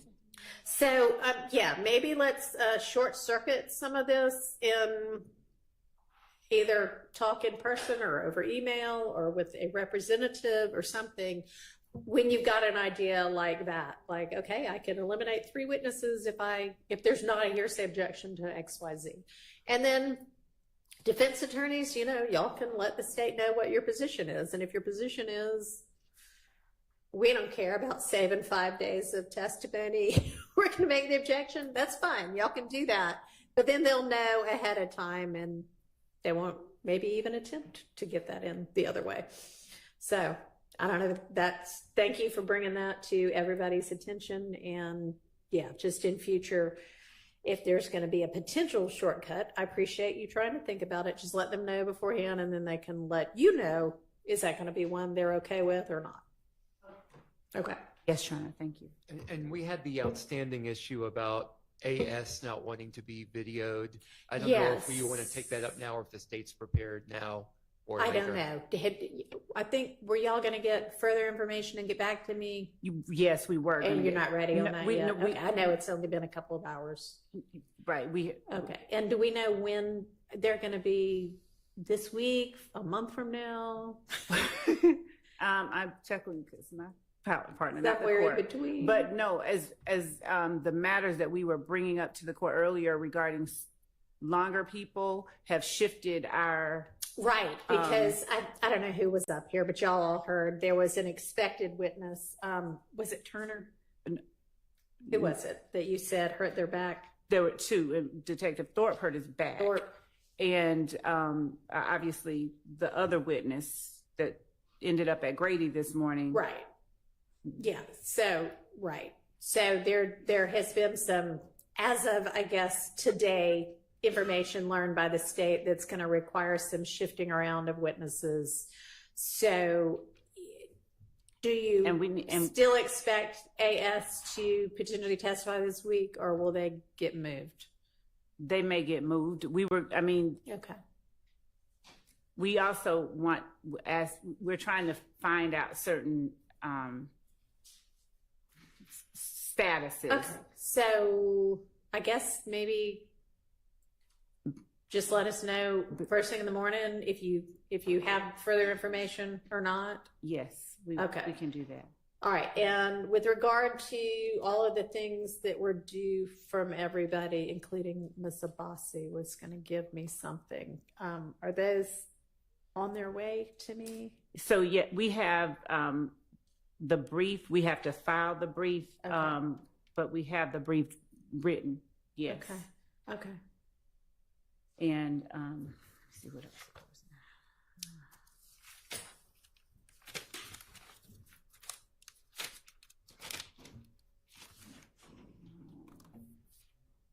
Laura. And I think that we are. Let's see what else.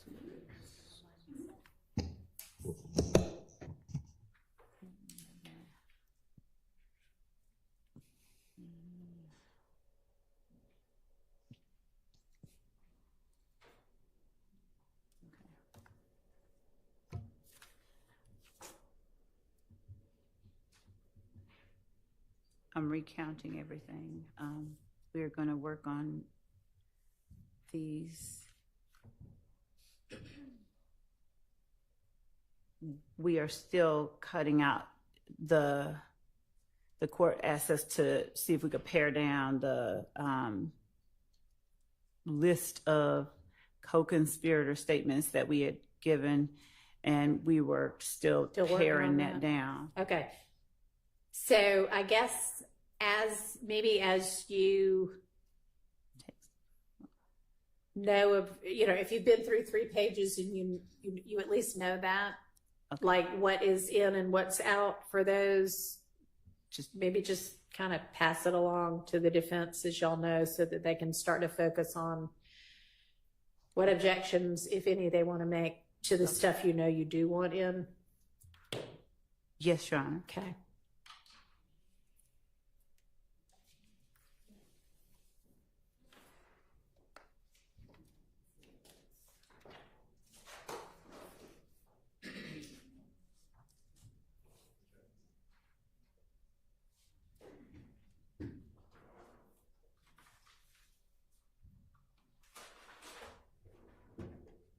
Your Honor? Yes. Because of that need to rearrange witnesses this week, does the state anticipate any witnesses this week that were not on the witness list circulated last Friday? Your Honor, in light of the timing of all of this, of course, we've all been in the same place, but that is possible. So first of all, we need to find out that information about the status of the longest witness that we had, because we want that person up as quickly as we can get them. So until we get that information, we cannot commit to whether that's going to change things and put people in, but it is likely that we will have to bring in people that we were not going to bring in for this week. Okay. Because so yeah, it sounds like it's just as likely as not that it'll be a different list of witnesses. Can you get that together tonight and get it to the defense? Yes, I and assume, we're just, do you know like which kind of set of acts you're going to go to? they're all dealing with the set of retaliatory shootings that occurred after January 10th. And it's possible that another co-defendant that entered a plea, after I speak with this person's attorney, I can confirm that, but it's possible that one of those people will be testifying.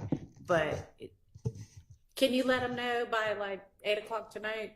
Yes, as if long it's as we not can. the people you put on before, like who you think it is going to be. Yes, and yes, we need to Okay. find out. We really need to find out one status of one person. Okay.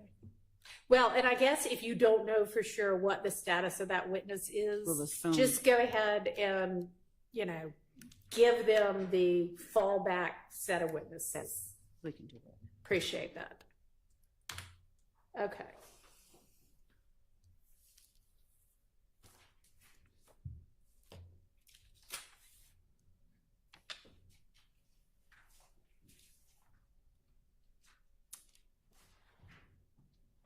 So are there other matters that we can deal with?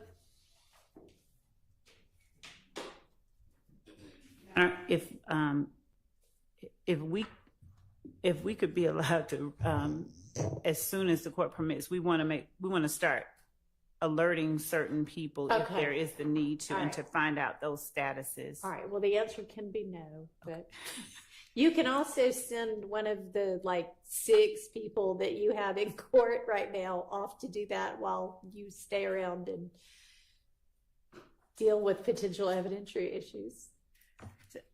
Right? Yes. Give it. I'm probably the one that's going to be pointing Okay. out the ones Then- that need to be. Then you go and let somebody else deal with evidentiary issues. There may not be any. I don't know. Why don't we just take the 2 more minutes and find out if there's an answer to the question? Are we ready to deal with any other non-jury matters right now? I really need y'all to get that way soon, though, because we keep having these unexpected non-jury hours. So let's get ready fairly quickly to deal with some evidentiary issues. Okay? I'll say this, and I believe the court was copied on it. Mr. Steele filed after their review of the evidentiary items. So we just need an opportunity to look through that Yes. filing, and we can work through that. Okay.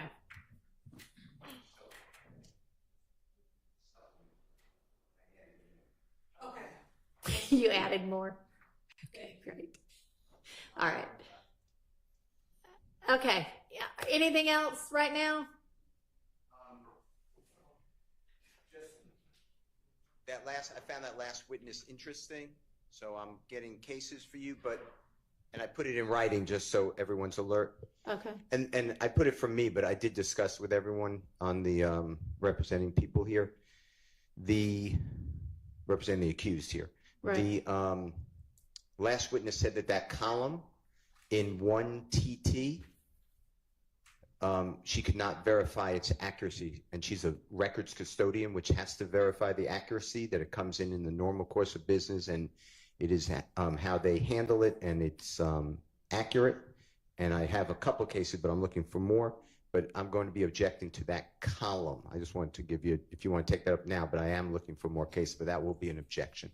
And that was preserved, I know, by, we went to the bench and we had specifics on the text messages, certain words, certain messages were not relevant, but I wanted to make it encompass that entire column. Okay, so the objection at the bench was that in terms of the content, we hadn't hashed out Right. whether And now I'm objecting. everything was going to come in or not.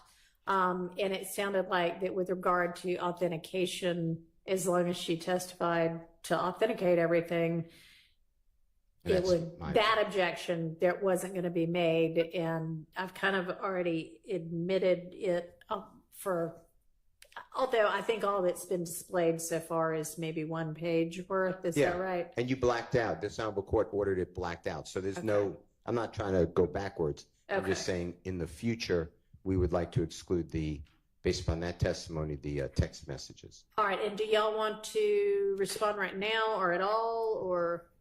Yes, Your Honor. Okay. We believe that the testimony of the custodian was she cannot verify what actually gets transmitted into the document, but the document as it is what Verizon gets, what Verizon produces, and that none of the people at Verizon manipulate what is in that content column, but it's solely because of transmission. She even gave the explanation. An emoji might not come through because of however the language changes. When I say the language, I mean like the technical language changes, but whatever is in the record is what has been transmitted and produced into the record. And so is what Verizon has. Is what Verizon has, and Verizon produces what it has. Yeah. So, I mean, I think to that extent, it is authenticated as the records Verizon has. And with the sort of caveat that what is shown in the content column may not be precisely what it was my understanding that she was saying it might not be precisely what the ultimate recipient gets because it doesn't pick up, it may not pick up something like a symbol or an emoji. Yes, Your Honor. Yes, Your Honor. So I don't think that that column is not properly authenticated. I think it is. It's just that you all will be able to make whatever argument you make about whether they should believe anything about what is said for the content of that. It is what Verizon gets from the switch, whatever the switch is. She would, and obviously Miss Winfrey would be the best person, but the way I have it is Miss Hilton asked Miss Daniels, the witness, and the content column talking about what we're talking about, does it have the content as it is texted on the phone or on the device? And Ms. Daniels said, no. That's information that we would not be able to confirm or deny. There could be things that are not transferred through the network, or there could be symbols that don't transfer over. So I can't say one way or another if it's directly like what it was texted. That was right. indirect. And then following up, we got further detail that it sounded like it was things like symbols and emojis, but that what is shown on there is what Verizon, that comes from the switch/network, essentially. So okay, I'm just, I just want my record, I guess, to be accurate. But I asked on cross-examination, I said, can you do me a favor? What happens if I were to send you a text message and I asked, how are you?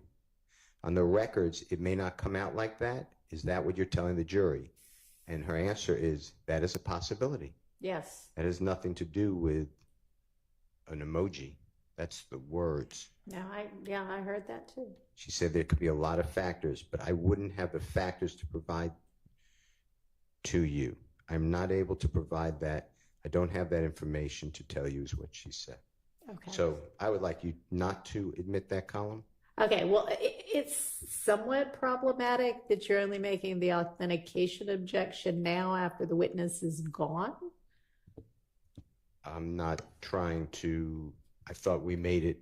You made a relevance, well, not you, but you, the defense team, made not even a relevance objection, but made an objection to essentially the kind of thing I understood it to be not as to authentication of anything, but as to should something nonetheless be excluded content-wise because of some other objection, like we've been hashing through with other people's phone calls and interviews and all of those kind of things that are otherwise objectionable. And I'm sorry, that was the way I understood. I think I even said so not authentication. This is just going to be authentication here.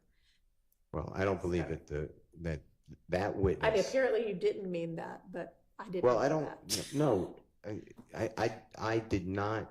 I wanted to hear from the witness. That's why we would not stipulate. And the witness, I don't believe, laid a proper foundation before this honorable court for text message content. And I don't believe it's waived. Your Honor, I believe their argument would go to weight, not admissibility. She said that these are the records that Verizon gets. These are the records that Verizon produced pursuant to the subpoena that she received, and that this is the information that was given from Verizon. Now, whether or not defense counsel wants to challenge the content inside of it based upon what she said, they can, but the records themselves is what came from Verizon. And I think she was clear in. I'm saying that I can't tell you for a fact that this is what was put into the phone, but this is what was transmitted from the switch, and this is what was produced. And again, no one has changed what was in the content column, but this is what is produced directly from the records. And it was probably authenticated because there was no authentication objection at the time in which the records were tendered and admitted.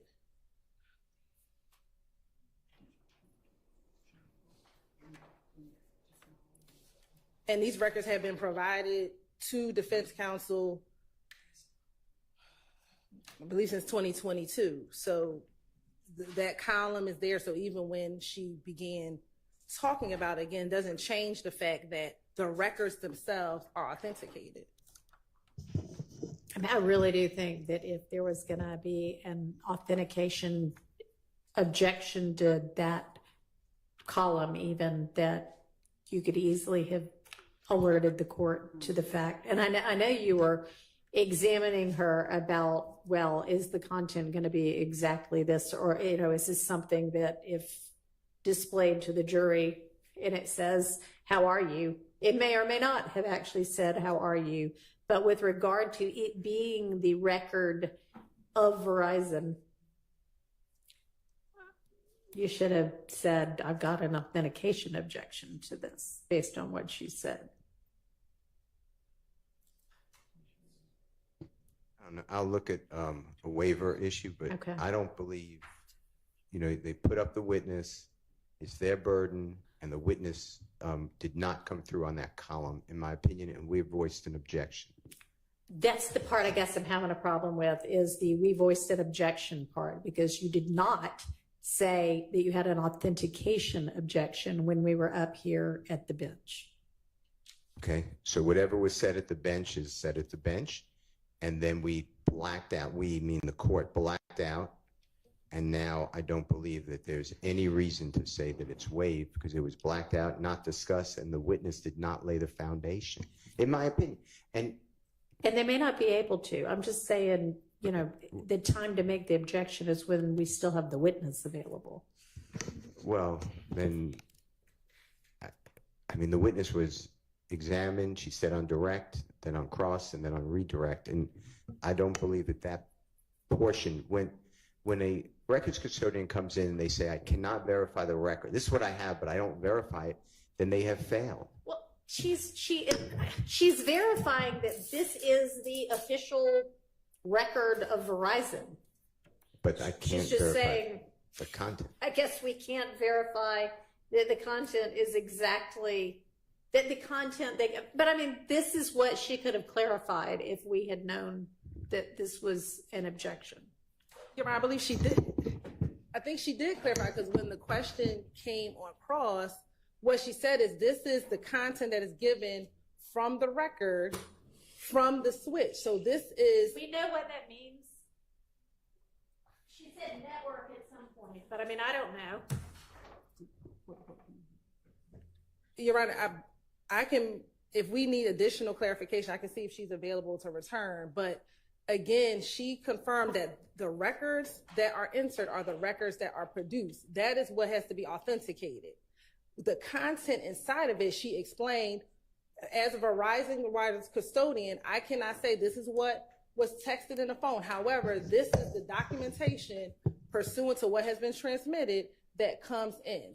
She gave further explanation to explain, I'm talking about emojis might be missing, But I also asked her, does anyone at Verizon change what is in the content itself? And she said no. Right. Because that is the record as produced. So she authenticated the record. If Right. there's a challenge to the content, I guess it honestly is more like Mr. Steele hasn't referred to it in this way, but if there is a column that, and if it is all that could possibly be missing is an emoji or a symbol, that's one thing. But that's, I mean, part of her testimony suggests that. Part of her testimony suggests it may be more from the, if I text you, how are you today? And you can't say whether the record's going to reflect that or not, then maybe it's something more than the emoji. And this is something that could have been cleared up potentially if we still had the witness. But if it is, if the contents of the content column can in no way be relied upon to be even close to what actually got texted, and I'm not saying that that is the case, but I'm saying I don't think it's 100% clear about that, then it's essentially would be like a relevance objection to that column, regardless of whether it is the document, the official document from Verizon. So while Mr. Steele has said it's an authentication objection, I mean, is that essentially what you're saying, is that if we don't know whether anything about that content is accurate, then why should that ever go before the jury? Of course, that's what I'm saying. Okay. But I think that could be an argument, and when the contents come in, there will be corroborating evidence around the relevant content. I think that's something that can be addressed on a text message by text message basis once we get to that portion of the identified text messages in the relevant portion of time. Well, and I mean, if we need to recall the Verizon wireless custodian, we can do that. I can see if she's available tomorrow morning. I mean, it's ultimately up to y'all, but you hear the arguments being made. Okay. All right. Anything else today? No. All right. Okay. So we're gonna, I guess, adjourn court a little bit early for today, but please, just like Friday, please continue to work on this case together and separately, because there is clearly so much still that needs to, that y'all need to get together on and address, and let me know about, so that we can sort out whatever issues remain and not have to only do it on the fly. Okay. All right. So I'm thinking 8:45 tomorrow for all of us. All right, I'll see y'all then. And did the court give you till in the morning so you wanted these? You can just give those to me first thing in the morning, Okay. and by first thing in the morning, I mean 8:45. Okay.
May I proceed, Your Honor?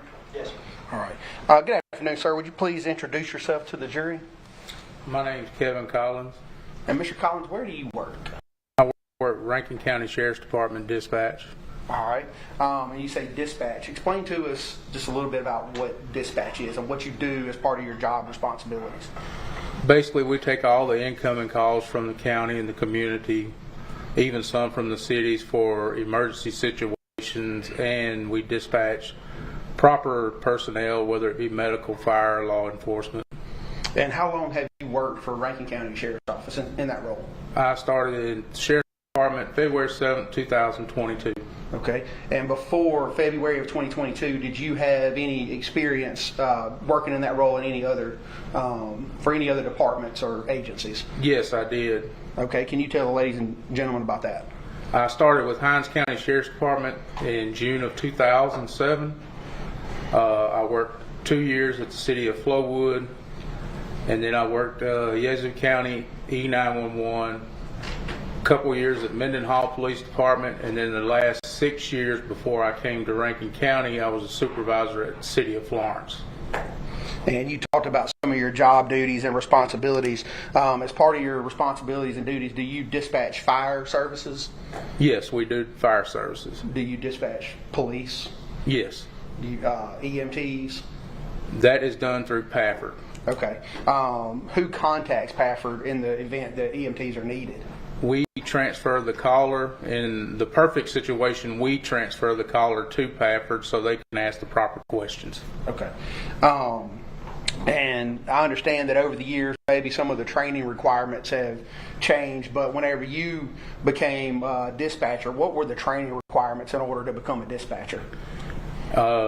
Within the first year, you had to go through a 40-hour basic certification class plus a 8-hour ride-along with each department that you dispatch, whether it be fire, law enforcement, medical.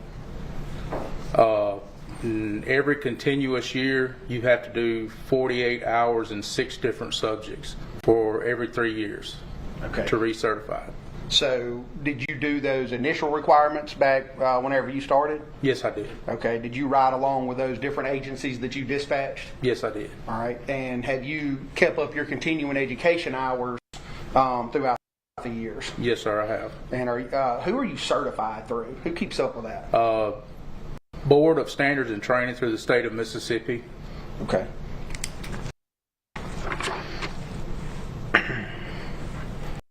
And you said you worked at Rankin County since February of 2022, is that correct? Yes, sir. Okay. Do you guys work in shifts, or how does your schedule work? We do. My shift is 7 a.m. to 7 p.m., and we do a 3-2 split, which is like 1 week we'll work Monday, Tuesday, and then the Friday, Saturday, and Sunday, and then the next week we will work Wednesday and Thursday. And it just alternates the following weeks. Okay. How many dispatchers work at a time for Rankin County? There's 4 of us at a time on duty. And how do you guys handle calls that come in to, say, 911? If it's an emergency situation, then, we've got this thing where we'll snap our fingers and somebody else will pick up on the call.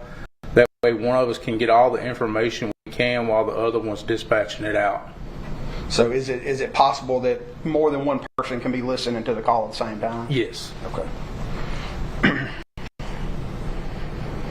And I want to take you back to March 19th of this year, March 19th, 2024. Were you employed as a dispatcher with Rankin County at that time? Yes, I was. And that was as a dispatcher? Yes, sir. Okay. Were you working that day? Yes, I was. Do you recall receiving a call from an individual by the name of Mr. Heath Smiley that day? Yes, I do. And what was the reason for Mr. Smiley calling 911? He called because he had been shot. At first he said he had grazed the neck. Once during the middle of the call, he then stated that his wife was also shot dead on the floor. And I continued to talk to him until deputies arrived on scene. And do you recall the address that Mr. Smiley was calling from? Yes, it was 214 Ashton's Way. Okay. Is that address located in Rankin Rankin County? Yes, it is. Okay. Mr. Collins, how would you describe Mr. Smiley's demeanor whenever you picked up the phone that day? He was very distraught. At first, I thought I was speaking with a female. It wasn't until I found out his name that I knew it was a male. And then I just continued to get further information from him, what I could. He couldn't even, when I asked him the address the first time, he couldn't even tell me the address. I went off of the 911, which gave us, I believe, 215 Ashton Way. And then later on during the call, I verified with him what his address was. Okay. And you mentioned that Mr. Smiley stated that he was grazed and that his wife was dead. Did he tell you anything else? He also advised that his stepdaughter had shot him and that he had taken the gun from her and she ran out the back door wearing, I believe, a gray shirt and jeans and went over the back fence. I got a description from him that we could pass along to our officers, and that's most of it, except he did also advise that she had been going through some things and was on medication trying to deal with some stuff. Okay. When someone calls 911, are those calls recorded? Yes, they are. And do you know whether or not those calls are kept in the normal course of business by the Rankin County Sheriff's Office? Yes, they are. Okay. Do you know whether your call with Mr. Smiley on March 19, 2024 was recorded? Yes, it was. And do you know whether or not that call was kept in the normal course and scope of business by the Rankin County Sheriff's Office? Yes, sir. Okay. Have you listened to that call before? Yes, I have. May I approach, Your Honor?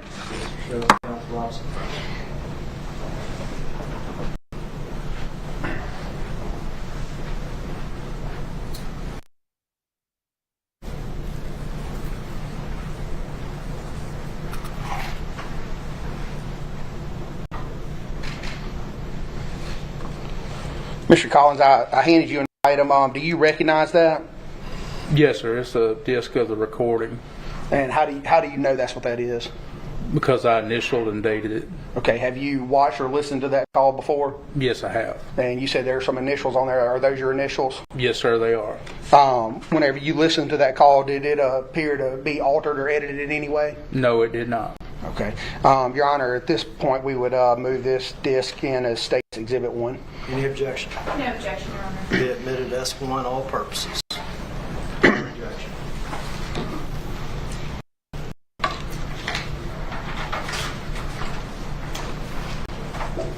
May I retrieve the disc?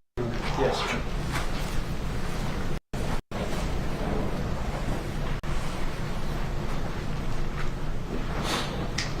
And Mr. Collins, you mentioned that you listened to this. Is this a complete call recording of the call with Mr. Smiley that day? Yes, it is from beginning to end. Okay. Your Honor, may I publish this for the jury, please? Yes, sir.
got hit in the neck a little bit.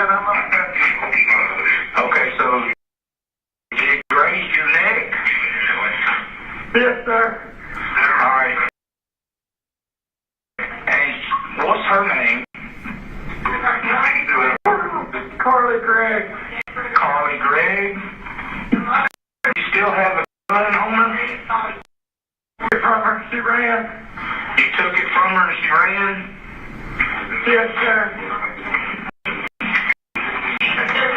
She was screaming something at me I couldn't understand. I locked the door. She's out. What's going on? Which way did she run off to?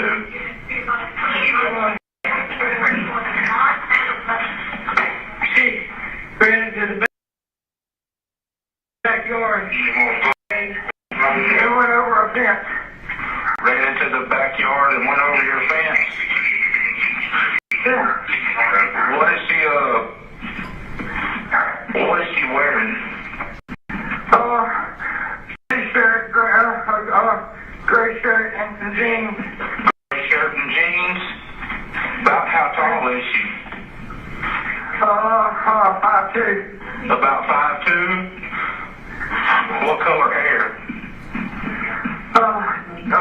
Brownish. Brownish, just short hair.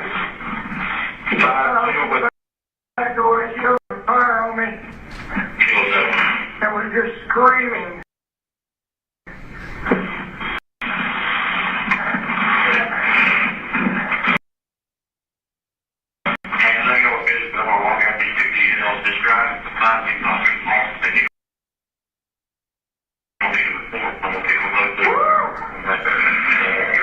Okay, just calm down for me. We got everybody headed.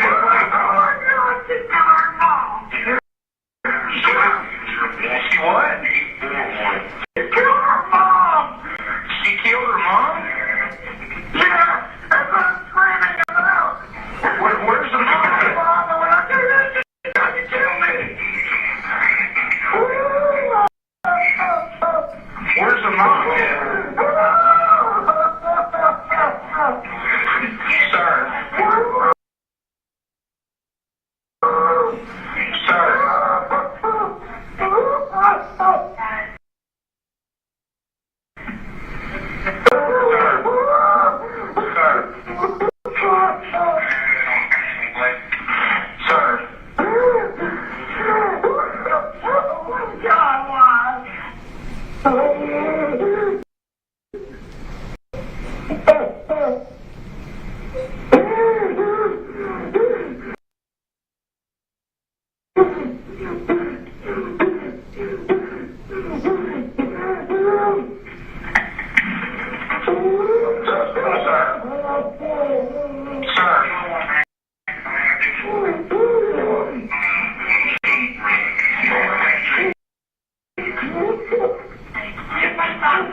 Sir. Okay, your address is 215, correct? 214. 214. His address is 214. Okay, sir. Where's your wife? She's dead on the floor of my stepdaughter's room. She's on the floor in your stepdaughter's room?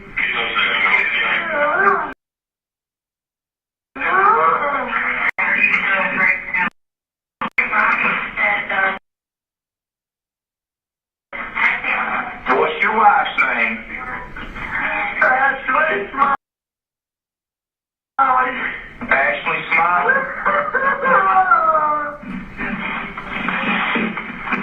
Was there any problem with it, sir? Sir, I need you to speak with me, okay? Can you go outside the house and speak to me?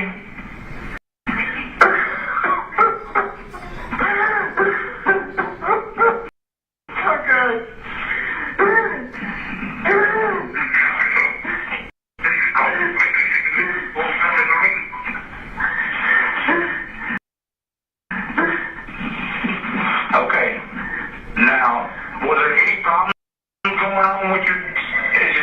stepdaughter, or she's my stepdaughter. And her mom, I don't know what's going on. The stepdaughter's been in therapy for a little while, trying to work out some problems in the home and antidepressants.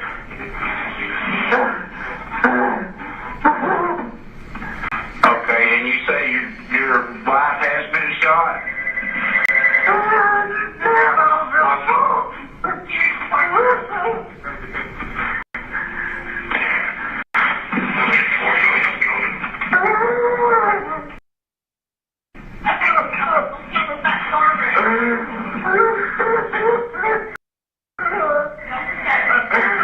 Open the door, the cops are here. I'm gonna let you speak with them, okay? Okay. Speak with them, okay?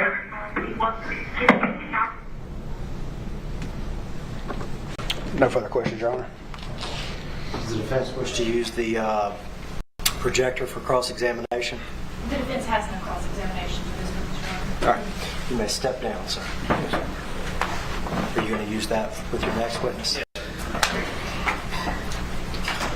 Before we go to the next witness, any jurors need a restroom break? All right. State may call its next witness. State calls Deputy Hunter Lewis, Your Honor.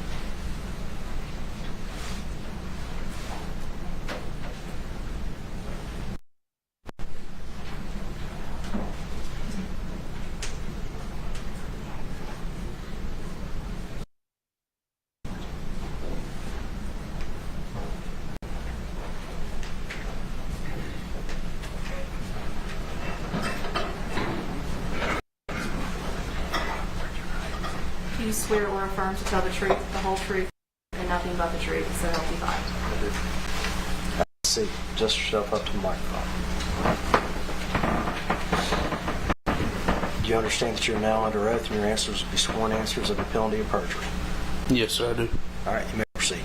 Thank you, Your Honor. Good afternoon, sir. Would you please introduce yourself to the ladies and gentlemen of the jury? Hunter Lewis, All right, Hunter, and where do you work? Rankin County Sheriff's Office. All right, and what role do you work at the sheriff's office? Patrol.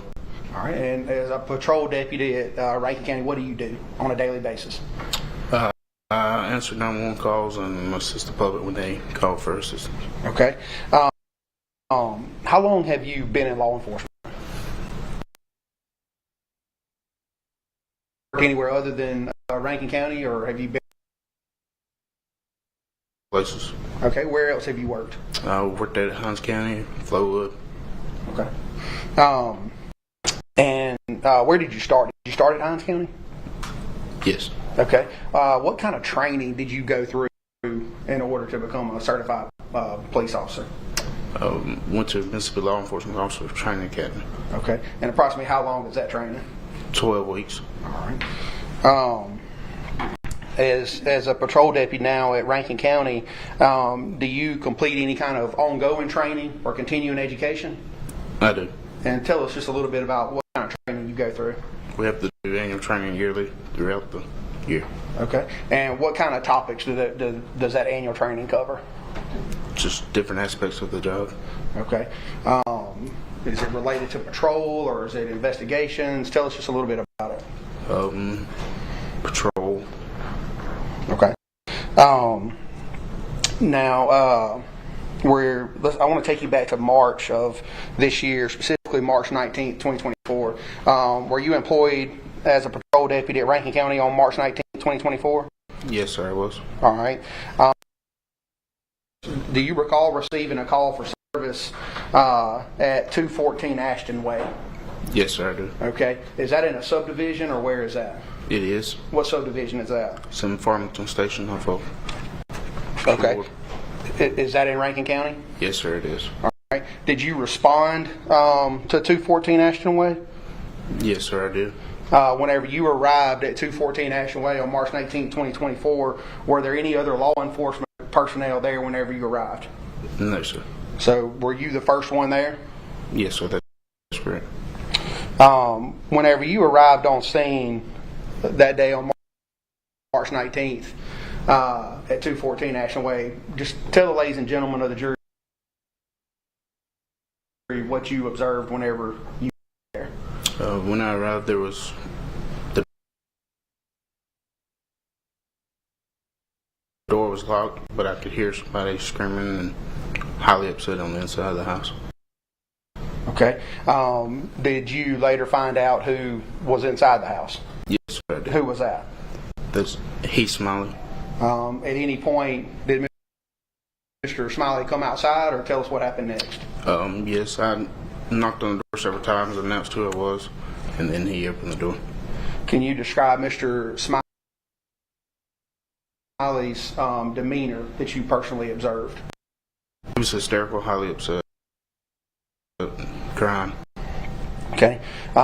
Whenever he came out, tell us what happened next. He fell to the ground on the porch just outside the front door once, and then I asked him where his wife was. He said that she was inside on the floor. What information, I'm sorry to interrupt you, Deputy Lewis, what information, if any, had you been provided by dispatch? Just advised that there had been 2 people shot inside the residence. Okay, so you stated that Mr. Smiley came outside, and you spoke to him briefly. Then what happened next? After I spoke to him, I went inside to check on the other party bedroom. Okay, and then did you do anything to Miss Smiley whenever you encountered her inside? I did. I initially checked for a pulse, and I couldn't feel the pulse, so I lifted the towel to see what kind of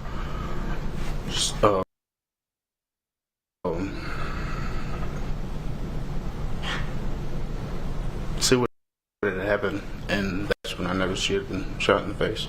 Okay, you mentioned a towel. Tell us, we haven't heard that before, so tell us what are you talking about? Into the bedroom, she was laying flat on her back with her arms crossed with a towel over her face. How were her arms crossed, if you recall? Across the top of her chest. Okay. And did you later confirm the identity of the female inside? I did. And who was that? Ashley Smiley. Okay. After checking Miss Smiley's pulse, what did you do then? Then went back outside. I radio dispatched and asked them to have medicals come on in, and went back outside to where Mr. Smiley. Whenever you got back outside, were there any other law enforcement officers there at that time? There. Okay, and who was that? Deputy Dustin Smith. Okay. And once you returned back outside and encountered Mr. Smiley again on the front porch, what happened after that? He told me who had shot him and gave me a description of what she was wearing. And who did he tell you shot him? His step. Her name? Carla Gregg. Okay. And what did he tell you she was wearing? She was wearing, I can't recall exactly what he has told me. And then after that, what did you do next with that information? Radioed to the units that was responding. Did Mr. Smiley ever say anything about a gun or anything like that? He did. Okay. Tell us about that. He advised that the gun that was used was laying on the counter and there was one live round in the cylinder. Did he say what type of gun it was? 357. Okay. And then what'd you do after that, if anything?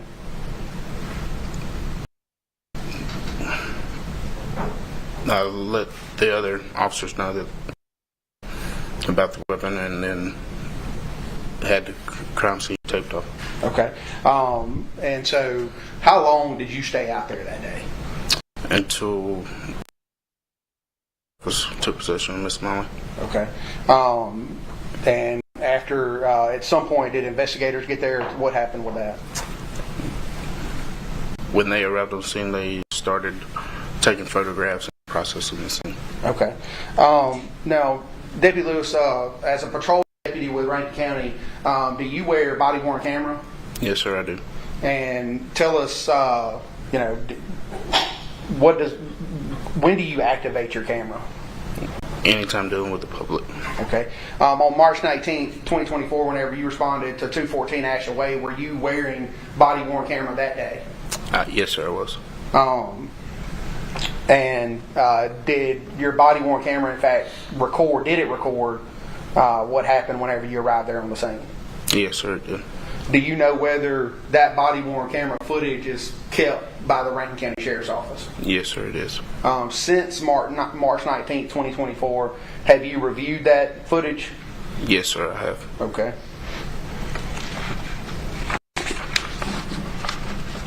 May I approach, Your Honor? Sure, Council Officer.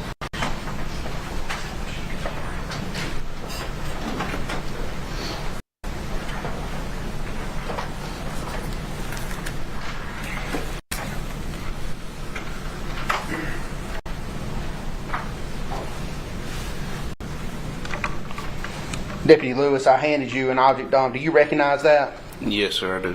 And what is that? It's a copy of my body cam footage. How do you know that's what that is?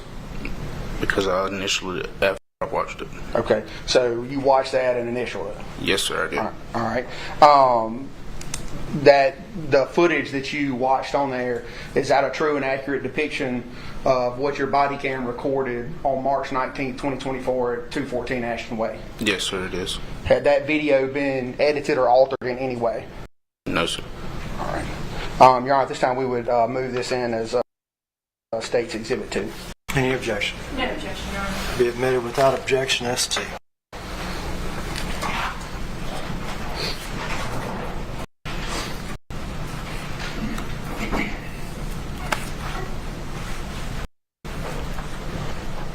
And Your Honor, I would ask for permission to post this to the jury. All right.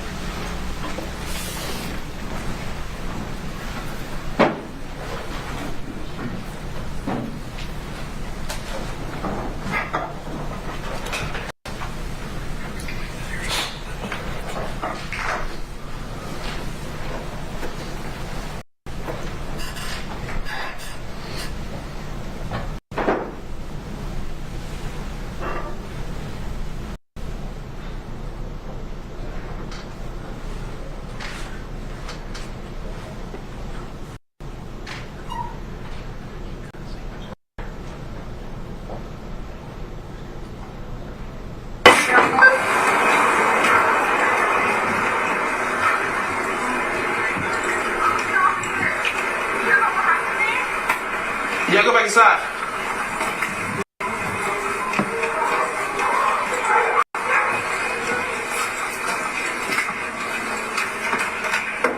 Sheriff's office!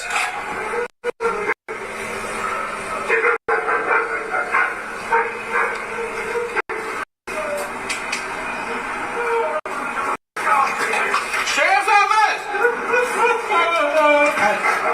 What's... Hey, come outside for a minute. Hey, come here. Hey, where's your wife at, bud? Where's your wife at? She's on the floor in that room.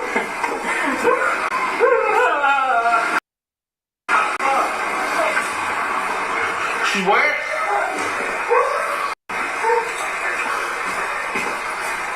Sheriff's office!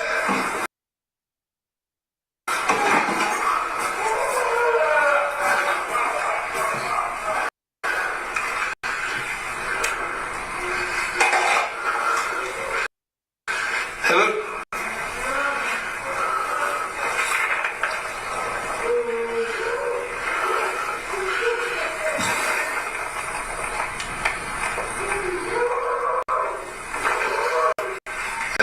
I need medical here.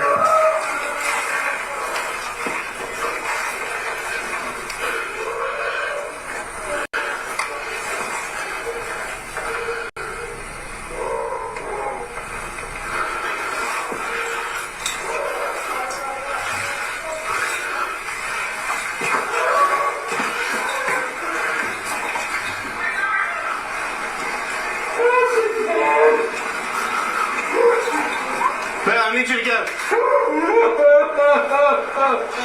Hey, where's your son wearing? Hey, can you tell me what your son's wearing? Hey, I need you to talk to me. What is your son wearing? He was in jeans and a gray t-shirt. She's got short brownish hair. So, jeans, a gray t-shirt, short brown hair. She ran into the backyard. I tried to follow her. She jumped the fence and ran. She shot me in the neck. It's okay. Does she still have the gun? It's on the kitchen counter. I think there's one live round left in it. I opened the cylinder. I went in the back door. She tried to shoot me. Hey, I need some gloves.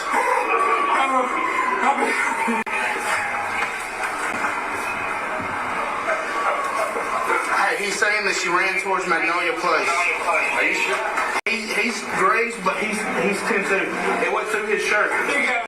Magnolia Place, that gated subdivision. She went over the side back towards my vehicle. She might have looked around this way. Might have looked back, going back towards the pond right there. Hold on just a second, look.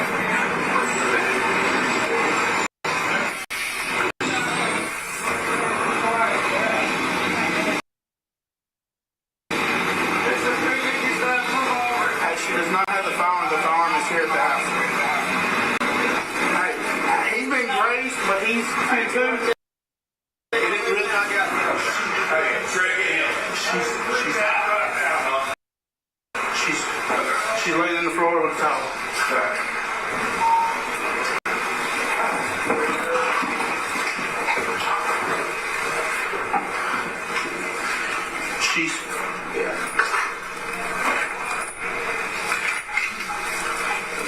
So that one says so.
Take that tape right there and just go from my car to those trees. Actually, go from the mailbox.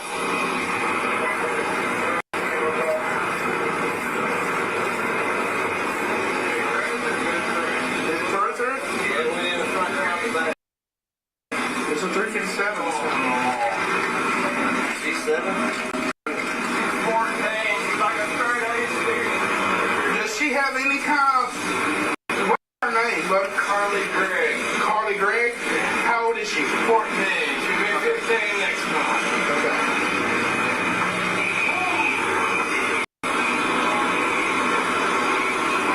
And it doesn't work. She shot me when I closed the door.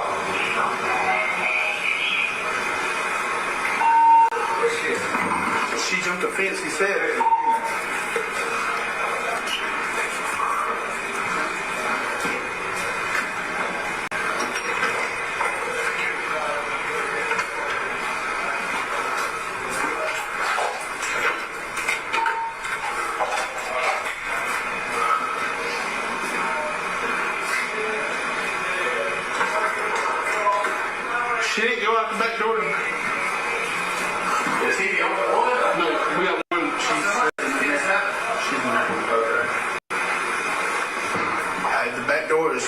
She did not go out the back door.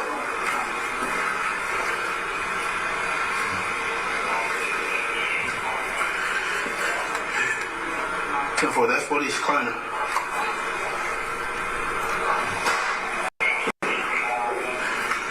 Gray shirt, blue jeans, short brown hair.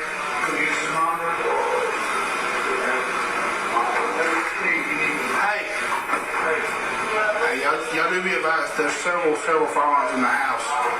But the one that he's saying was used is laying on the table, but they don't mention it on. We don't know for sure she's gone. Let's go ahead.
Information from you. What is her name again? Carly, C-A-R-L-Y. C-A-R-L-Y? Carly Madison Gregg, G-R-E-G-G. G-R-E-G-G? She's my stepdaughter. Alright. Her is in Starkville, and we're having all kind of problems with him. He's drugs and stuff. What is your name, sir? Keith Smiley. Keith Smiley? Okay. She's getting back to that.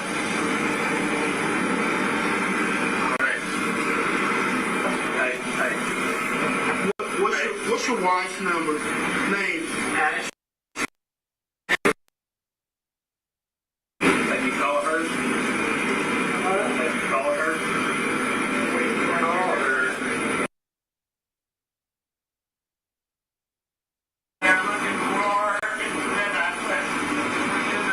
Hey, how old is Ashley? How's your wife? 40. 40?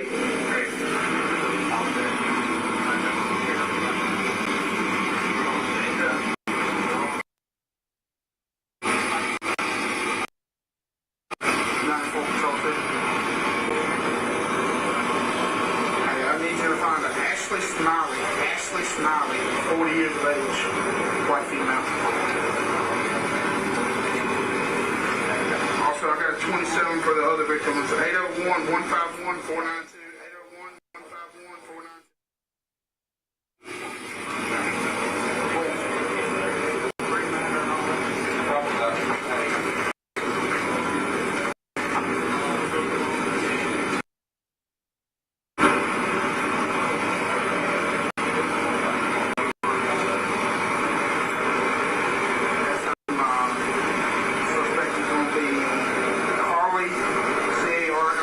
Madison Gray.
Kim. She's Ashley Smiley. She's 40 years old. And then the one we're looking for is Carly Madison Gregg. She's 14. Okay. They've been having issues with her in the past. So this is a stepdaughter. Okay. But that fits from, hey, we need on him. I said we'll probably send somebody up there with him. Yeah. What do you see, Baptist? Yeah, I'm saying. Get a paper, you know. Get a paper, you know.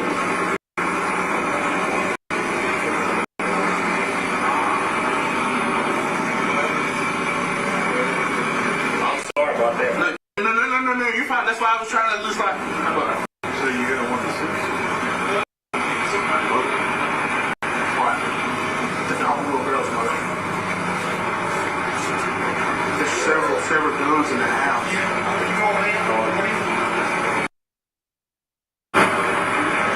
I need a crime signal.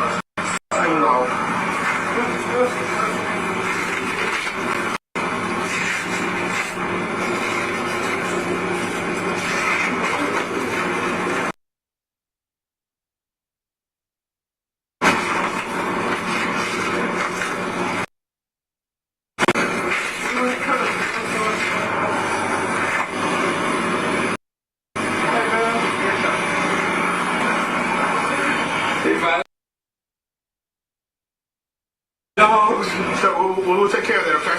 Even better than we can. We'll take care of that, okay?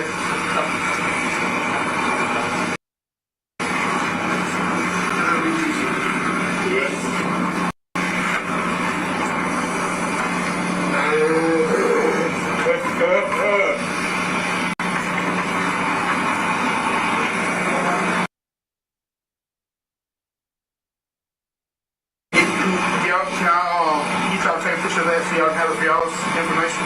I'm just going to get all this information from him. I don't need that. Okay, all right. I got Reverend going to start this for me. Okay.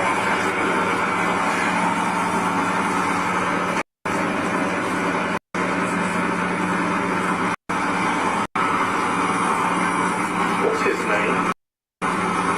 Burnell? Tyler Burnell? Okay. I thought I recognized. He's ex-Pearl. Yeah, Pearl and Flowwood, all of them. They've been everywhere. Uh-huh.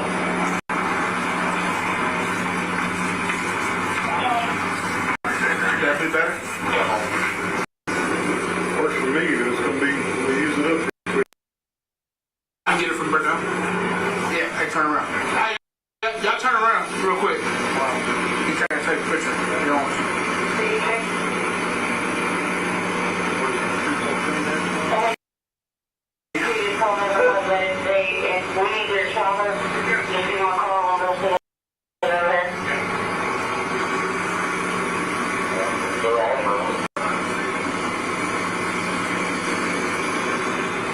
Careful.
much from him because he's so, all he told me is she took, He's a little jacked up. Yeah. All he kept telling me was she ran out the back door, but the back door was deadbolted. You got blood. Yeah, what's the easiest way? He probably didn't have either things to try to keep from coming back. And he said the wife's name was Ashley. Ashley? Yeah. Who needs it? Ashley Smiley. Ashley Smiley. I was trying to shoot in the back bedroom.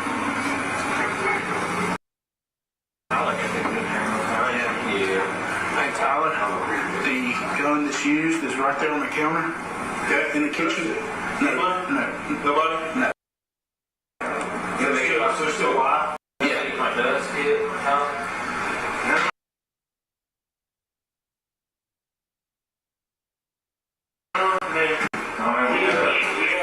Dad saw who she's in here. No, it was a juvenile on the other side waiting for her. What? Oh, that's what it was. Yeah, got it. Sweet. Where the fuck she's going? Now that this is cops.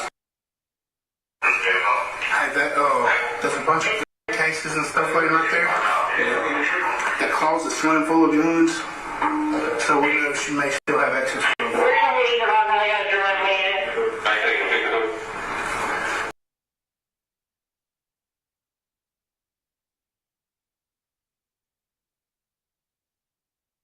She's in there, though.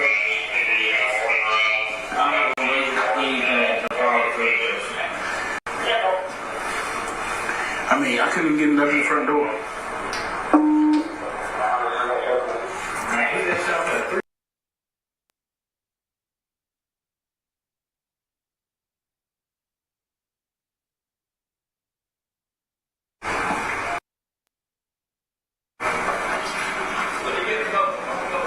He was explaining something to me about the mother, the father, because he's stepdad too.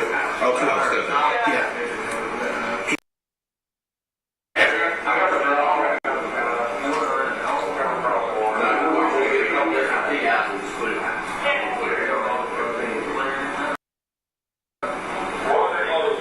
Tell him me and Dustin's already cleared the house. Me and Dustin's already cleared the house. Me and Dustin cleared the house? I'm talking every closet, under the beds, everything. You know how juvenile hall will hide the damn spot. But Dad, he said she ran out the back door. I know. But Dad might. Yeah. You never know. Look, I want to go through the house and I want to very politely. I want to look under beds. I want to look in closets, behind clothes. Let's make sure she's not in this house before we exhaust a whole lot out of it. You know how juvenile hall is. Did y'all? Me and Dustin walked through and cleared the house, but did you look under beds? We didn't go that far. We looked in closets and stuff like that. Hey, come in here. I quickly cleared it, but I didn't. Yeah, let's hit on it.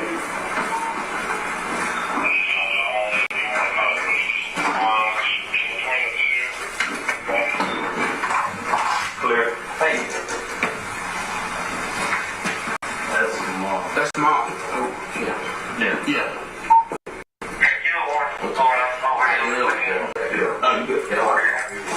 No, mom and dad both got it.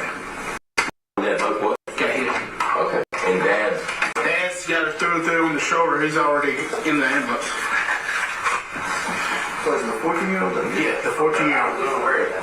Yeah, I found that out on the way here. Yeah. I thought he said it's 40 years old. Did y'all not hear Ray? Yeah, I heard it. I'll go out and ride. Who froze up? You guys said he was trying to get with her? Yeah. Well, she texted. No. Where was the other guy? Who was that?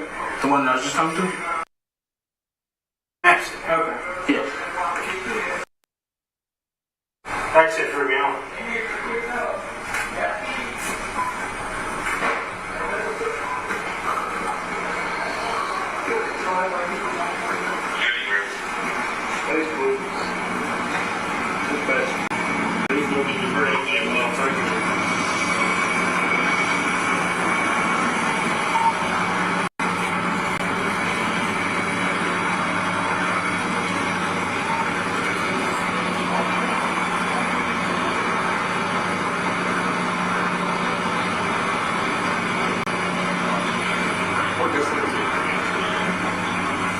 What do you want, Nancy? She's 14, so she's not gonna have anything. But there's some screens. There's some screens in here.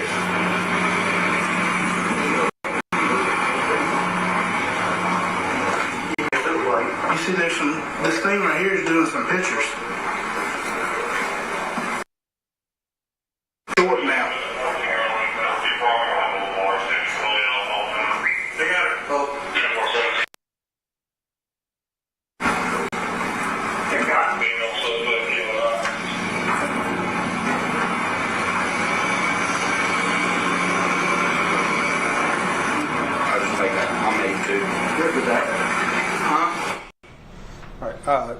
Deputy Lewis, I heard a call out there. They said that they got her. It was 17:35. Is that 5:35 p.m.?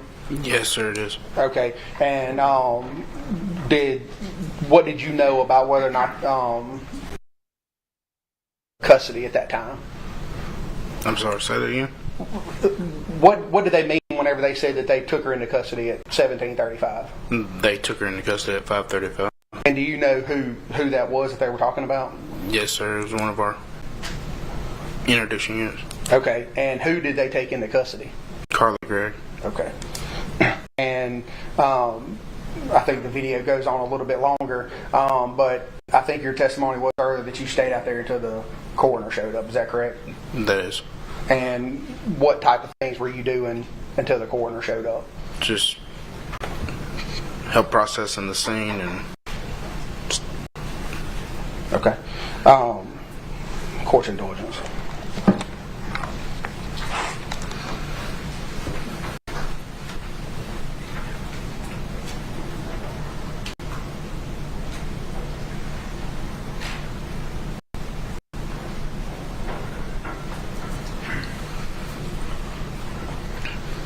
Two more brief questions, Deputy Lewis. I heard you use two, I guess in the police world, what they call 10 codes on there. And I think you said one was 10-2 and one was 10-7. Can you explain to the ladies and gentlemen of the jury what that means? 10-2 means okay and 10-7 means deceased. Okay. And who were you referring to as 10-2 in the video? Heath Smiley. And who was 10-7?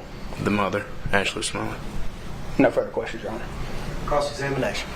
Thank you, Your Honor. Do you intend to use the video? No, Your Honor. All right. If you would, Mr. Livingston, if you would, he's not going to use that. Would you move that out of the way, please? Yes, sir. You don't have to unplug it necessarily. Yeah, you have this. Okay. Okay. Just real quick. Court. One moment, Mr. Camp.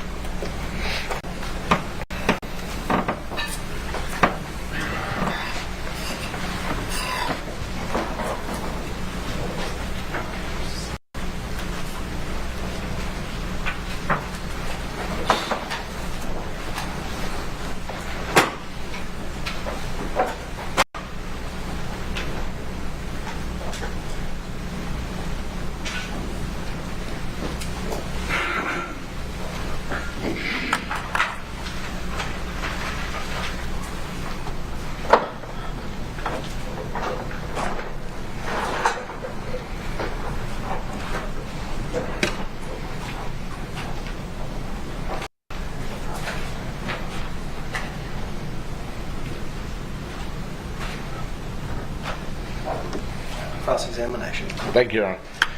Now, Hunter, you were the first person on the scene, is that correct? Yes, sir, that is. And I guess you had to knock on the door a few times in order to get Heath to come to the door, is that correct?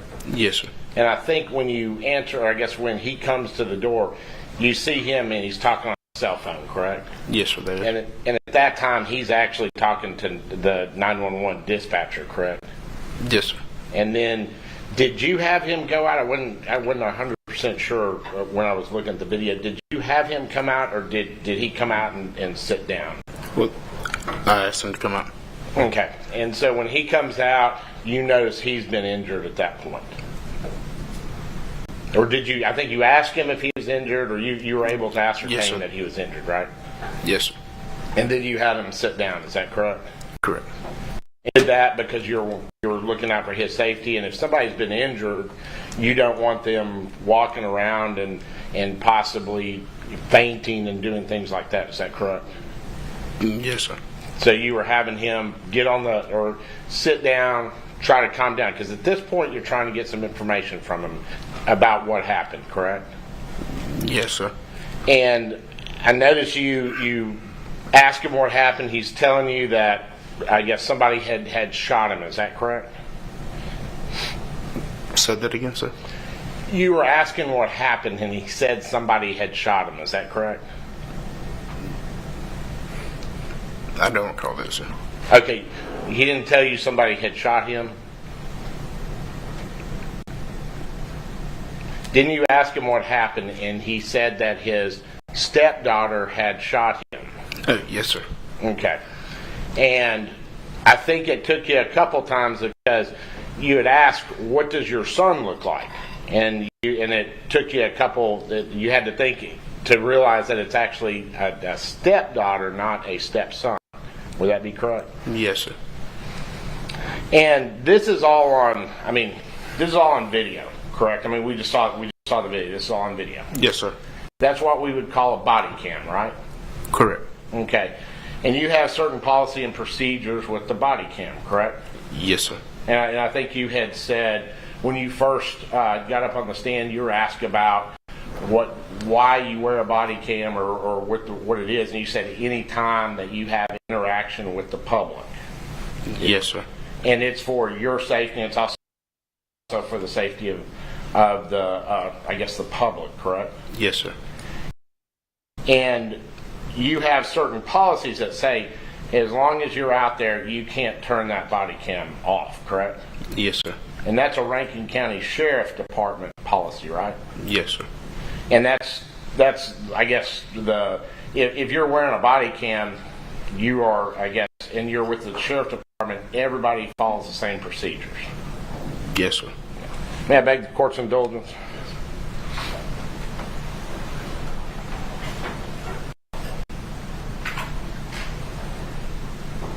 No further questions. Redirect.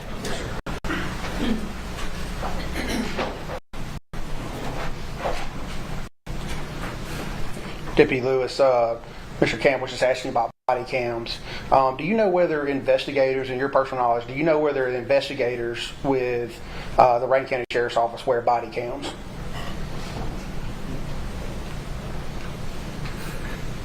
I don't know that, sir.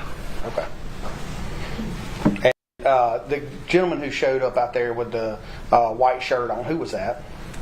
Investigator Burnell. Okay. Of course it does. Nothing further, Your Honor. May this witness be excused by the state? Yes. By the defense?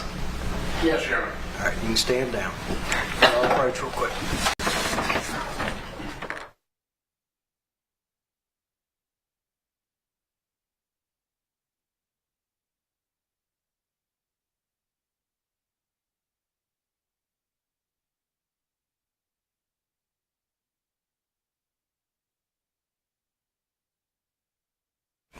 I'm going to have the bailiff show you back, take a restroom break real quick, just so y'all know we do our best not to go past 5:30, okay? While you're back there, you'll need to go on ahead and start talking among yourselves about a very important topic, lunch tomorrow, okay? You have two options. And do not sleep on the first option, okay? The jail is serving pork chops tomorrow, okay? I don't mind telling you, I'm going to eat a pork chop tomorrow, okay? If you don't want the pork chop, we have a very limited menu available from Nukes, okay? I'm going to hand these to the bailiff when he takes you back there. Go on ahead and use the restroom, but we need to make a decision tonight about lunch tomorrow. Just for your knowledge, we're going to work through, okay? The lawyers are on their own for food, but the court will feed y'all, okay? So y'all go ahead and start having that discussion among yourselves about tomorrow. Use this time for a restroom break. Everyone remain seated while the jury exits.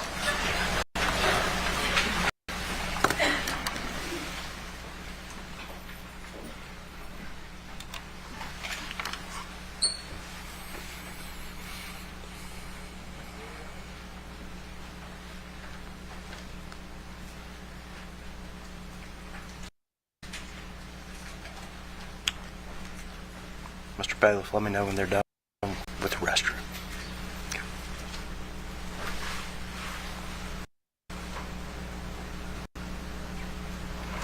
All right, everyone else will be in, it's 4:20, we'll be in recess till 4:30. Stay on there and get your next witness in on the front row.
Who's the state's next witness? There's a statement about the college juvenile. I'm not sure. All right. For any media in the room, state statute prohibits you recording audio or video any juvenile. And this court's prior order was that any juveniles to be referred to in the press by initials. So, Mr. Cameraman, turn off the camera. You're done. You're good.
About this case, you're not to do any independent research.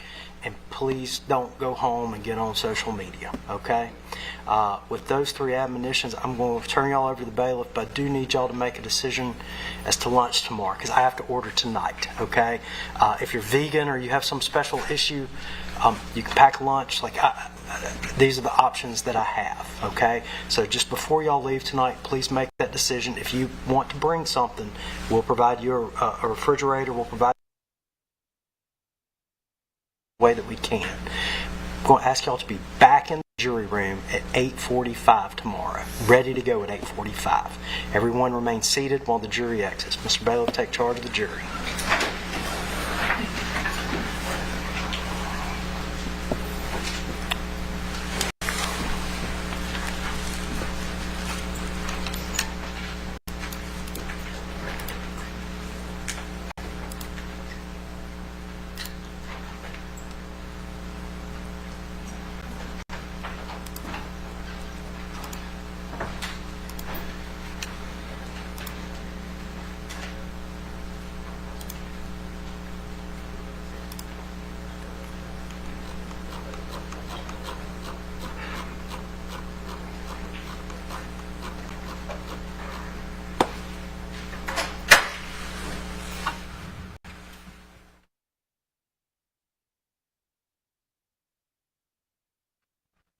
All right, I'm going to ask with the jury to be back at 8:45 tomorrow. I'm going to ask the attorneys for both sides to be here at 8:30, ready to go.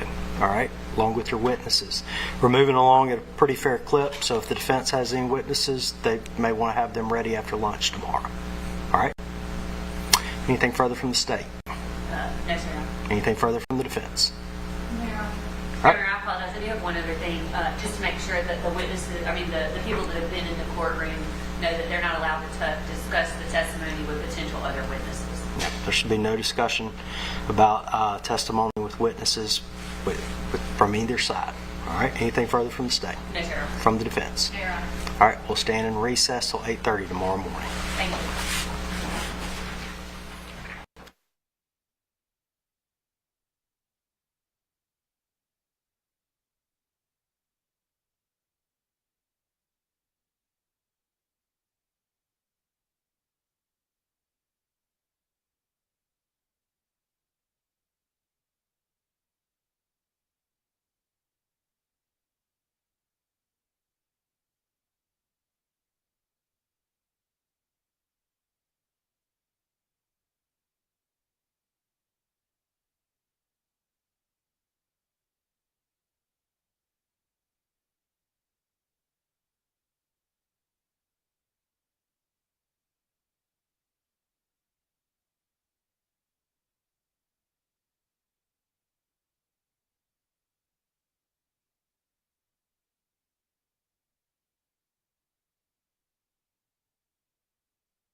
يعني مريض يعني مريض زادت حالته يعني قبل بعد الكورونا بأيام الكورونا صابت بالكورونا زادت عنده الحالة اوكي.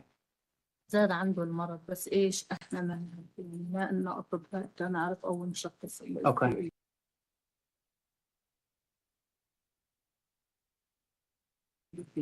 لكن يعني صار عنده قام يحكي مع حاله يضحك مع حاله.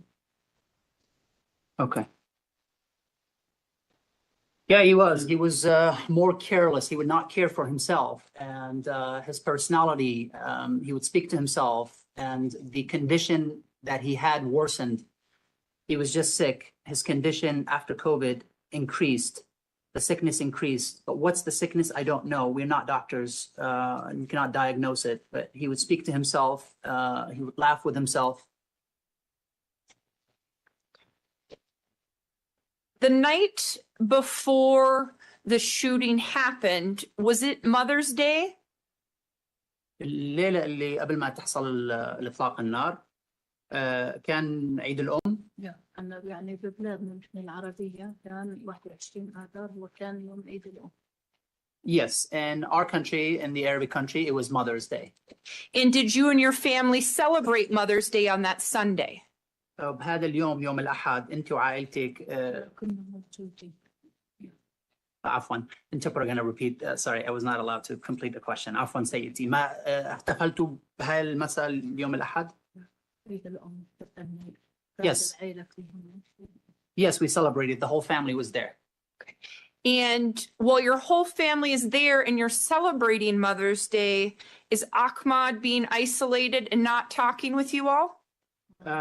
وهاي عفوا العائلة كلكم لما كنتوا يعني تحتفلون بعيد الأم أحمد كان بالعزلة ما يحكي مع حدا؟ أحمد بالعزلة من تقريبا من 2020 يعني قبل الكورونا وأيام الكورونا كان منعزل لحاله ما كان يحكي مع حدا ولا أي شيء. إذا ما نحن مثلا تصير العائلة تجي ونحكي ونضحك ونشغله وشيء أحمد يقول إيش فيه ولا يعرف إيش فيه ولا يعرف إيش الموضوع كان بحاله.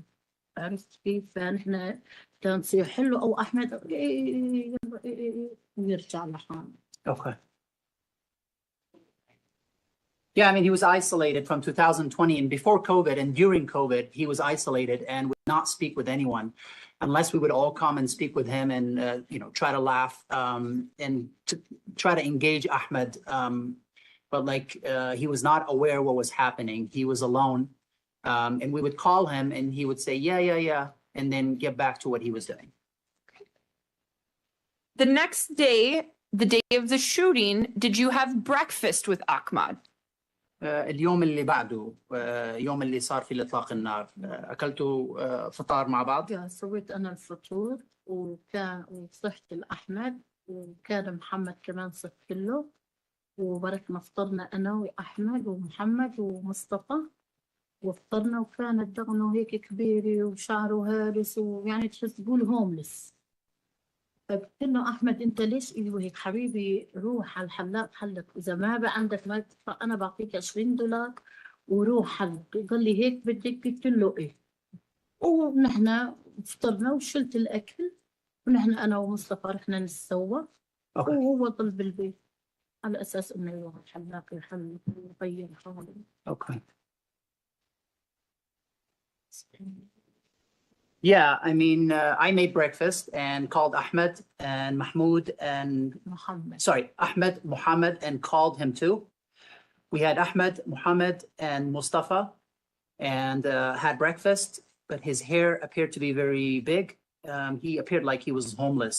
So I said, Ahmed, dear, why you're like this? Go shave or get a haircut.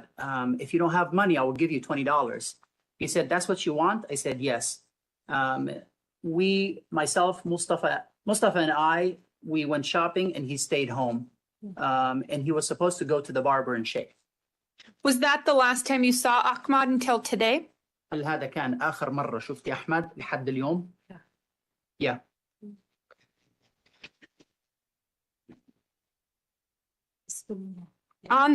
You now know that Ahmad suffers from schizophrenia. نعم. عفوا. I apologize, counsel. One moment, sorry. عفوا سيدتي. هل أنت عارفة أنه أحمد بيعاني من مرض نفسي أو ما يسمى سكيزوفرينيا؟ حاليا ولا قبل ولا ايش؟ You mean right now or before or Right now, as of today. بالوقت الحالي كتاريخ اليوم. يا سمعنا من الدكاترة والدكاترة اللي اجوا واللي حكوا معه واللي شافوه انه هو مريض، وهو مريض لكن هو مريض يعني هو منكم يتخيلوا تخيلات انه ناس تعرفوا شيء، معناته هذا هو مريض. وهو مريض يعني عرفت شلون؟ هو مريض، كان مريض، واكثر شيء شد عليه المرض بكورونا. يعني زاد سمن كبر راس وصار يضحك مع حاله، يعني مثل يعني نقول احنا مغرور مجنون يعني بهالمعنى. تغير كثير تغير. اوكي بس لحظة. Yeah, that's what we heard from the doctor, and the doctor who came and saw him, that he is sick. I mean, when he started imagining people chasing him, he is sick, and mostly his condition worsened during COVID. He gained weight, his head got bigger. He was speaking to himself. He was like, how can I say it? Crazy, you know, like he changed. Yeah, he changed. Fair to say, however, on the day of the shooting, that last time you saw him before today, you had no idea how sick he was? من العادل نقول آخر مرة لما شفتيه قبل ما بيصير إطلاق النار أو في يوم اللي صار إطلاق النار، آخر مرة لما شفتيه ما كنتي عارفة قديش هو مريض؟ هو مريض بس إيش المرض ما نعرفه، هو المريض ويعني مبين من شكله مريض، هو من تصرف يعني ناس مو طبيعية، بس إيش المرض إحنا ما نعرف هذا الشيء. Okay. Yeah, I mean, he was sick, but what was the condition? We did not know. From his appearance, from his behavior, he was not normal. But what was it? We don't know. If I can just have a moment, Your Honor. Yes, ma'am. لحظة.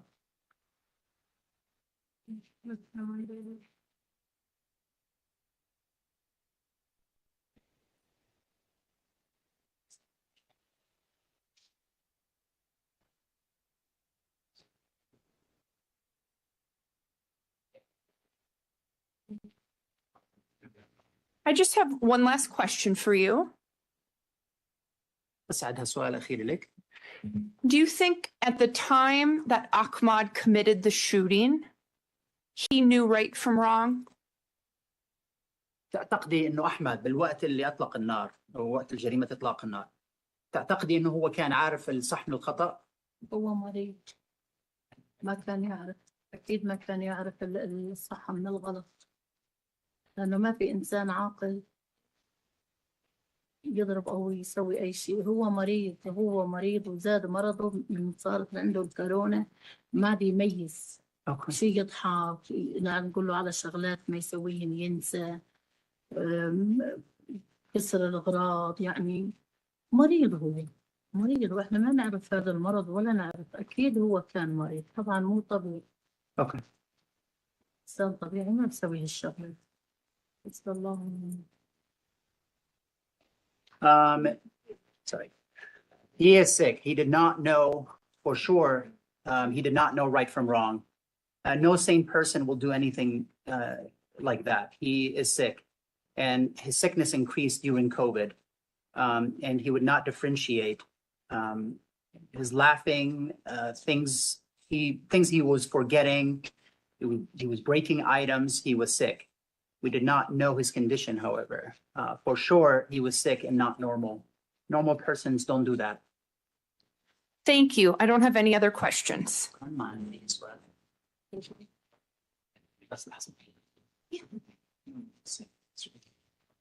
Oh, sure.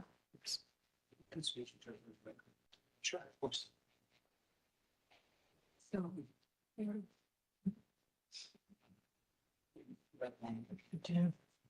Record, there's the money.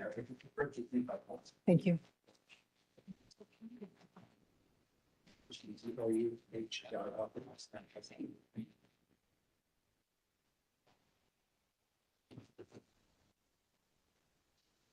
You ready, sir? Okay. Good afternoon, ma'am. My name is Michael Doherty. I'm going to be asking you a few questions if that's okay. أنا اسمي مايكل دورتي. أنا هسألك بعض الأسئلة إذا تسمح لي بها. Okay.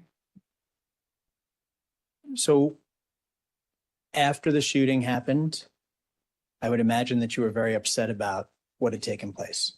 بعد إطلاق النار اللي حصل أظن أنك كنت يعني حزين على ما حدث صحيح؟ كنت حزين على ما حدث يعني. Obviously. And you've probably spent a lot of time looking for answers as to why your son would kill 10 people. وأيضا أخذتي بعض الوقت علشان تبحثي على أسئلة على أجوبة على السبب أن ابنك قام بقتل 10 أشخاص صحيح؟ نعم. Yes. You talked about the serious concerns that you had about your son's mental health back then. تكلمتي على كان عندك هاوس بالحالة النفسية لابنك في هذا الوقت صحيح؟ نعم ابني مريض مريض مريض كان في مع حاله كان يقول في عالم لا حياتي بتقتلني فهو زادت حالته بالقانون انه زادت اكثر واكثر. Yes, my son was very sick. He was talking to himself. He keep saying that people are following him, trying to kill him. His condition got worse after COVID. Okay.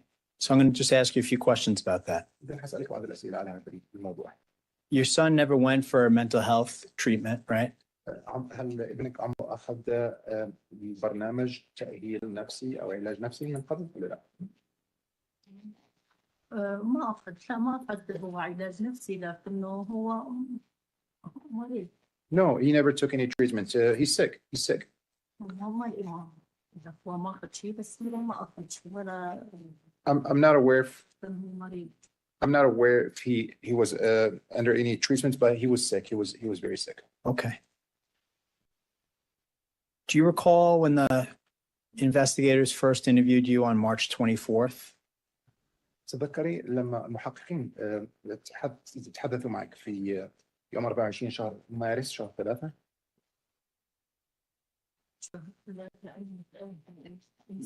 Yes, on March, what year?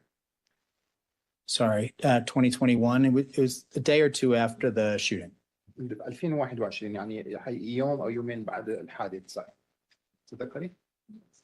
Yeah, I recall. Do you recall telling them that you were not aware of any issues or problems with your son? تذكري أنك قلت للمحققين أن ما كانش في علمك أن ابنك كان عنده أي مشاكل نفسية؟ تذكري هذا أو لا؟ ابني ما كان عنده ابني ما كان مرض ابني أنا حكيت وهو كان عنده مرض هو كشخص وهو إنه يجي ويقول أنا في ناس ملاحقتني في ناس بدها تقتلني في ناس ما أعرف إيش بدها مني. No, my son is sick. He was sick. I mean, he before even the incident, he was. 2019 هو تغير وصار هو ناس عجب تلحقه بدها منه إشي ما. Since 2019, he changed. He keeps saying that people are following him, and he's in danger. Okay. Do you recall telling the investigators that he was just quiet and would keep to himself? تذكري انك لما تكلمتي مع المحققين قلت انه كان هادئ وكان دائما يكون يعني صار هادئ لحاله انعزل انا حكيت هو صار هادئ لحاله يعني انعزل بيدرك لحاله بيسوي عنا نحن أركيلة بأرجل عرفت شلون لحاله بيدرك بيجيب العصير ما بيشربه بنحط له عصير أو شاي أو شيء ما بيشرب يعني ما بنعرف تغير هو بحاله تغير. Yeah, he was quiet. He was secluded. We used to get him a juice, set the juice on the table, and he doesn't drink it. He doesn't drink it. مثلا كله على الشغله مثلا رحت بدي شغله شيء يجي نسيان يقول ايش بدي ينسى صار عنده نسيان صار عنده. And when we ask him to run some errand, and he comes back and he say, well, "What did you tell me?" He start showing this pattern of forgetfulness. At the time, he was also working at the restaurant 6 days a week. Is that right? وفي هذا الوقت كان هو بيشتغل يعني في المطبخ او في كان الستة ايام في الاسبوع. كان يروح، يعني يروح مثلا على 11 يجي على 2:30، يريح لل4، يروح على 7:30 يرجع. يعني بس يعني هو من يرجع بحاله كله عزل يعني. Yeah, he used to go. He used to go between 11, 2:30, and go back between 4 and 7:30. And once he get back, he just secluded himself and stay by himself in isolation. Okay. Do you recall talking with the investigators and telling them that your son would do his own laundry and his own cooking and make his own bed? تذكري لما تحدث معك المحققين قلت لهم ان ابنك كان بيعمل يصبن هدومه لوحده، كان يقوم بتحضير الاكل لوحده، وايضا كان بينظف غرفته لوحده، تذكري هذا؟ هو له غرفته لحاله، أنا كنت يعني مثلا أسوي أكل، يجي أحيانا إذا عجبه الأكل ياكل، ما عجبه الأكل هو يعني حر، عرفت شلون. ويعني أنا ست بيت، يعني أنا شغلي بالبيت ما عندي الشغل برا.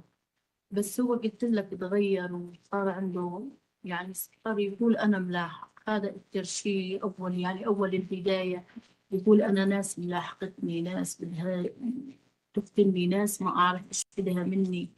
لزق التليفون، كسر مفتاح السيارة، كسر اللابتوب. بعدين انعزل، يعني صار لحاله، صار حتى قليل إذا ما حكينا معه أو ناقشنا معه ما يحكي معنا، انعزل خالص، حتى انفصل خالص. يعني يضحك، شيل تليفونه، يتفرج، يضحك، يعني نقول يعني عادي، كل واحد تجيب تليفون بيتفرج مثلا شغلات، مقاطع، شيء يضحك، شيء، لكن هو مريض. واحنا هذا الشيء ما طلع أول مريض، طلع. I mean, he's he was free. I mean, I'm a housewife. Sometimes I make food. He eat the food. Sometimes he doesn't eat the food. And he keeps telling us that he changed in 2019. He keeps saying that he's been followed by people. These people, they want to kill him. He broke the car key, the laptop, and he just isolates himself. He looks at his phone in a funny way, and get close to his phone sometimes. He's sick. He's sick. So during that time period before the shooting, he started to get a lot of packages sent to the house. Do you recall that? قبل حادث إطلاق النار كان بيجيه وصلات يعني صناديق للبيت كثير جدا، تتذكري هذا؟ والله ما أعرف، لأنه والله ما أعرف. أنا بالبيت، واللي مثلا إذا حدا بيوردر على شيء بيجيب واحد أغراضه وهو بياخذهم، هو بيستلم، ما بعرف. I swear I don't know. I mean, anyone who order anything online, they receive the packages, and I wasn't aware of what they were receiving. But you mentioned you were home a lot during that time period. Am I right? وأنت قلتي أنك كنت في البيت طوال الوقت هذه الفترة، صحيح؟ No. Yes. Do you recall in like a 1 month period him getting 11, 12, 13 packages delivered to your house? تتذكري أن في مدة شهر جاء 11 12 13 طرد ممكن في هذه المدة؟ أنا عندي عائلة، عرفت شلون؟ الأولاد بيوردروا ملابس، بيوردروا أكلات، بيوردروا شغلات، فإيش عرفني؟ أنا حتى يعني راية وكتابة مش زيادة، تعرف إنه هذا لم يكن. فعندي عيلة أنا كلها بيوردروا، وبيجيب هذا، بيجيب وهذا، بياخذ وهذا، فما أعرف أنا والله العظيم. We live in a big, we're a big family, and everyone keeps ordering things, clothing, other things, and I wouldn't know, because I wouldn't even know what's the content of these or what is being ordered and who ordered it. So he never told you what he was ordering and receiving at the house on all those days? إذا عمره ما قال لك إيه محتوى الطرود اللي كانت بتيجي للبيت؟ عمره ما كان بيحكي معنا يا رجال، ما كان يحكي معنا، عزل خالص. وإذا ما سألناه أو قلنا له تعال أكل، سوينا أكل، ما كان يحكي معنا، انعزل خالص لحاله. He wasn't talking to us at all. If we don't initiate the conversation, he wouldn't talk to us. We always ask him if he wants to come and eat. يعني كنا كلنا قاعدين العيلة كلنا وكلام وقهوة شاي شغلات شي ما هو بحسه بحاله تليفونه بيضحك بيهز ركبه يفرض يسوي. فنحن ما نعرف إنه هذا الشيء فيه، ما نعرف هذا الأمر. When we were sitting as a family gathering while drinking coffee, he was just isolated in a corner, jumping while watching his phone content. We didn't know what he was up to. There was a snowstorm on March 15th. The next day, do you recall him coming home with a large box that you saw? يوم 15 شهر 3 كانت عاصفة ثلجية. تذكري الطرد الكبير اللي جاب إياه للبيت؟ كان شيء طرد كبير. أنا مبالي هو هذا البيانو اللي بيأسفوا فيه. أنا ما شفت إشي. شفت هاي أنا كنت ممكن هاي بيانو أو شغلة، بس والله ما يعني ولا شفته ولا عنا خط ولا أي شيء ولا نقدر أي. Yeah, I saw that package. It was a big one. I thought it was a piano that he purchased, but I swear to God, we didn't know what was inside that package. And you had no idea what was inside that package? أنت ما كانش في علمك محتوى الطرد. No, by God, no.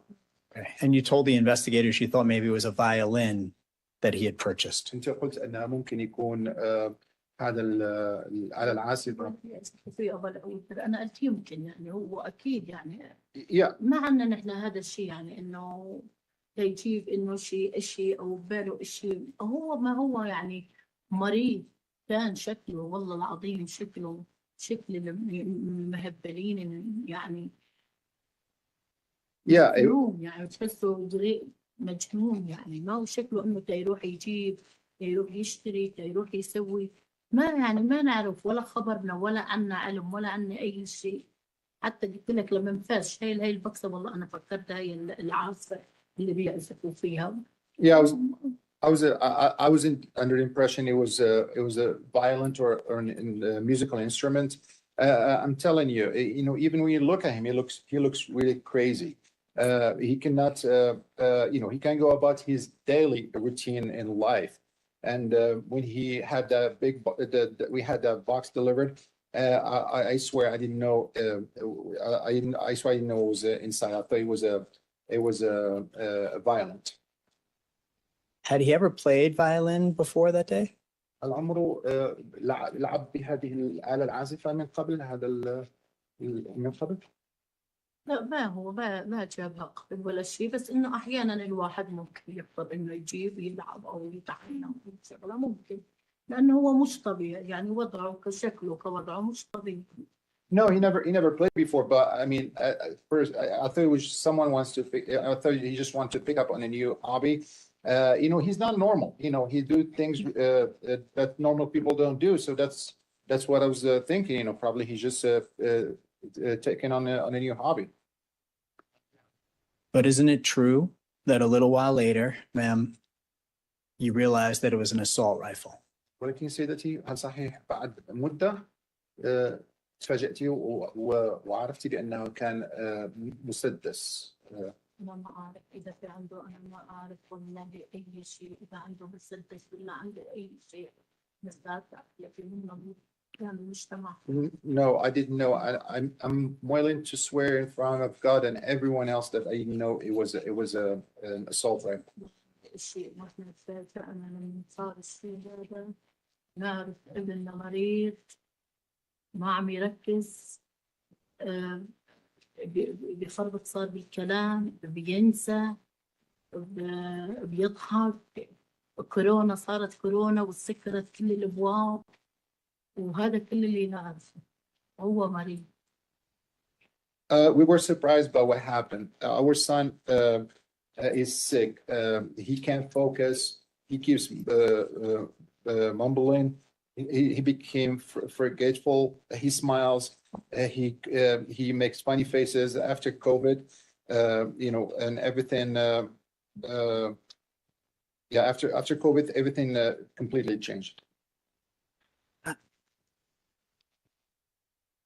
I recognize this must be really hard. And I can't imagine how hard. I honestly mean that. for you and your family. I'm just going to ask you a few questions about what you remember and what you told the investigators about that day, okay? أنا أعرف أن هذا صعب بالنسبة لك يعني وأن تفهم الوضع اللي أنت فيه. أنا فقط سوف أسألك بعض الأسئلة التي سألك المحققين إياها. جيد؟ Do you recall? You go. Thank you, sir. Do you recall telling the investigators that you heard banging noise is from upstairs? His brothers checked on him, and then they brought down the assault rifle. You saw the assault rifle, and they went down to the basement to help him clear a jam from the assault rifle. تمام يا سيدتي، تتذكرين خبرتي المحققين، عفوا تتذكرين خبرتي المحققين سمعتوا صوت عالي من فوق يعني من الطابق الأعلى، وأخوه راح يتفحص عنه، وبعده نزلوا السلاح الناري أو الرشاش، وشفتي السلاح الناري أنت، وودوها تحت للبيسمنت أو الطابق اللي تحت، وفتحوا هذا الجام اللي حصل فيه. تذكري هيك كلام؟ لا بتذكر هيك كلام لأنه صار فوق خبط جاء أخوه من برا قال إيش هالخبط وإنه طلعنا وإنه في عنده إياها طلقة عصيانة بس والله إحنا ما نفكر إنه هي عنده. فشلون أنتوا عمال تخبطوا هاي بلكي إنه قاموا نزلوها لتحت على أساس إنه مشان الطلقة وش قام قال لهم هاتوها أنا بقدر أرجعها. واخذها على اساس يرجعها وما نعرف عنها شيء. انا والله ما شفتها حتى. Okay, that's last. Yes, I do recall. There was banging upstairs. His brother came out and said, "What is this?" And it turns out he had a round that was jammed. We did not know he had a rifle. How did you do this? His brother asked him, and then ended up bringing it down, like the round was stuck in it. And he brought it down and he said, bring it, I will return it tomorrow. And he took it, he was supposed to return it. خلص أنا راح أرجعها وعلى أساس إنه هو يرجعها. وش يعني ما نعرف إحنا العيلة كلها كله يعني الأولاد كلهم عندهم شغل ومشاغلهم والبنات كلهم شغلها يعني ما حدا فاضي لحتى الله يخليك. Okay. Yeah, I mean, he took it and he was to return it. But we as a family, all of the boys have their own work. The girls have their own work. So really no one is free for anyone. What was the last part of what you said, sir? So really no one's free for anyone. Free for anyone, you said? Free for anyone. Sorry, I just couldn't hear you. I'm sorry. No worries. I just have a couple final questions for you, ma'am, okay? تمام سيدي، بس كم سؤال إضافي بسألك. بيسألك كم سؤال إضافي. Your son worked on that Sunday before the shooting. Am I right? ابنك كان شغال يوم الأحد قبل ما بيصير إطلاق النار، صحيح؟ والله يروح ويجي يعني هو المحل إنه عرفت شلون كان يعني هو وأخوه إنه يتداولوا على يعني هو كان عنده استراحة يعني ياخذ هو وأخوه يستراحوا يعني بشغل. Okay. Honestly, I don't recall. He would come and go, but it was our own store. Himself and his brother would change around. So I believe he had off and his brother was taking his place. On the morning of the mass shooting, you and he had breakfast together, am I right? Counsel, do you know repeating it? Sure. You had breakfast with him on the morning of the mass shooting. صباح الإطلاق النار الجماعي اللي حصل. أنتوا مع بعض أكلتوا فطور، صحيح؟ No. Yes. Other than the conversation about the haircut, he didn't tell you what he was doing with the rest of his day. Is that right? من عدا هاي المحادثة اللي صارت بخصوص إنه بيحلق راسه وبيحلق شعره، ما خبرك شو رح يعمل بقية نهاره. مريض والله تعبان شكله مريض شكله من هالكلام. No. He was sick. He was looking sick. He really looked like a crazy. You left him at home and went to run errands, am I right? تمام. خليتيه في البيت ورحتي تكملين مهماتك المنزلية. Yes, we went and we did shopping. Thank you very much for answering my questions, Your Honor. I don't have anything further at this point. نعم سيدي شكرا. صحيح بترجم كلامه. شكرا جاوبتي أسئلتي ما عندي أي سؤال إضافي. تفضلي عفوا. Sorry counsel I asked her to allow me to interrupt. هو مريض وهو ما كان يستوعب، كان عنده نسيان. يعني هو آخر فترة بيهلوس يحكي مع حاله، يضحك مع حاله، يعني يعني شكله وهيئته تقول مجنون، ما عاد يهتم بحاله. Okay. وبالأخص يعني أكثر شيء صار من كورونا وبعد كثير يعني Okay. استوى سوا يعني. Yeah, I mean, he is sick. He is sick. He was not comprehending. He had forgetfulness, and he was speaking to himself. He was laughing. He really looked crazy. He was not caring for himself or doing doing any hygiene. Mostly, this deteriorated after COVID.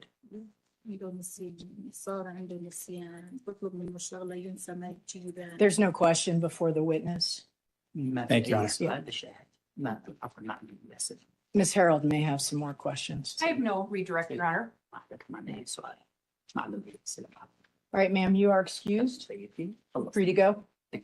Yes, Your Honor. Okay, thank you. Yes, Your Honor. Thank you. You could go. تمام سيدي تقدر تروحي.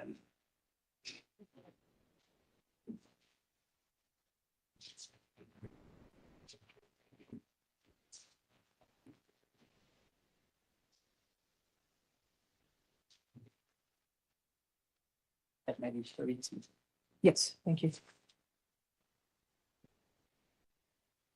Your Honor, can we approach? Yes. Oh, it appears somebody left something. Thank you.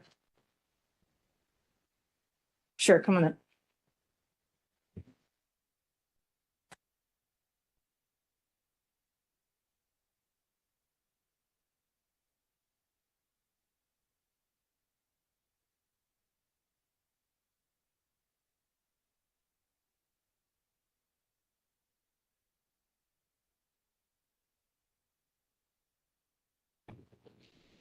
All right, we're going to recess for the day. I want to remind you that until the trial is completed, do not discuss the case with anyone by any means. Include your family, people involved in the trial, other jurors, anyone else. Someone tries to talk to you about the case, tell them to stop and let us know about it immediately. Don't read or listen to any news reports of the trial. Do not consult any outside references or do any kind of research whatsoever. Do not form or express any opinion on the case until it's submitted to you. And we'll start up again at 9 o'clock and we're on schedule. So have a good evening. We'll see you tomorrow.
to extend to the state before we proceed further in this matter?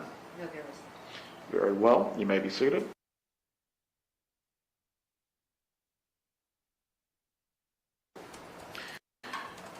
Is there any issue the defense needs to raise moving into next week? No, Your Honor. Then let's go ahead and address Mr. Marcus's motion to quash the defense subpoena. Mr. Marcus, good morning, sir. Good morning, Your Honor. Nice to see you. You as well. I have reviewed your pleading. What is the defense's position concerning the trial testimony subpoena? Judge, the defense doesn't seek to elicit any testimony related to Mr. Marcus's attorney-client protected conversations with his client. There are three categories that the defense seeks Mr. Marcus's testimony. The first is the state's indicated, and they reaffirmed to Your Honor, that they intend to ask Investigator Ysl whether or not Mr. Marcus called immediately after Katie McManua was arrested. The jury, if left there, the jury takes away that someone or somehow the defendants are all in cahoots, if you will. The defense believes that Mr. Marcus would testify that that is not the case at all, and he would provide information as to how it was that he received information about Ms. McManua's arrest and how he knew to call Investigator Ysl. That's the first category. The second one is the state has investigated vigorously to try to pinpoint that the Adelson family has provided legal fees for other lawyers or other co-defendants in the case. I don't know whether the state seeks to elicit testimony of that nature, but as recent as January of this year, the FBI was down in Miami speaking with Mr. Marcus about such things. Mr. Marcus provides an explanation that doesn't involve attorney-client privilege. That didn't happen. Mr. Marcus made a suggestion of the potential legal strategies involved, but nothing ever came to fruition, and there were no discussions with any co-defendants or the Adelsons.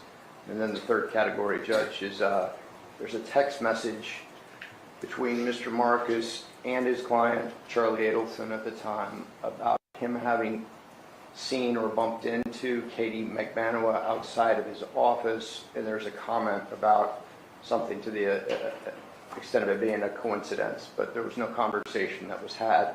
Again, if the state elicits that testimony in all three of those categories and it's left hanging, it goes unanswered. But in each circumstance, Mr. Marcus is able to respond, and I don't believe that it invades the attorney-client privilege. Mr. Marcus, I'll allow you to respond to what the defense is proffering and why they would seek your testimony. Thank you, Your Honor. So I'll take the easiest one first, which is the last one. I had not heard about this text message between me and my former client, but that would obviously be privileged. And so any testimony regarding a text message between me and Charlie Adelson, I would not be able to comment on. So that, I think, is the easiest one. Let me take the other two. Let me ask you one question before you continue. Mr. Adelson has not waived any privilege with regard to you. Correct. You may continue. Thank you. Yes, I have not been informed that he's waived any privilege by him or anyone else. The other two categories, and I'm sorry for not looking always at the camera, looking at my notes here, Your Honor, but the first is the call to Detective Ysl. So I guess I just don't understand how the state putting in this evidence is relevant, and therefore the underlying evidence in my response to it, I think, should be suppressed. The idea that on the morning that Katie McManua was arrested, I learned of that arrest and called the detective to find out if Charlie Adelson was being arrested. There's nothing wrong with that. That's what any good lawyer would do. The defense is right that I would respond to any nefarious suggestion by the state that there's nothing wrong with me calling the detective to find out if Charlie was being arrested that morning. But I guess my response would be I don't think that initial evidence should be able to come in that I made a phone call to the detective to inquire about Charlie. Certainly that has nothing to do with Donna Adelson. And even if this was a trial about Charlie Adelson, I don't think it would be relevant, Your Honor. I was trying to find out whether the detective that morning was going to arrest Charlie. Nothing's wrong, nothing untoward or abnormal about me calling the detective to inquire about that. So I would ask that whole little snippet be excluded, the underlying evidence, and what my response would be to it. The final thing about legal fees, I addressed this in my motion. I've spoken to the state about it, so I don't think they're going to elicit anything about this. They've released me from my subpoena on this issue, so I'm not sure that the defense needs me to rebut anything, because my understanding from speaking to the state is they don't intend to elicit anything on that issue. Ms. Kappelman, Ms. Dugan, are you seeking to elicit any information or evidence during the trial that would concern Mr. Marcus? Potentially, yes, Your Honor. We are seeking to introduce the evidence that I mentioned previously at our last hearing about the call to Ysl. And the relevance hook of this would be it goes to your conspiracy theory, or what exactly? Yes, sir. Exactly. Would I get into anything about the offer from Mr. Marcus to Catherine McBanaw's attorneys to pay her attorney's fees on behalf of the Adelsons? Potentially, yes. And what's the third question? I believe the last matter was any text message between Mr. Marcus and Charles Adelson when he was representing him. Yeah, I think that the defense has mischaracterized that evidence, but that is a piece that could potentially be inquired about as well. All right. As to the first issue of the phone call and whether it goes in any form or fashion to the conspiracy, what I'm going to rule is the following. The state may inquire as to the topic. If the defense has a factual related line of questioning to ask Mr. Marcus, the factual line of questioning will be permitted. Nothing that goes into attorney-client privilege may be inquired to. Is everyone clear on this? Yes. Very well. As to the second line of questioning, again, Ms. Kappelman, this is being offered for what exactly concerning any possible agreement or payment? Yes. Same relevance argument, Your Honor, that it goes to conspiracy. The existence of the conspiracy. Right. As to this, were the defendants, well, I believe the privilege argument gets a little more thorny at this point. What exactly can Mr. Marcus offer that would not be privileged on this issue? Are you inquiring to me, Judge? Either party. My understanding, and Mr. Marcus can correct me where I'm wrong, is that there was a conversation with Katie McManaw's counsel. I don't believe that Mr. Marcus conferred with his client, but it's something that he does in his normal practices, which a lot of lawyers do, myself included, call co-defendants counsel if there's a necessity of sharing expenses. I think it was his suggestion, and just that, his suggestion versus the Adelsons. Mr. Marcus, is there any argument as to why this is privileged specifically? No, Your Honor, if I'm asked the privilege question on the stand, of course, I'll just invoke it at that point. I have no problem doing that, Your Honor. Your Honor, if I could just be heard for 1 second. Go ahead. There is, of course, a difference with the state arguing the existence of a conspiracy and crazy conspiracy theories. There is no basis to argue the existence of a conspiracy by my calling the detective to find out whether Charlie Adelson was being arrested that morning. There's just no, they have to at least allege some tie, some basis in fact to argue that there was a conspiracy that would have some relevance in this trial, Your Honor. I was calling to find out from the detective whether he was arresting my client that morning. There's nothing tied to any conspiracy, certainly with Donna Adelson. So it's just a conspiracy theory with no basis in fact, Your Honor. I fully understand where you're coming from with both your pleading and your position this morning. as a factual issue. Did the phone call take place? There is nothing protected concerning that.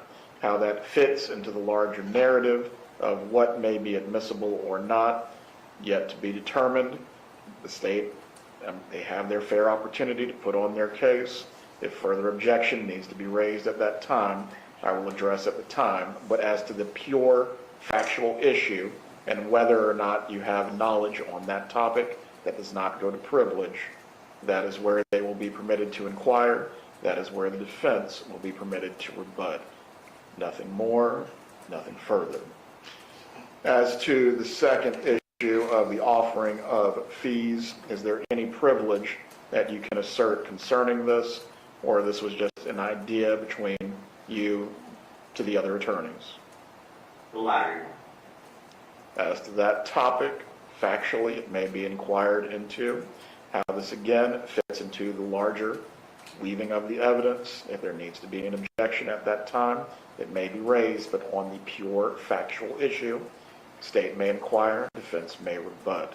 As to the third issue of the text message between attorney and Mr. Marcus and Mr. Adelson. I have my facts wrong on that, Judge. I'm sorry for interrupting. The message is actually, Mr. Marcus spoke with Mr. Adelson. Mr. Adelson then communicated with his mother that he had spoken with Mr. Marcus, and Mr. Marcus had indicated that he had bumped into Ms. McManus. So my sequence of events a little off. And the state would be seeking to offer this also under the same conspiracy theory. Yes, Your Honor. Right. Mr. Marcus, are you alleging or asserting at this point that a privileged matter was discussed through that text message? I don't know what text message they're referring to, Your Honor. I have not seen it, but if they're referring at all to a text message between me and my client, of course that would be privileged. If I'm hearing Mr. Morris right, he's now referring to a text message between Charlie Adelson and Donna Adelson. I don't know whether that would be privileged or not. I doubt it, but I don't have any. That's not between me and my client and my former client. Was this a communication that was captured through the wiretap? No, sir. It's part of what was captured off of the devices that were searched. So this was a text message from Mr. Adelson to Mrs. Adelson? That's correct, Your Honor. All right. As to that, Mr. Marcus, if it does not include any advice or opinions that you're providing to your client, if there was no joint defense agreement concerning them, ultimately this can be argued as a communication between co-conspirators. It just merely mentions your name, if I'm understanding this correctly. Is there any correction that needs to be given on this point? Okay. No, Your Honor. Very well. As to that, the state may inquire as to the communication, as to anything that Mr. Marcus discussed with Mr. Adelson that may not be inquired into, but the substance of the text message, if the state in some way is going to argue this goes to conspiracy, they'll be given an opportunity to do so. If an objection needs to be raised, you may do so contemporaneously during the trial itself. So Mr. Marcus has a better opportunity to plan. The parties know when he would actually need to testify. I'm sure he has a very busy schedule, and we're not trying to create a hardship or inconvenience as it relates to his work and business. As soon as the state rests, the defense intends on calling him. Right, I believe your previous estimate, Ms. Kappelman, was 6 or 7 days. Yes, sir. Let's pinpoint on the calendar then at least a projection that will assist the witness in determining when he would need to be present. Jury selection begins next week on the 17th. If we have a jury by Thursday the 19th, the first day of trial would be Friday the 20th. And that means by Friday the 27th, potentially the state is resting its case, which would lead us then to Monday the 30th, the beginning of the defense case. unless I'm off of my calculations. You're correct, Your Honor. You're correct. And the defense has a bit of a time pressure also because of the Jewish holidays. Mr. Marcus, if you can go ahead then and mark on your calendar as to when you may potentially be called, starting with September 30th. If there is any hardship that you need to address in other cases or matters that you're involved with, please let the parties know.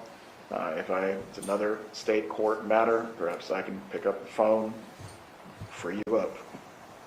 Thank you, Your Honor. I am due in federal court on the 1st, but I'll work with the parties to see if I can get called on the 30th if it's actually going to happen. I suspect, Your Honor, that when the factual issues come up in trial, that there will be some debate about whether these items should come in because, again, I'm not as plugged in as everybody here, but it just seems that the three topics don't go to any actual conspiracy theory, but I'm hoping that when the objections are raised, they may obviate my need to come on the 30th.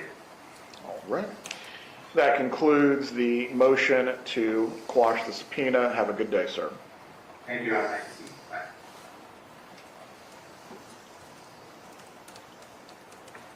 All right, let's continue next with the continuation of the motion on the summary. Is Sergeant Corbett present? You should be judged on me.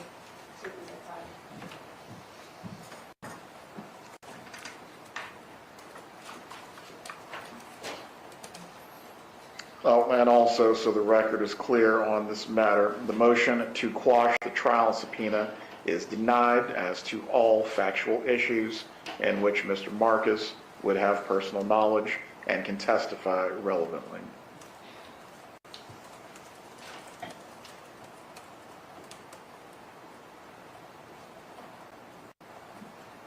could just send him a message. I'm sure he's probably parking or on the elevator or something like that. We do have thank you. We do have another part of the motion, if you want, we could take up in the meantime, which was, they had objections to specific parts of the presentation as to hearsay and attorney-client joint defense privilege. We could go ahead and take those up now. Okay. Go ahead.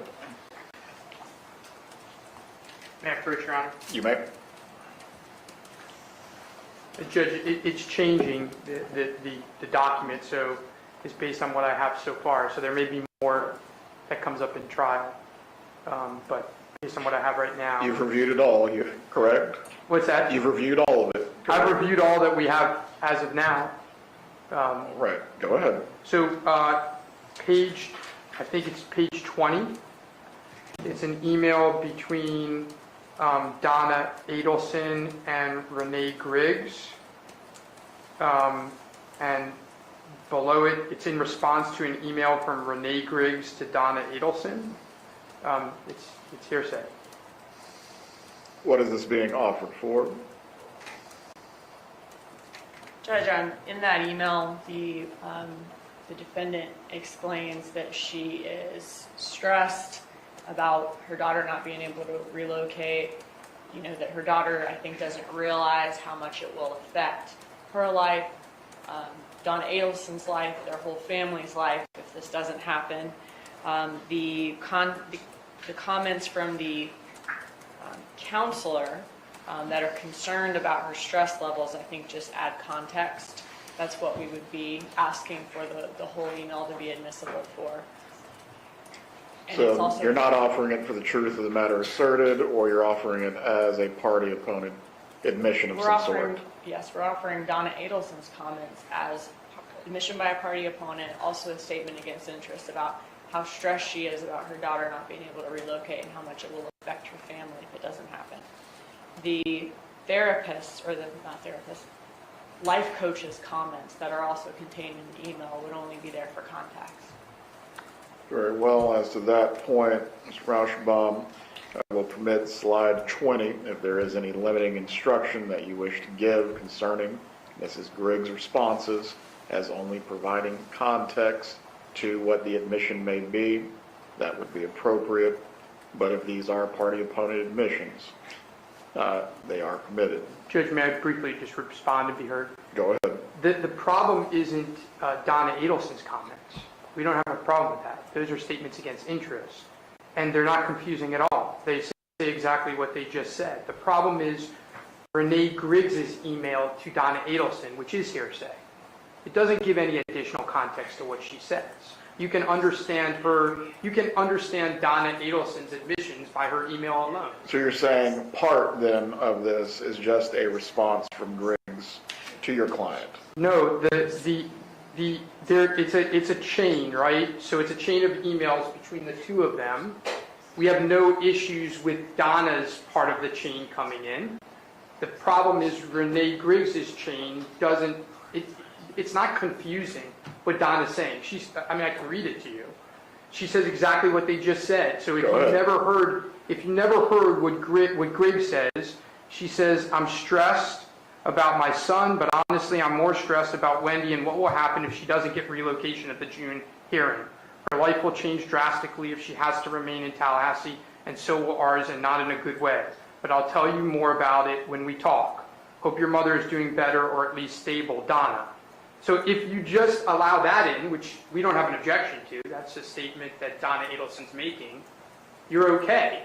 But does Griggs respond from there? Does your client respond from the response? No, Griggs doesn't respond from there, but Griggs' email below is, "Hi Donna, I'm not sure," and I only have part of it, "but I'm not sure if you're back from your trip yet or not. I had planned to check in yesterday. However, my mom was in the hospital and I was handling family stuff, so I was a bit out of pocket.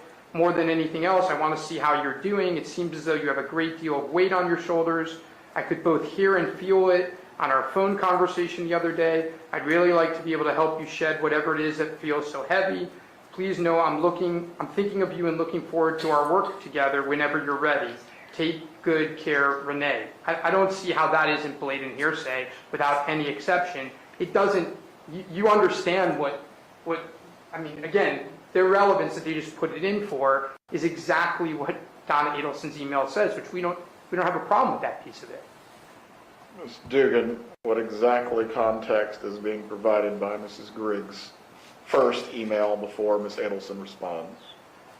So the defense, I think, accidentally, when they read about, "Yes, I'm stressed about my son and my daughter, she doesn't get relocation, and how all our lives will change drastically," that was Donna Adelson's email. The last email he read was from Ms. Griggs. In that email from Ms. Griggs, who's the life coach, she basically is just saying, "I'm checking in on you. You seemed last time to have a great deal of weight on your shoulders. I'd like to help you."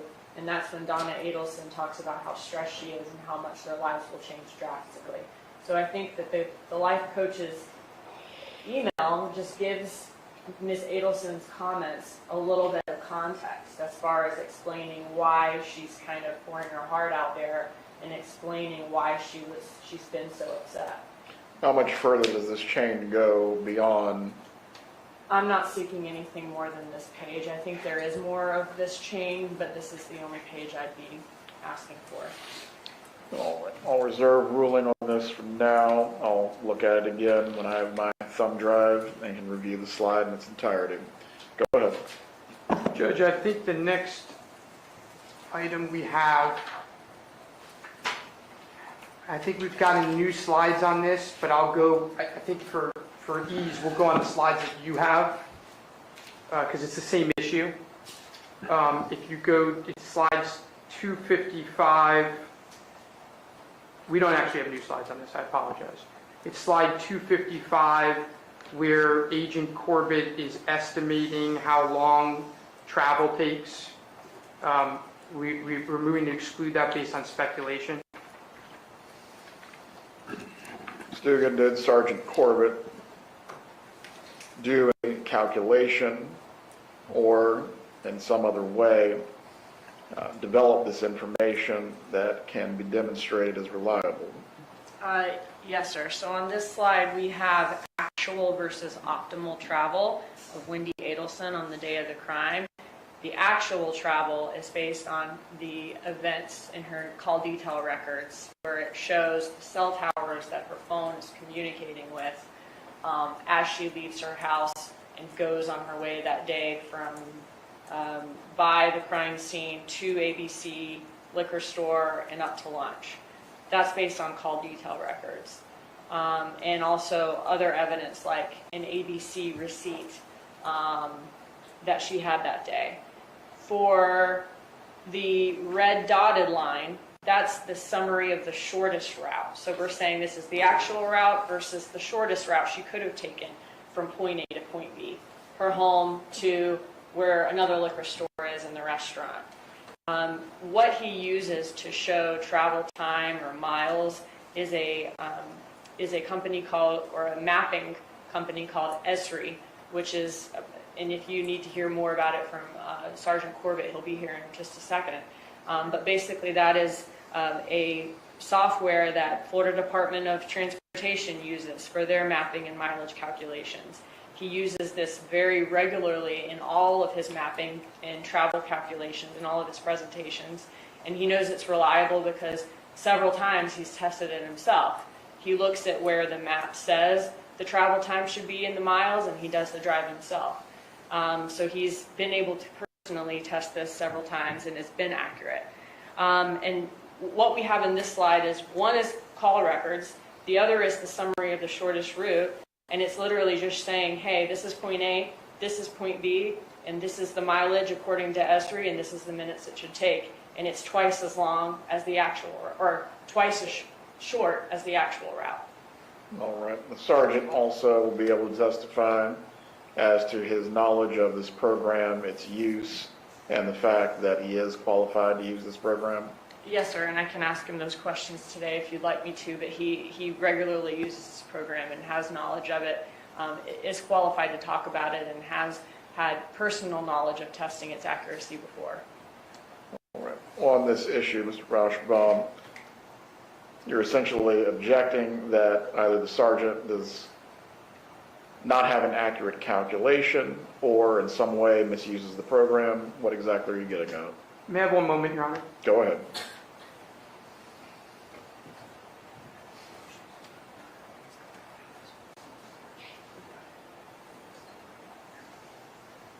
Judge, the objection isn't as to his knowledge, and you know what, we'll withdraw the objection. Very well. Rather Let's cross move on on. it.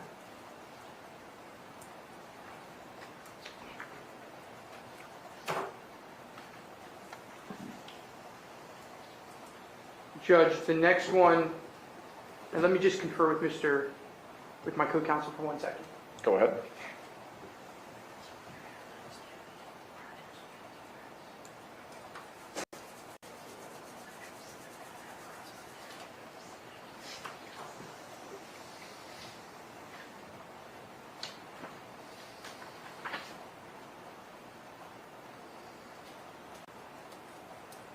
Judge, the next one is page 318. Some messages between Charlie Adelson and Donna Adelson. Charlie Adelson's messages are hearsay, and they're not in furtherance of a conspiracy. Response, State. Yes, sir. If I could just give you the date of the messages too. Go ahead. The date is August 2nd, 2016, which is after the arrests of Secreto Garcia and Luis Rivera.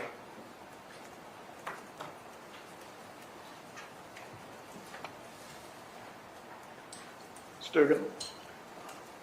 In the motion, defense also objected to this on the basis of joint defense privilege. Is that no longer being argued? It's not that. The document we objected to on behalf of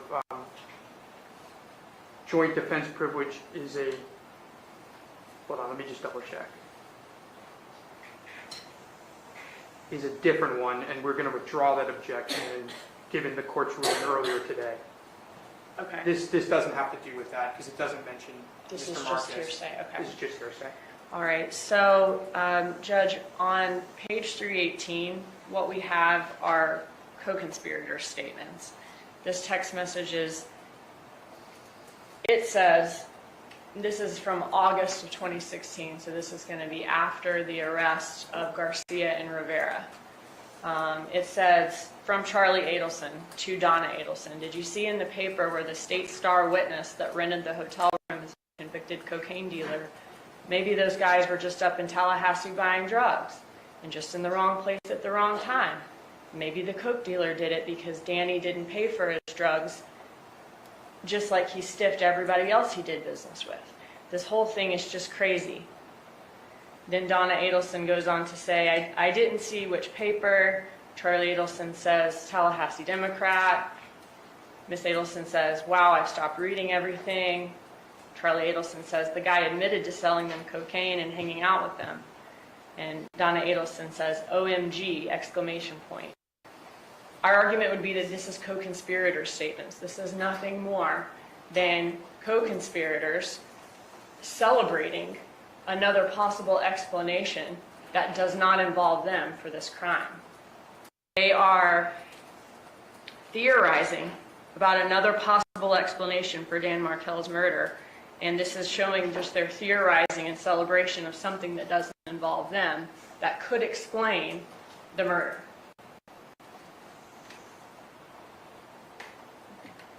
Any response? I just don't understand it.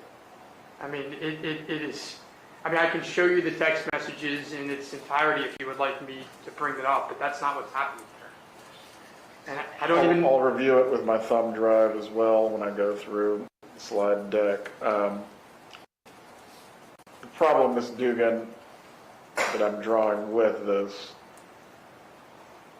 the communications do not have to be so overt as to saying, you know, we're hiding the gun here or something of that nature.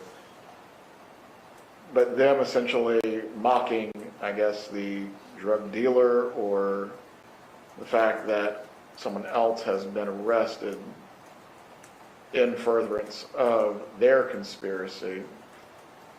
I guess flesh that one out for me a little bit more. Well, also, I mean, their defense is that they were extorted, and this message pushes back on that. At the time this text was sent, Don't speak over each other. Garcia and Rivera had been arrested already. So Donna and Charlie Adelson would have known the people behind Dan Markel's murder, and now those people are behind bars.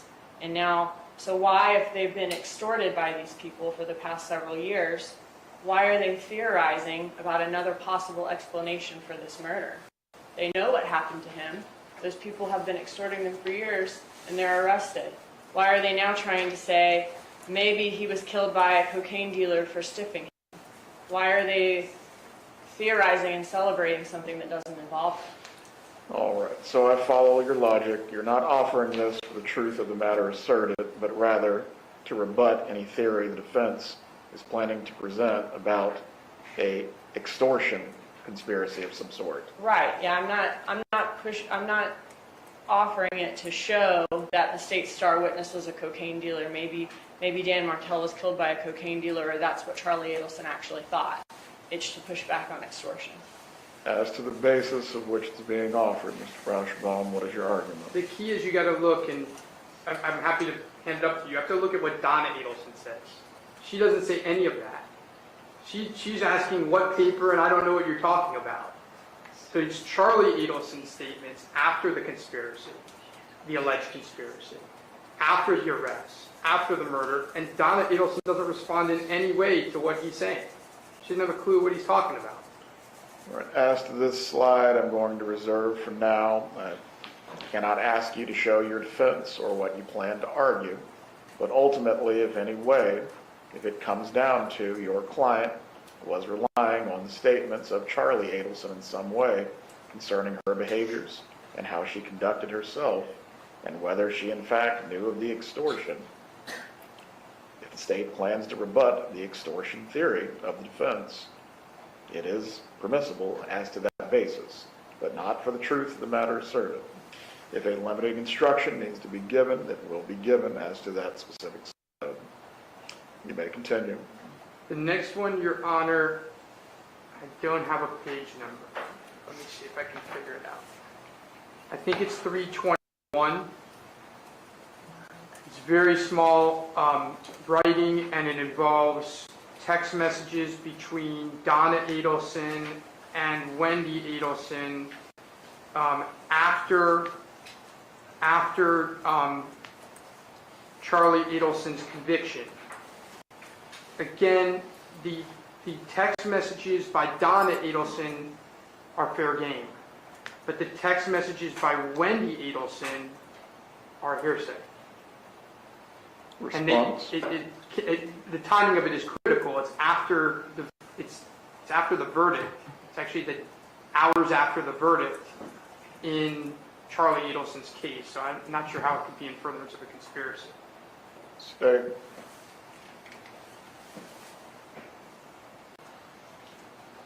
So I think that and we may be able to come to an agreement on this. I think that I'm going to, there's several messages between Wendy Adelson and Donna Adelson in this chain. I would only be using from when Donna Adelson says, prayer hands, you shouldn't have to pray. He's telling the truth. He protected his little sister from years.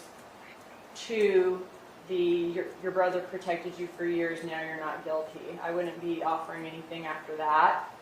So I think the only thing Wendy Adelson says in the meantime is, I love you, call me if you can. If that's all, then we're okay with that. How about that? Let's move on. Okay. The next one is page 324. So we can come to an agreement on this one too. We're on a roll, Your Honor. So you're not using Do we need me any further? Call it a day? I'm not going to use that one in the presentation. Okay. I tried to give them all the things that I could possibly use and have to try to whittle it down some. Just to be clear, that's the Cellbrite with the website pages? I will be using the website page for the non-extradition countries, but not the emotion. Okay, we're good. That's all I have for now, Your Honor. Very well. On this issue. As to slide 20, I will review the entire email chain and then make a ruling on it. Is Sergeant Corbett here? Yes, he is. You can go ahead and step down so we can take the witness.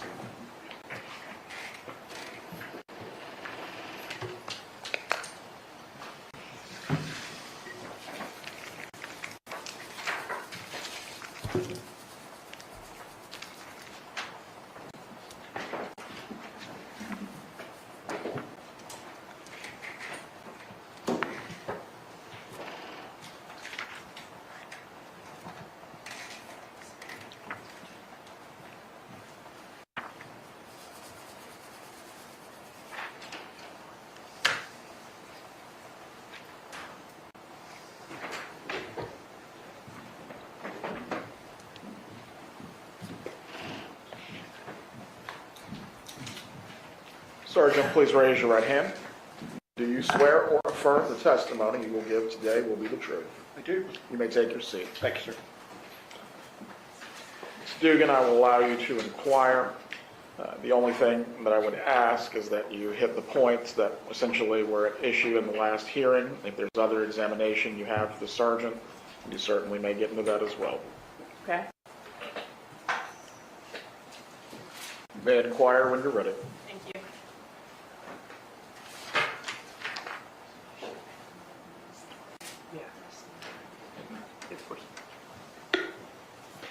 All right, Sergeant Corbett, can you tell us your name, spell it for the record?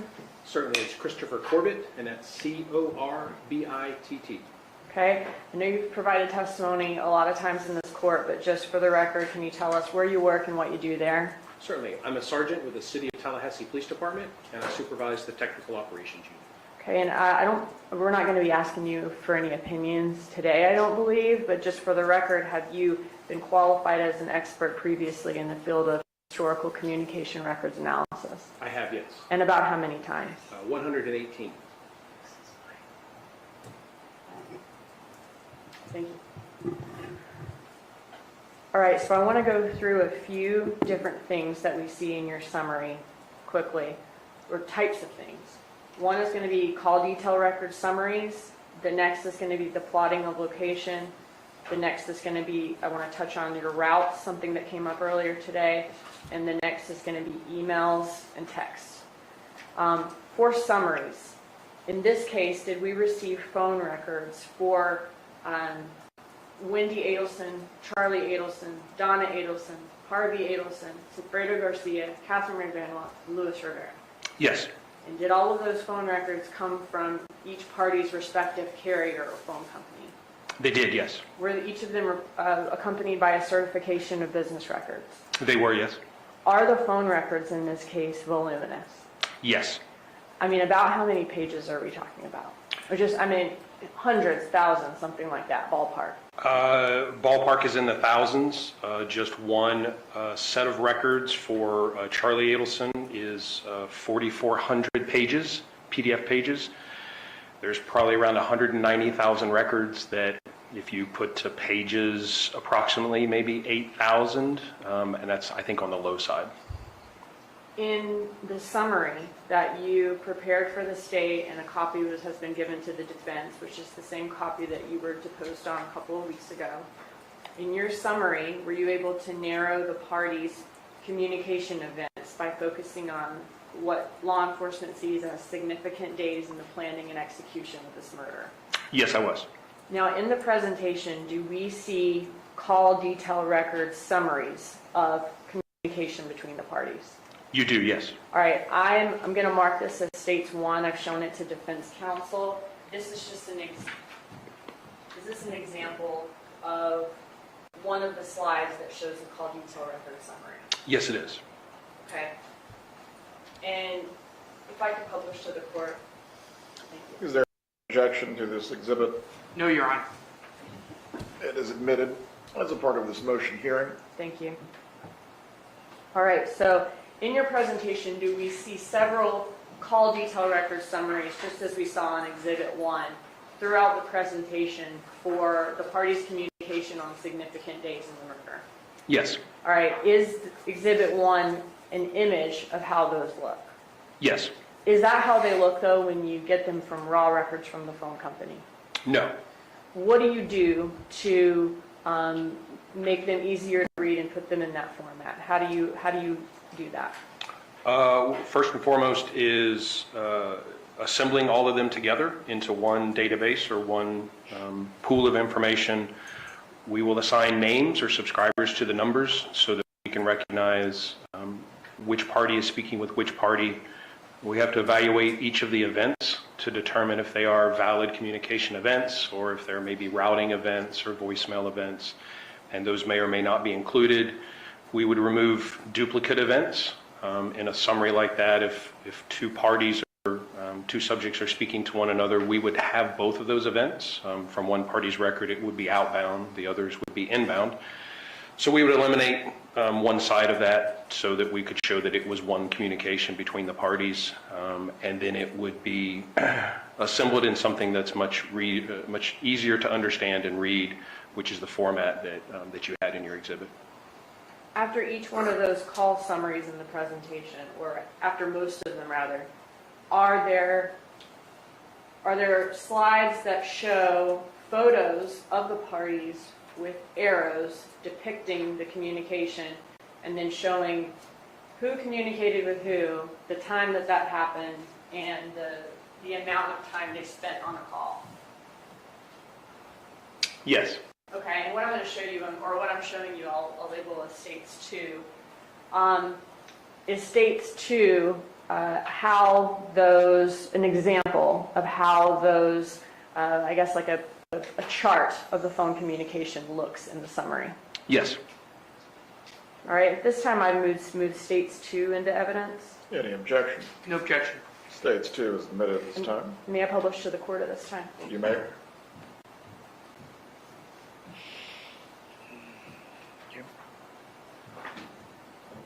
Now this chart with the heads that has the data about the communications, are all of those charts that appear in the summary, are all of those based on the data that we see in States Exhibit 1, the call summary, So are they based on the call summaries for each of those specific charts?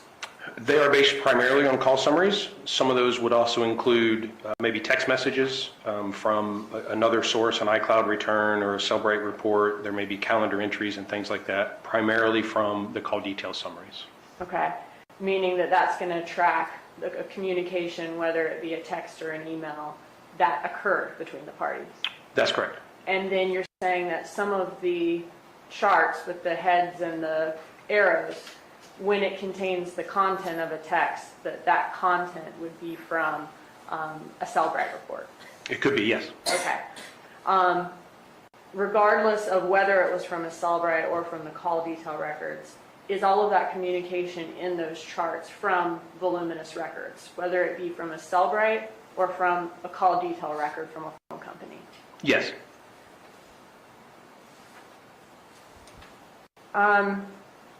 For some of the communication events, I'm now going to move on to the location data. For some of the communication events in the call detail records that you told us about are these voluminous records from the cell phone companies. Were you able to determine location data for some of those events? Yes. All right. And I know you've given the court explanations in the past of how you do that. Judge, do we need to talk through that today? Just briefly, so Okay. it's part of the record for the motion here. Thank you. Would you give us a brief summary of how you do that? How I determine locations? From call detail records, yes. So the call detail records themselves will generally contain, for most events, location information in the form of the cell site or cell tower that the handset is communicating with for that particular event. From that, either directly in the records or from another key or cell site database, we would be able to determine the location of that cell site, where it physically is, plot that on a map, and then start to make some determinations about location. Generally, historical cell site analysis is about inclusion and exclusion. Given locations, places, times, and ask if a handset could be consistent with being at that location based on the cell site that it's communicating with, or inconsistent with that location.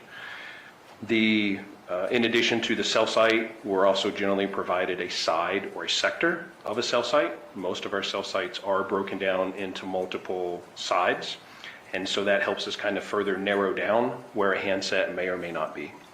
How does your specialized training allow you to determine the location of a handset or the distance from a cell site of a handset that a layperson might not be able to? There's obviously a significant amount that goes into that. First and foremost, locating the cell site, determining the accurate sector or side, determining the width of that sector or side, how many degrees or how far across on a clock, so to speak, that sector might cover. Evaluating adjacent cell sites or nearby cell sites to determine what the appropriate effective coverage area of that cell site may be, taking into consideration topography, buildings, bodies of water, other things that may affect that radio signal, and then again ultimately determining if I believe that a handset could have been at a particular location at a particular time. When you determine, or when you are able to determine location of handsets, do you plot the cell sites on a map showing the sites, the time that the phone was communicating with that cell site, and the sector that they were communicating with?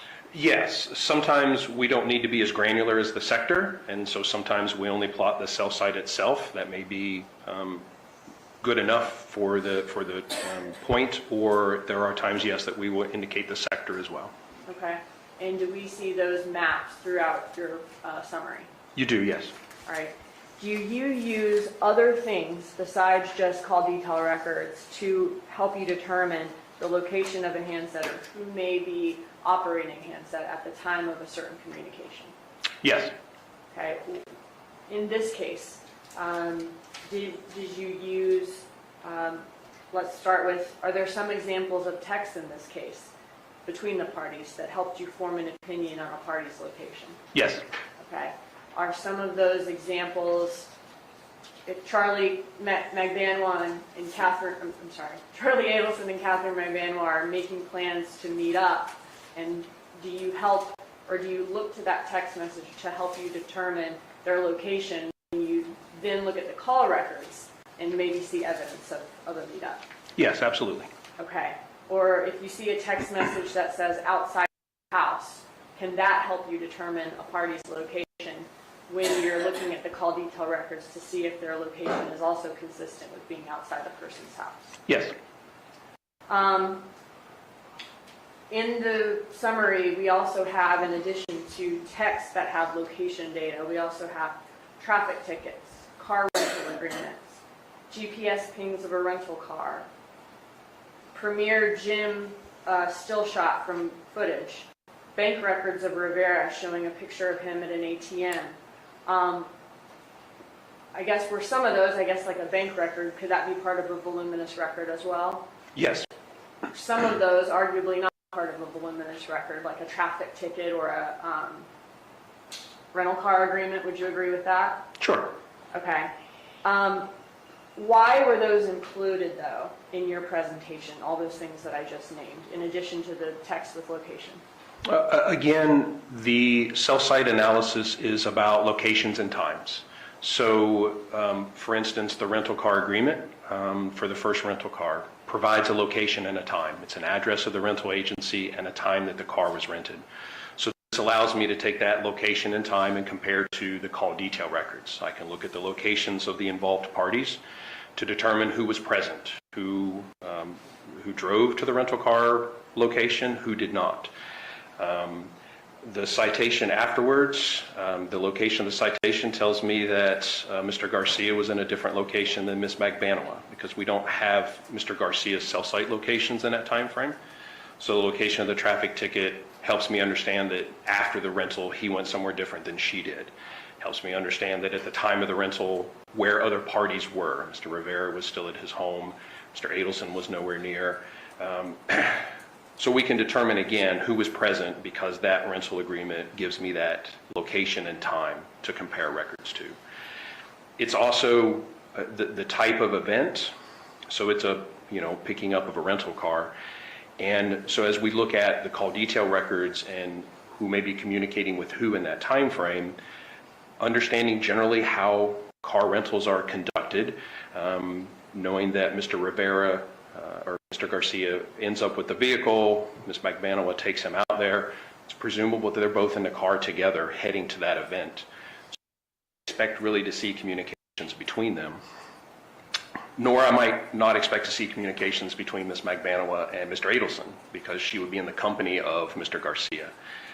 And then I know the date and time that the rental actually happened, and I would, from that, deduce when they separated. And then I start to see communications from Ms. McVanois to Mr. Adelson, because now, again, based on how a rental car generally happens, she has dropped him off, he has the vehicle, and now she would be by herself in the car and free to communicate. So all of that together goes into the analysis, if that helps. Okay.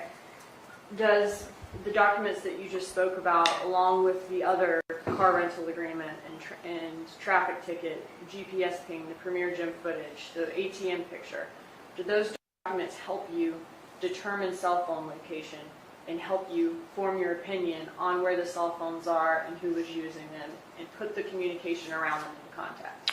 Yes, they're all locations and times that I can compare the records to. It's a validation of the records themselves. When I see someone in a picture or a video, I expect that their handset locations would be consistent with that. And if they're not, then there was an issue.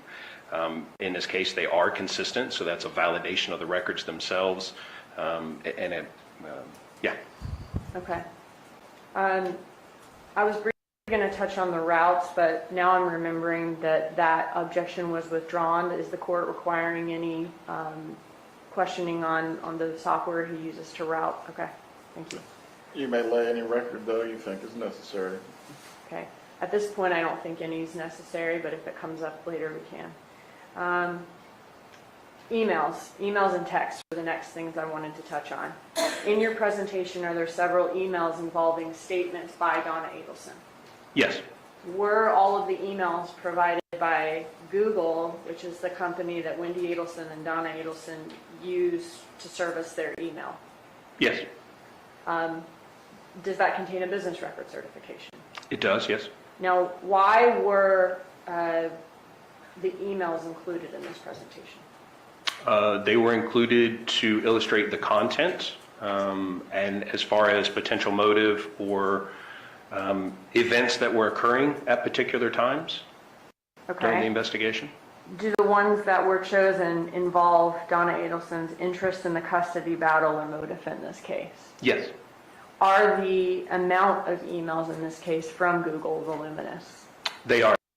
About how many emails would you say that there are? Wendy Adelson's account has over, I believe, 87,000. Donna Adelson's account is over, I believe, 57,000 individual emails. Okay. And I'm just looking for a ballpark here. In your draft of your presentation, the same one you were deposed on, about how many emails did we send to defense as emails that these are of interest to us and we may use in your presentation? No more than 25. Okay. Since then, have we been able to kind of whittle those down to a smaller number? Yes, we have. Maybe 5 or 5 to 10? Definitely less than 10, I think 5 or 6. Okay. But despite how many we use in our presentation, are all of those from voluminous records? They are, yes. As far as, we also have several text messages in your presentation that don't have anything to do with location. Earlier I asked you about texts that had to do with location, like let's go to your house tonight or outside your house, things like that. Are there several texts in your presentation that are from Charlie Adelson's iCloud or the cell rights from the phones seized in this case that don't have anything to do with location? Yes. All right, not going to go through them all, but do some that are going to be included in your summary, do some involve Donna Adelson's interest in Wendy Adelson's custody battle and venting to Charlie Adelson about that? Yes. Are there some that push back on a possible extortion defense? Yes. Are the total amount of text that we have in this case from Charlie Adelson's iCloud or from all of the parties' cell rights, are those voluminous? They are, yes. About how, ballpark, how many? I believe from Miss Adelson's phone, there's over 10,000 WhatsApp chats, 20-some thousand instant messages. Charlie Adelson's iCloud account is, I believe, well over 280,000 messages. Another probably 10 or 20,000 text messages. They're kind of categorized separately, so we're in the hundreds of thousands of messages. Okay, and thank you for clarifying that. So when I say text message, I mean any message communication as far as text, instant message, or WhatsApp. So thanks for clarifying that. And so that we've gone from, and how many would you say we've included in your presentation to show the jury at this point? I haven't counted them. There may be less than 20 chats with, maybe, I would probably say less than 50 actual messages. But again, I have not tallied those up. All right. But from tens of thousands to less than 50? Yes. Okay. And those are all speaking to specific issues in this case? Correct. Okay. Those are all my questions I had for him, Judge. If you wanted to, I can address any specific slide or document that you feel I didn't ask enough about that you need more of a record on. Okay, thank you. No need. Mr. Rauschbaum, do you have an examination for the witness?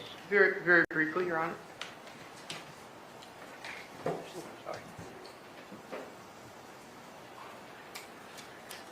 So, good morning. Good morning. So, you testified that with regards to these detailed summaries, there's thousands and thousands of pages, right? That's correct. Okay. But on the days that you're using, so in other words, I think Ms. Dugan showed you Exhibit 2, where you're doing the arrows. On those days, if you look at the call summary, it's less than 5 pages, right? It's mostly 2 pages on most of those days. For those days, the summary that you have maybe a page or 2 pages. It took a significantly greater number of pages to get down to those 1 or 2, because again, if there's 5 or 6 subjects in that one summary, well, that's 5 or 6 subjects worth of records. And their records for a 3-day, 5-day period, maybe 20 pages each. So there's 100 pages to work down to get to just the unique communications that populate that 1 or 2 that's in the summary. So let's get a little granular, okay? So you have one of those days is July 18, 2014. Yes, sir. Okay, and you do a summary of that day. If you took all your call records of that day, would it surprise you? All of them. If you took the call records for Charlie Adelson, everyone you got, would it surprise you that it's under 15 pages? For one day to be under 15 pages, it would not surprise me. Right. Well, I'm telling you, it's under 12 pages. Okay. Did that surprise you? No. Okay, so No. that's not that voluminous, right? But that's 12 pages to get down to 1. Right? I get it, but I'm saying if you're putting in a document, in other words, if I use the emails as an example, or the text messages, Ms. Dugan brings up that there's 20,000 text messages, or actually 12,776 text messages. You can take my word for that. You're only using, though, let's say 8 text messages. I don't know what you're using, but let's say it's 8. How long are those 8 text messages that you're using? They're less than a page, right, each? They could be, yes. Okay. The emails that you're using, you've got however number of emails you're using here. Wendy Adelson's email account had hundreds of thousands of emails, I presume. Right? Yes. Okay, but each email that you're actually putting into evidence, do you know what the longest email is of the ones that you're putting into evidence in? It would depend on how you format to print. Probably not more than 4 to 6 pages. Yeah, it's 6 pages, right? So the actual piece of evidence that's going to go back to the jury, which is the actual email, not the 100,000 irrelevant emails that no one cares about, but the actual document that's going to go back to the jury is 6 pages long, right? I would agree with that, yes. Right? So we're talking about, and Ms. Dugan uses the word summaries, but these aren't summaries, right? These are just taking pieces of evidence that are already going to be in evidence and sticking it into a PowerPoint presentation, which is a way of persuading, right? A demonstrative, not a summary. I would object to argumentative. Sustained. Okay, I'll move on. With the location data that you're talking about, just centering on Donna Adelson, and I don't know if you have your records up there, so I'll just show you a page. Okay, and we can mark this as Defense Exhibit 1 for purposes of this hearing. And this is page 271 of my version of your, I'm sure it's changed. You'll know it. So.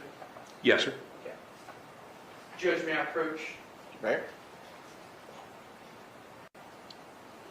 So your expertise in doing this page, am I right that what you're basically doing is you're taking Donna Adelson's call record, you're seeing when there's an event, you're looking at what location on the call record the event hits, you're then going to a map that AT&T provides you, because it's AT&T in this case, you're then looking what the longitude and latitude is on that map, and then you're just plugging it on that piece of paper, right? That is part of what I do, yes. On that piece of paper, is that what you did? You need to say that, Sergeant. No, I don't. Thank you, sir. Again, to start that, I have to go through, and this is combined. This is Donna Adelson and Harvey Adelson's records. So it's 2 sets of records.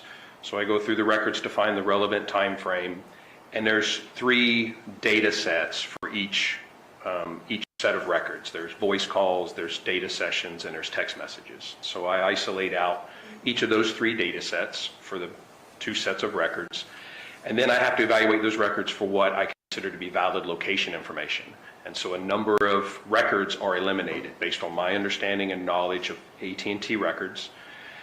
A lot of those locations are eliminated so that I have valid locations to plot. So from that, each of the locations, the records have to be verified against a records key or some other database for me to make sure that the information provided in the records is accurate. And then that is plotted onto a map. And then from that, some estimation or determination about where the handset was during those events can be made. Okay, let's try to simplify that. I know you like to make it a little bit more complicated than it is. But when you say you eliminate events, you eliminate them, for instance, when it says 0 seconds, correct? 0 seconds could be a factor. Right? Why else do you eliminate? What duplicates, right? In location information, the duration may play into the validity of data sessions. In particular, with these records at that particular time, not all the locations contained in the data sessions are accurate at the time. So I have to go in and evaluate each one of those to make sure that they are the correct usable locations for that. And I guess I'm not the one to determine how much expertise that takes, but I believe that it certainly requires it.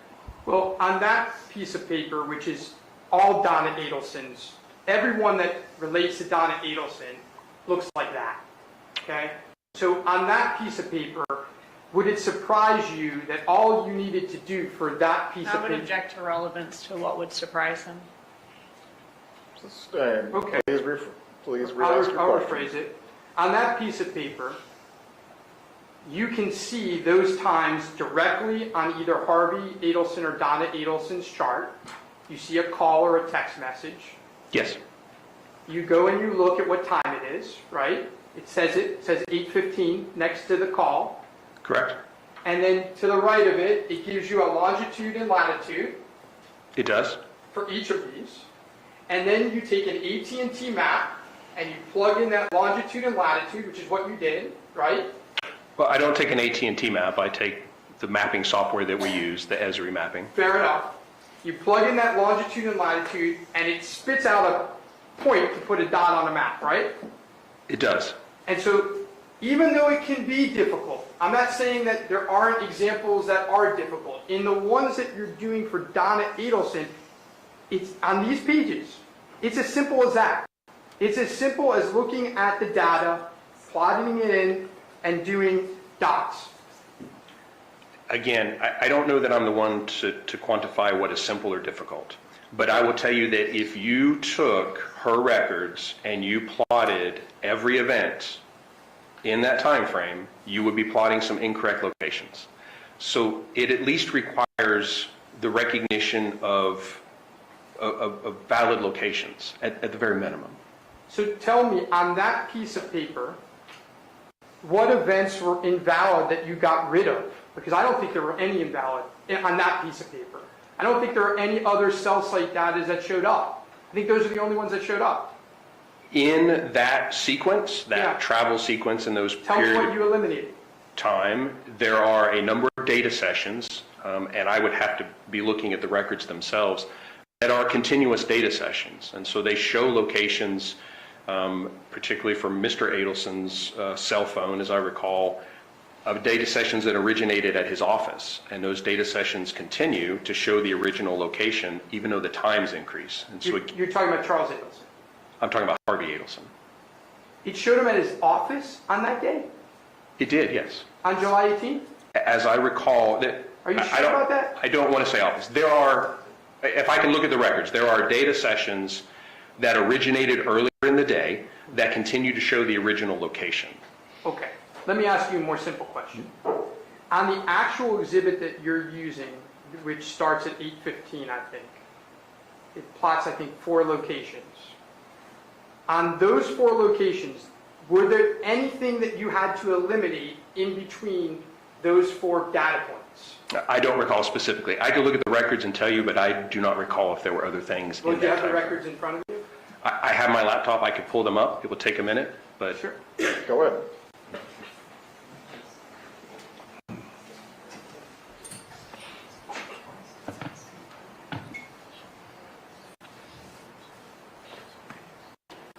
Judge, while he's getting his computer out, the court, my memory serves me, it seems like this line of questioning is Mr. Ashbaum's trying to inquire into his level of expertise and why does it require an expert to do this type of work. Did the court already, I believe the court already ruled in our last hearing that he would be able to testify as an expert, form an opinion as to locations of cell phones, all of the things we would be offering him for in that purpose. That ruling was made. Ultimately, is this going to an opinion that he is not permitted to give in some way, Mr. Ashbaum? No, I mean, I'm trying to show that there's no expertise in these particular documents. There may be in showing where Sigfredo Garcia's timepiece was, but that there is an expertise with regards to Donna Adelson's, and I'm going to show, using this to show that the documents that he has chosen here, or that the state has chosen for him, that it's a demonstrative. It's not a summary exhibit as iterated under the Florida statutes. Again, we're not arguing that the demonstrative can't be used, and we're not arguing that the underlying documents can't come in. We're arguing that his presentation is not a proper summary, but is rather a closing argument that shouldn't go back to the jury. As to that point, I'll permit it, but let's not have a full cross-examination of the witness that goes beyond the issues as to the admission of the evidence. Fair enough, Your Honor.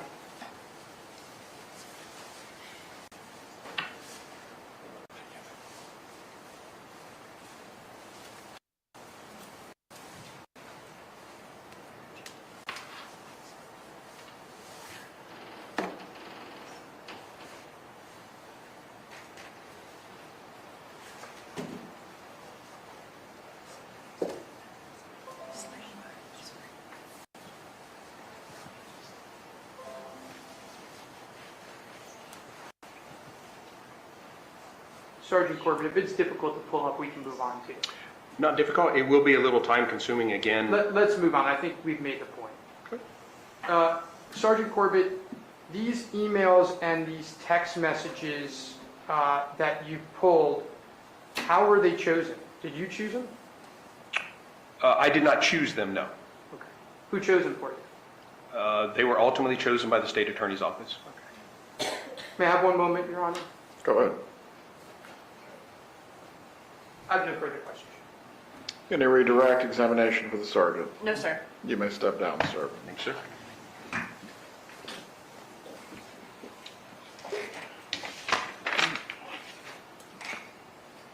In addition to the argument that was made at the previous hearing, does either party have any additional argument to offer before the court rules?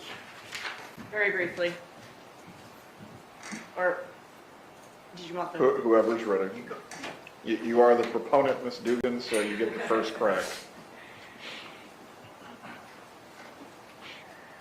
All right, so we heard about several different types of items that are in the summary. The first is the summary of CDRs, and the example is states 1. We heard that those are pulled from voluminous business records for certain periods of time. Then we saw the charts that are basically a visual depiction of that communication that's but in a more digestible format for the jury. It's based on data from those call detail records, from the voluminous business records, and also from voluminous records in the Cellbrite. The only thing in the chart that is from Cellbrites would just be some charts have contents of text messages in there. All the rest are going to be calls back and forth with the time and the person making the call and the person receiving the call. But all of that information is based on the data, and we can't just give the jury all of these cell phone records and say, even if a certain day is 16 pages across 3 sets of records, and say, good luck. That's why the summary rule allows us to pull this information, put it together in a digestible format for the jury. The second type are the maps with the cell site locations. These are summaries of the parties' locations at certain times that are also pulled from the voluminous cell phone records. The same records that the call detail record summaries and the charts with the heads are pulled from. Other items like the premiered surveillance footage, the tickets, the texts that talk about a person's location, the bank records, the car rental agreements. All of those things are in the summary because they help Sergeant Corbett form an opinion on who had the handset at the time and where that handset was located. And they help verify the call detail records themselves. Finally, we heard about emails and text messages. The emails are business records from Google. These are voluminous records. They are being testified to by a sergeant who specializes in communication records. He has identified and verified these as being from these accounts. There are thousands of emails. We found several emails, lots of emails that go to motive or go to the interest in the custody battle here. We're going to be using about a handful in the presentation. The same with the texts. These are maybe 50 texts narrowed down from hundreds and thousands that show certain relevant issues from this case, whether it be pushback on extortion or other things. And these are all pulled, though, the emails and the texts that aren't location data is what I'm talking about. They're all pulled from voluminous records, and they're all a summary of evidence showing a relevant issue from those voluminous records. Thanks. Thank you. Mr. Rashbaum. Judge, you've seen their summary. Their summary is a closing argument. It's not a summary. It's a demonstrative. Our ask here is not a big ask. The underlying exhibits are going to go to the jury. They're not voluminous. The fact that there is a universe of text messages and they've chosen 10, 15, or 20 of them does not mean that they can make a summary of it. That's not how the rule works. They can put in the text messages, none of which, not one text message is voluminous in this case. Not one email is voluminous in this case. And by the way, the call records aren't voluminous because what they're going to put into evidence are they're going to put in the overall call records, and then they can put in, if they want, a subset of the call records. For instance, July 18th. They can put in those call records. They're literally less than 12 pages. Now, we're not suggesting that Sergeant Corbett cannot have a demonstrative that illustrates the issue, but to allow a 320-page document or whatever it's going to turn out to be, which is purely argumentative. I mean, they're taking text messages and homes and cell locations, and they're all making their argument of what it means, is precisely what the court in Pete Incorporated v. Vanguard 378 F3rd 1154 cautioned against. When it said, because summaries are elevated under Rule 1006 and also Florida Statute 90.956 to the position of evidence, care must be taken to omit argumentative matter in their preparation, lest the jury believe that such matter is itself evidence of the assertion it makes. That's what they're doing here, Your Honor. They're putting a closing argument. They're trying to put his demonstrative as a summary exhibit of a closing argument to go back to the jury. That shouldn't be allowed. And so, Judge, we're not asking that a demonstrative not be used. We're not asking that the underlying documents don't come in, but we're asking that the exhibit be a demonstrative exhibit, that does not go back to the jury. May I briefly respond, Judge? So briefly, it will tickle my ears and we'll move on. Go ahead. There is no argument in any of these slides. This is all data and information from the records. There's plenty of evidence in this case that is not in this presentation that would be in a closing argument demonstrative. This is not a closing argument demonstrative. Judge, may I briefly respond? Let me set my watch. It's 11:02 and 32 seconds. By 11:03, you will be done. Argument is when you plot lines on a map and then you take a text message and you put it next to a house and you put it all together. That's argument. That's using data to make an argument. That is the definition of argument. Within time. Thank you. Your Honor. All right. As to the rulings on this matter, the court has previously ruled that Sergeant Corbett can be qualified to testify to the interpretation of historic communication data. The summary will be available to the state as a demonstrative in front of the jury. Also, in researching this matter, I came across a recent case of the 3rd DCA dealing with summaries, which I believe has a relevant ruling to this matter. This is EJD Construction Contractors and Investment Corporation versus Preston, found at 306 Southern 3rd, 1053. And ultimately, the 3rd DCA held when a summary is accurate and not misleading, it can be properly admitted during trial. The summary may also include opinions by the individual preparing the summary, as long as the opinion is based on the underlying evidence and data that is admissible. To that point, the court will permit a summary to be admitted to the jury. However, the summary may include a page cross-referencing all voluminous records or state exhibits that Sergeant Corbett used in forming his opinion, his method of analysis, and the conclusions that he reached, or any inferences which may be properly drawn from the evidence. The summary is not to include any cumulative repetition of admitted state exhibits, and this is specifically going to matters such as the emails, text messages, videos, things of that nature. Any inadmissible information or any opinion the witness is not qualified to give. This is going to cut down the pages that actually go back to the jury, but a summary that is based on the voluminous records and exhibits and the opinion that was reached by the sergeant that is proper and meets the definition of a summary pursuant to 90.956 will be permitted. Any additional objection that needs to be raised at the time it is offered, the defense may raise at that point. Do the parties need any clarification on the ruling? No, sir.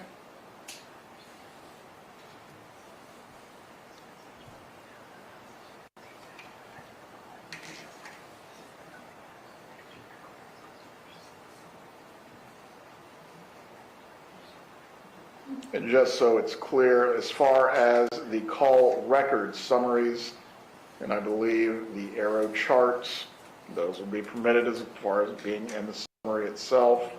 The location maps, that will be permitted as well. But again, all of the other matters that are not voluminous themselves, such as any emails, text messages, or videos, it can be cross-referenced as to what the sergeant used, but it will not be a part of what is admitted. The demonstrative itself, though, can be used as the state would like to use it. Ultimately, for that, if there are any inadmissible items that still need to be ruled upon, I believe slide 20 is the only one outstanding.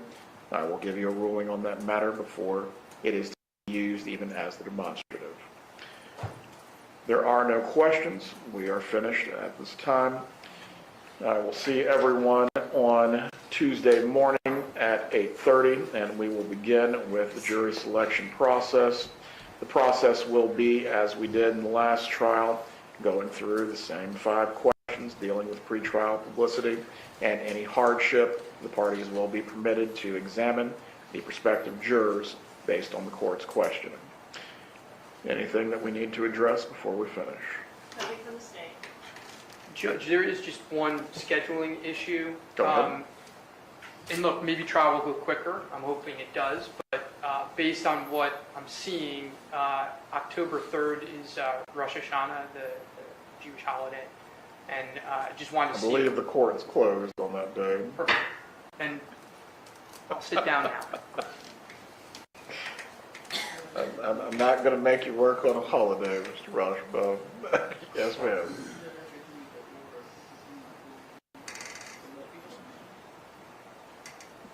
For Monday, let me go through that then, based on the chart that I have with Lynn. If it's not related to this, then we're just going to finish up. We are in recess at this time. Have a good day, everyone.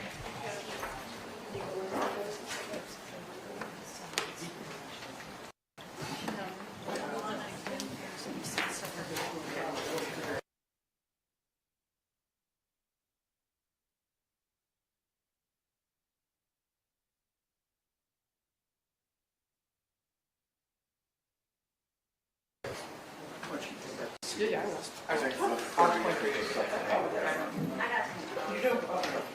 They're saying they need the order for Monday of the regular division.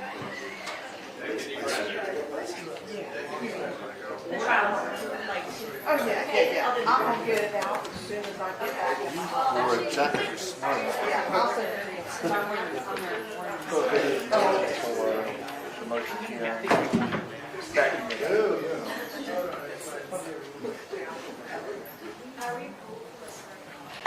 Yes. This is going back to you? oh, thank you so much.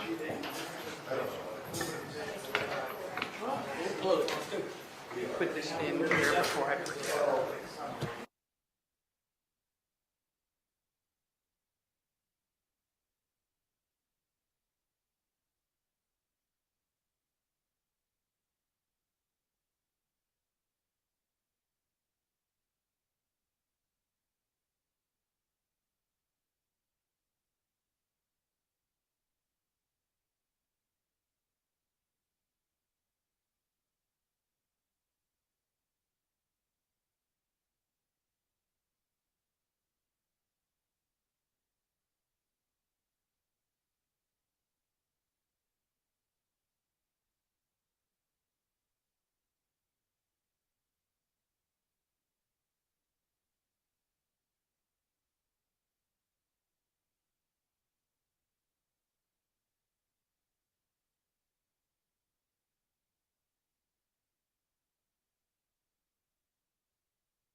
Right now in the gallery. No. Take a seat.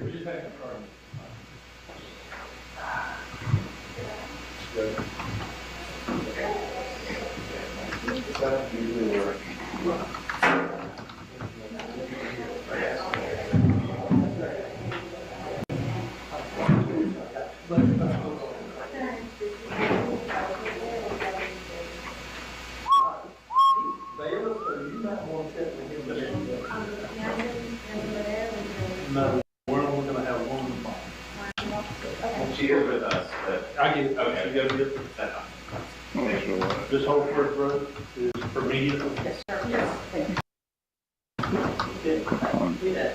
I'm shallow, it's my first time, you know, not coming around, kind of keep here. One box.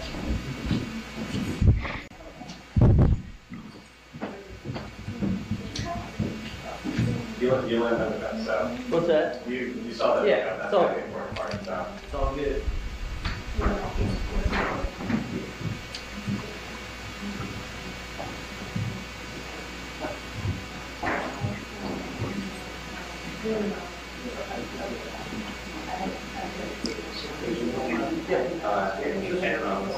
Yeah. That's our car, we can, one of us, if one of y'all can do that, might pass. Is it in your bag? Are my headphones in your? They're in that, right? Okay. So that'll. You know what's that? Yeah, if you don't want to take it. Good.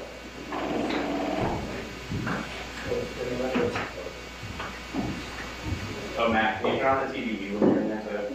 Yeah. Thank you. Yeah, well. Yeah. Yep.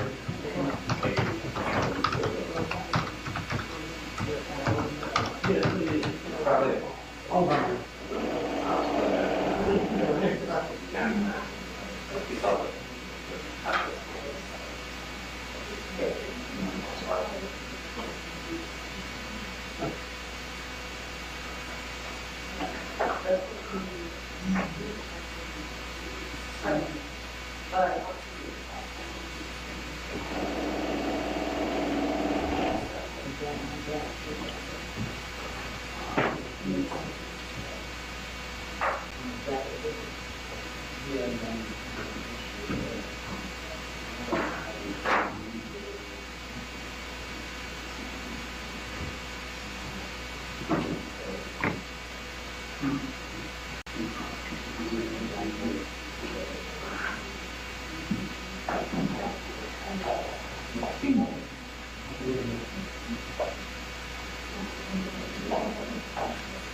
Ms. Dugan, are you handling the orders to show cause this morning? Yes, sir. All right, let's go ahead and take care of those.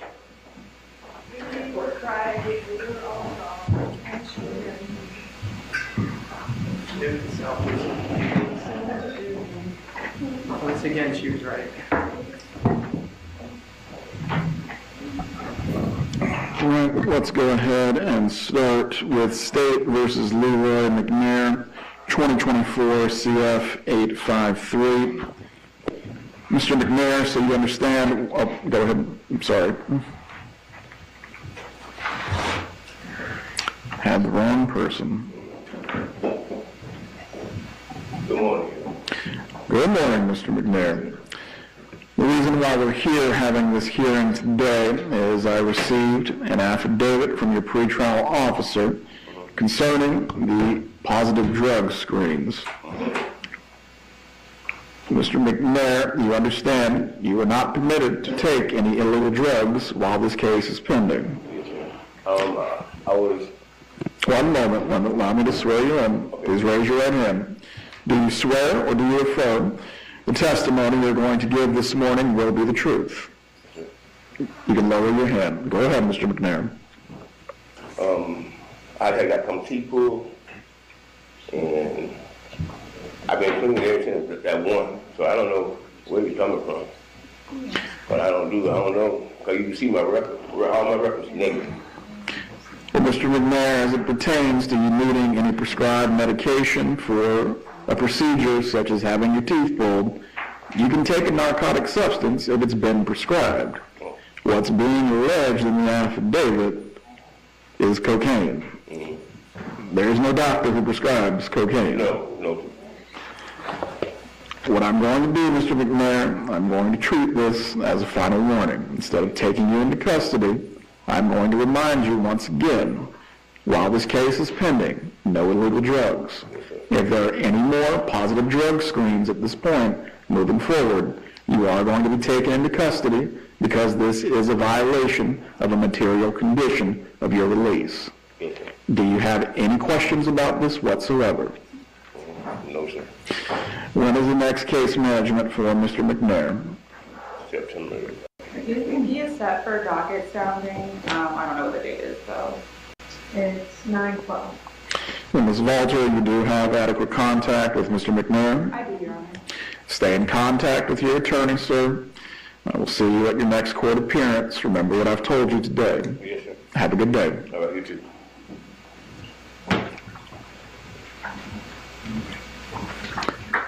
Up next, Cameron Lamb, 2024 CF 1785. Good morning, Judge. This is Lolia Fernandez. I'm standing in for Miss Melody Andrews on this case. Good morning, Mr. Lamb. We're here in a similar posture today. There is an affidavit of violation of pretrial release condition. I will advise you of what that affidavit states. Again, that there was a positive drug screen for the use of cocaine and that your previous tests were negative, which would indicate there was new usage at the time this positive screen occurred. Mr. Lamb, do you understand your conditions of release? Yes, sir. Let me swear you in. Do you swear or affirm the testimony you're about to give will be the truth? Yes, sir. You can lower your hand. What is it that you wish to tell me concerning those? Judge, I'll represent that I've spoken with Mr. Lamb, and he believes that he was given a cigarette that was probably laced with something. Did not realize that, and I've made it very clear that if he's smoking cigarettes, it's only to be something that he purchases from a store that he sees come out of the box himself. He has had negative tests since, and he's been doing fine since. Mr. Lamb, as it relates to this condition, I'm going to reiterate the same as I did for Mr. McNair. Your drug screens and not consuming illegal drugs are a material condition of your release. You are not consuming any illegal drugs. If you have a medical condition or an issue that requires you to take narcotics, you may do so if they are prescribed. Do you have any questions about this?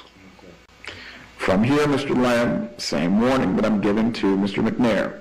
If there are any more positive tests or any more issues, from here, I am going to strongly consider that to be a material violation of your conditions of release, and you will be taken into custody. Do you understand what I'm saying? Yes, sir.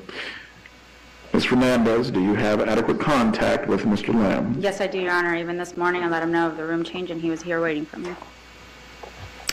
Mr. Lamb, from here, when is the next case management or date scheduled in this case? He's set for case management September 10th. Very well. Mr. Lamb, your counsel may waive your appearance. However, you do need to stay in contact with them so you know exactly what is taking place and all future dates that are to be scheduled.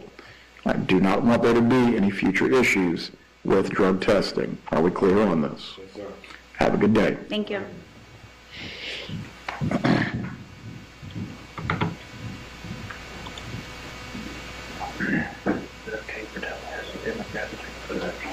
Still photography, yes.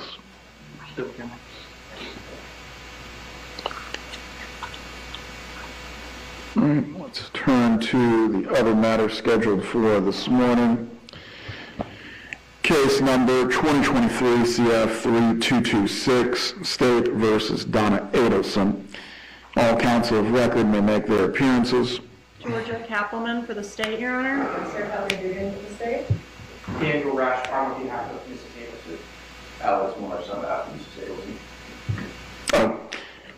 Before I get off, Lam and McNair, Ms. Dugan, I neglected to ask you if you have anything to add on behalf of the state. Bailiffs, if you please could get back to defense counsel. Do you have anything to add, Ms. Dugan? No, sir. Very well. We'll continue with Ms. Edelson at this time. I want to go through all the motions that we are. Oh, let me turn on the Zoom as well before we get rolling. Thank you, Judge.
Ms. Kappelman, Ms. Dugan, how many individuals were you expecting to join via Zoom this morning? I was thinking at least 3, Your Honor. Do you see All right, I Markel see. and Shelley Markel? I see Zoom entries for Ruth Markel. And I believe some other interested parties or onlookers. All right, beyond that, I will keep an eye on anyone who is attempting to enter. I do see one now for Shelley Markel as well. Thank you, Judge. For everyone who will be listening via Zoom this morning, you are not to interfere with the proceeding. However, you may listen to the argument of the attorneys and also the court proceedings as they unfold. Again, please do not interfere in any way with the proceedings. Mr. Rauschenbaum, does the defense have anyone that you anticipate joining via Zoom this morning? No, Your Honor. Very well. To go through the motions that we're going to hear today, we're going to address the state's motion in limine, the defendant's motion to use a jury questionnaire, the defendant's motion to suppress wiretap interceptions, the defendant's motion to dismiss the indictment for pre-indictment delay or to exclude evidence, the motion to hold the trial in courtroom 3B, and also the defendant's motion in limine. I believe the defense has also filed an additional motion in limine. Mr. Morris, if you can explain as to that as well. Judge, we didn't first anticipate the court taking that issue up today because I think the court's going to need information and we may as well. But the motion was filed based on the receipt after the deadline, the discovery deadline, if you will, for in Mr. Corbett's presentation, which is 300 and something odd pages. Mr. Ashbaum, there was some back and forth in terms of when we would get it and that sort of thing. We needed it before Sergeant Corbett's deposition, which was taken with... Talking to a microphone. Yes, sir. Standing order of the day. Everyone who speaks, speaking to a microphone. His deposition, Sergeant Corbett's deposition, was taken in the midst of last week, and so the motion was filed immediately on the heels of that once we learned the information that was associated with his testimony and presentation. Very well. As to that motion, I have not had an adequate opportunity to review it. I assume the state needs some time to prepare this as well. I'm happy for it to be heard whenever it's convenient for the court judge. So we can stay on our existing timeline of meeting the jury selection on the 17th. For now, let's tentatively schedule this for September 6th. Please consult with Lynn as to a particular time and courtroom. If I'm going to need additional time before we get to the 6th, I will let you all know. Right? Well, and also the other motion that we will hear today is the defendant's motion to preclude travel as consciousness of guilt. Judge, for the motion that was filed this week by the defense, I did go ahead and put that draft of the presentation that they received on a flash drive for you, 329 page one. I have sent one or two things since then, I believe, to the defense, and I guess they'll just let us know if they have an issue with that. Okay.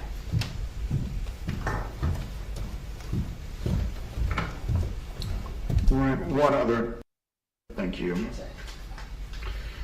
One other matter that I wanted to address as well before we get into the argument of the motions.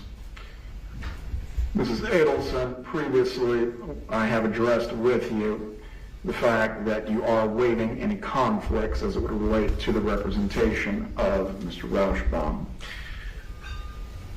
Based on where we stand procedurally at this point, when you first gave this waiver, that was prior to there being any deadlines concerning discovery or being able to view the evidence that the state plans to present at trial. Now that there has been an opportunity by you to review this discovery with your counsel, I believe it is prudent to go through these factors again, ultimately to confirm that you still wish for Mr. Rauschbaum to act as counsel. If you please can stand and raise your right hand.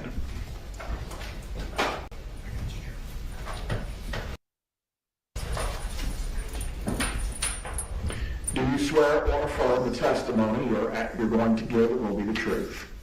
Yes. You can lower your hand. Mrs. Adelson, you understand that you have, under the Constitution, a right to conflict-free representation. Do you understand this, ma'am?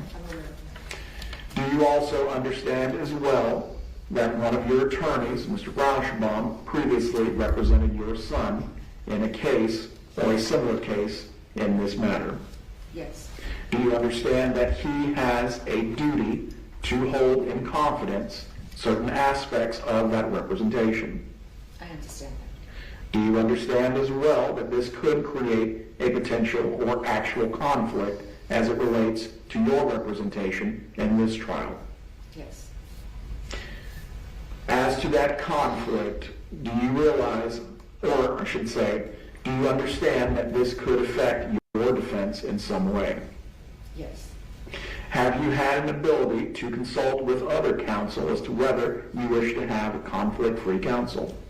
I'm aware of that, yes. And as to any potential or actual conflict that may exist with Mr. Rauschbaum's representation, are you waiving this? Yes. Thank you. You may be seated. And again, so it's clear why I'm doing this, ma'am, at this stage, as we move closer to trial, things are going to occur rapidly, including rulings on the motions that you filed, rulings on the state's motion, how this is going to affect the evidence, and how this will ultimately affect your trial. At any point, if you decide that you are no longer willing to waive this conflict concerning the representation, that is something that I'm going to need to address. Do you understand this? I do. If defense counsel as well becomes aware before the next hearing that the conflict is no longer waived, please bring this to the court's attention. Yes, Your Honor. All right. Let's go ahead and start with the motion that procedurally bears on whether the case will move forward or not. The defendant's motion to dismiss the indictment for pre-indictment delay. Mr. Morris, Mr. Rauschbaum, whoever is arguing this on behalf of the state, and I'll allow you to proceed at this time. Judge, may I approach the lectern? You may. I got it right.